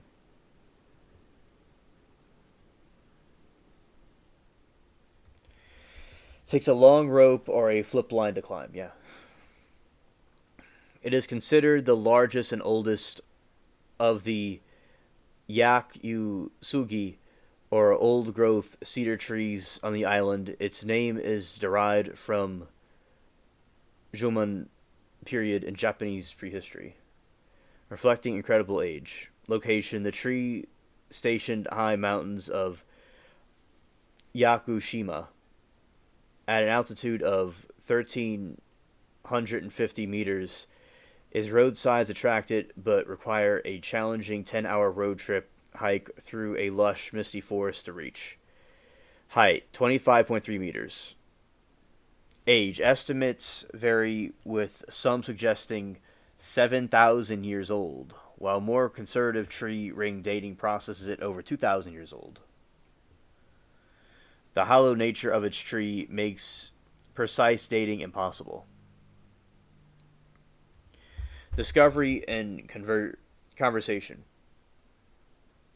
Although likely known by local loggers for centuries, the tree was officially discovered and brought to public attention in 1966, significant lead to the protection of Yakushima's forest and islands designation as UNESCO World Heritage Site in 93.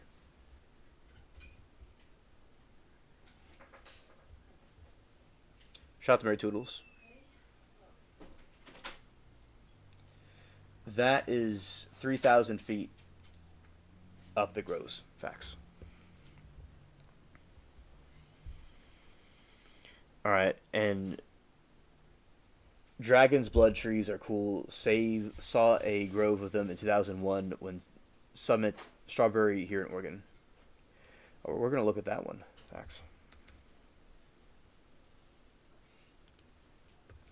The path. The trial's long arduous height, climbing a relatively flat stretch along an old forest railway track with more strenuous mountain path, scrambles over the tree roots and boulders, encountering other sights along the way. Hikers encounter other impressive ancient trees, including the Daiosugi, Great King Cedar, and hollowed out Wilson Stump.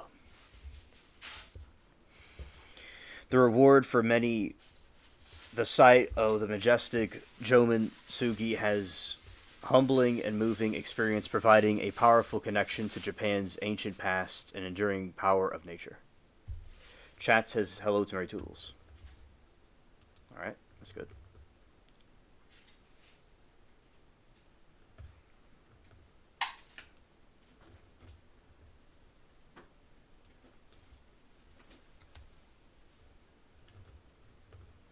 Yes, that is a tree that we talked about this a couple of streams ago.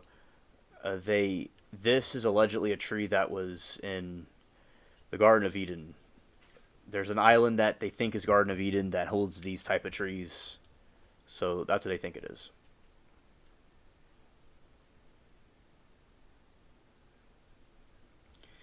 And nice blue skies and nice trees.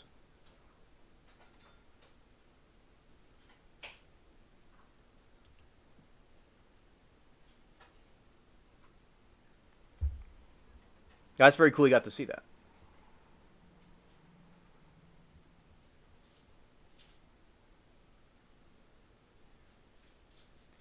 Bob said if I were Japanese, I'd visit that tree just to cry. Yeah. Definitely. One day if I see it, I certainly will do that.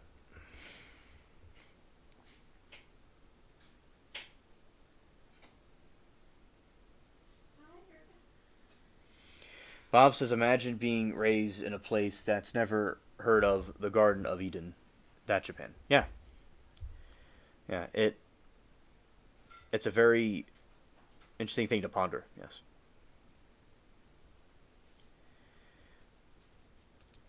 So that's very interesting. You know, you cut it and it looks like blood comes out of it. And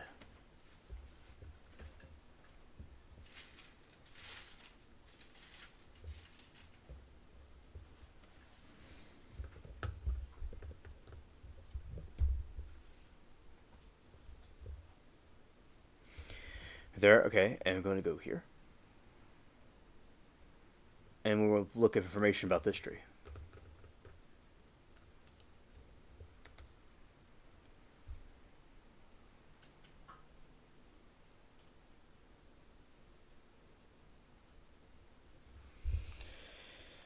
Lori said, I'm not sure they were supposed to be there, but it was definitely a special site. Maybe the bird brought the seeds there long ago.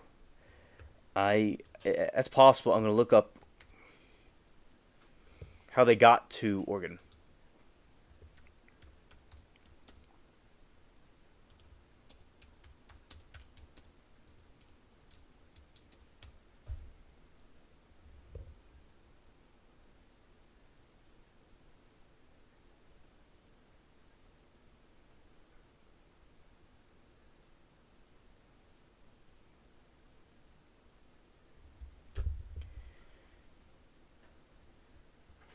Okay. So the tree, as I said, the reason why I wouldn't think that it would be where you are is that it comes from Yemen, off the coast of Yemen in the Indian Ocean. So that bird had express, first class flight skills to get that far to where you are. I don't know. They're not native to that area, so someone must have brought the seeds or brought some of those to the U.S. at some point. I don't really see. I don't see information about it.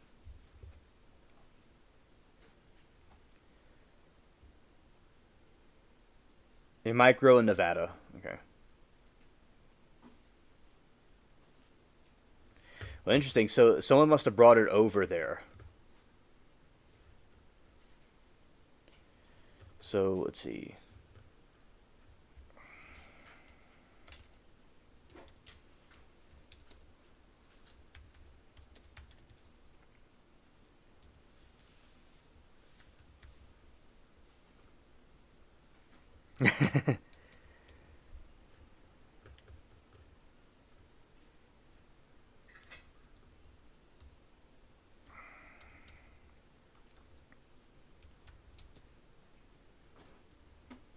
You know what's cool, by the way?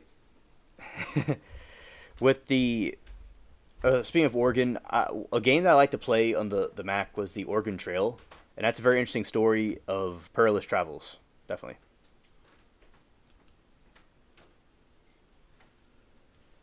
Yeah, I don't see any information about it in Oregon, but scared. But as I said, somebody must have. They either had a bird that had first class flight, or it was somebody that must have brought it there, or an alien did it.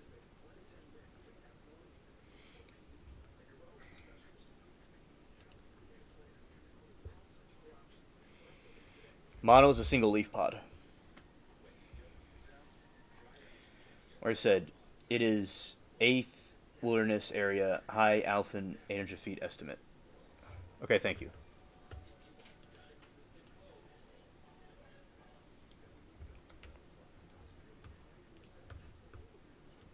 Oh my gosh, I have to get up again. All I have to do is get up. I'm about to have There's also a house plant called a dragon tree. Mine is 39 years old. Well, that's very good to know. Thank you, buddy.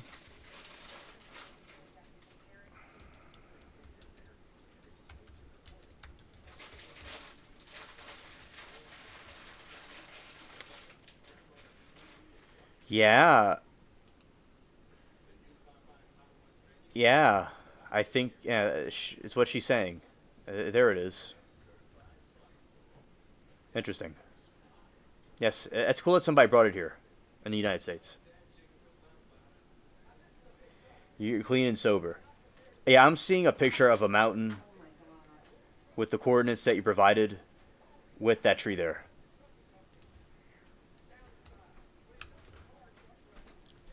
So that was a clever individual that brought it there.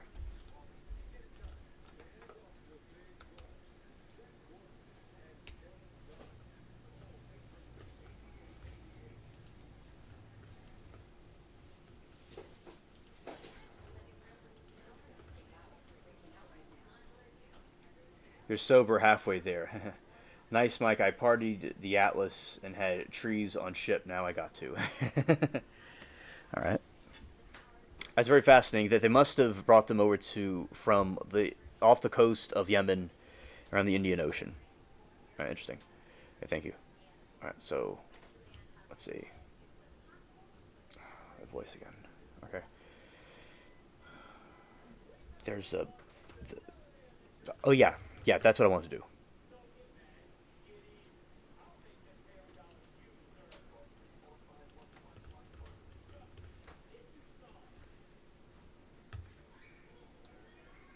Not that one. Let's go to the other one.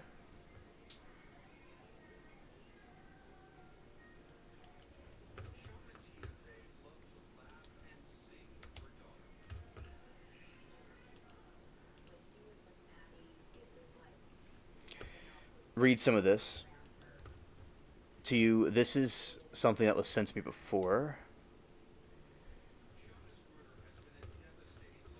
Okay. We've talked about this before in the stream, but we're going to talk about it again. Alright. Some interesting facts right here. We're about to be ending it soon, but I want to close this out with some facts. That is a good chat, thanks to all. Yes, facts. We're almost done.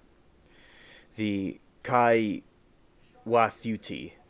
This is it's found in Magok region of Myanmar. It is deep orange crystal that was only officially recognized in 2015, making it one of the rarest minerals on Earth.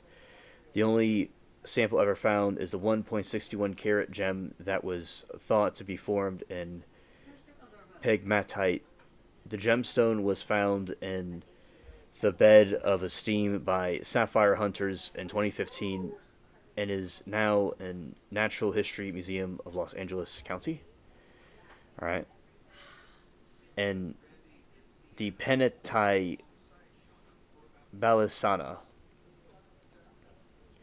This tree is known by a scientific name as one of the rarest trees on Earth, the only single tree in the wild, one of the 3 king islands of the coast of New Zealand. These trees eaten by goats that were introduced in the island in 1889, making this last tree of the rarest and loneliest in the world. 2005, a team of scientists managed to raise 6 more trees that produced seeds in 2019. We talk about the dragon blood tree. There's something called the corpse flower, the native to the tropical rainforest of Sumatra, Indonesia. This 8-foot flower only blooms for 2 to 3 days once every 1 to 2 years. When it does, it generates heat and releases a powerful stink that smells similar to the stench of rotten flesh. And flowers live 7 to 10 years before its first bloom. The Nazca Line's giant design etched in the ground in Peruvian coastal plain, about 250 miles south of Lima, created the Nazca people. These lines are believed to have originally been ritual to the gods to bring rain, but their true purpose might have changed over time.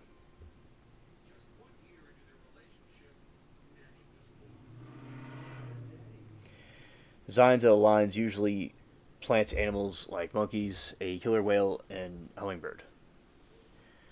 Geometric shapes like triangles and trapezoids and spirals. The rock that covered the desert are rust-colored, so lines were made by removing the top 25 to 15 inches, light-colored underneath. We'll look at more of those later. I'm glad G showed me this interesting facts, about different things in the world. That's pretty cool. Alright, so what we'll do now is we've reached a stopping point. So let's go here. Alright. So we have reached a stopping point, and we'll look at more of these things tomorrow. And at some point this week, we're going to be talking about different types of food again. We'll do that once a week. And then we will continue to do the thing we usually do. So yeah, so we are ending it. Thank you all for coming. We had a very good stream, learning about different things, and having some funny laughs about the prehistoric, the medieval art that they had. Talk about hurricanes and things like that as well, and aliens. So, okay. In the Panama meteorite. Now what we'll do is, alright. We'll see you all on the next one. Thank you all for coming here and hanging out with me. And peace.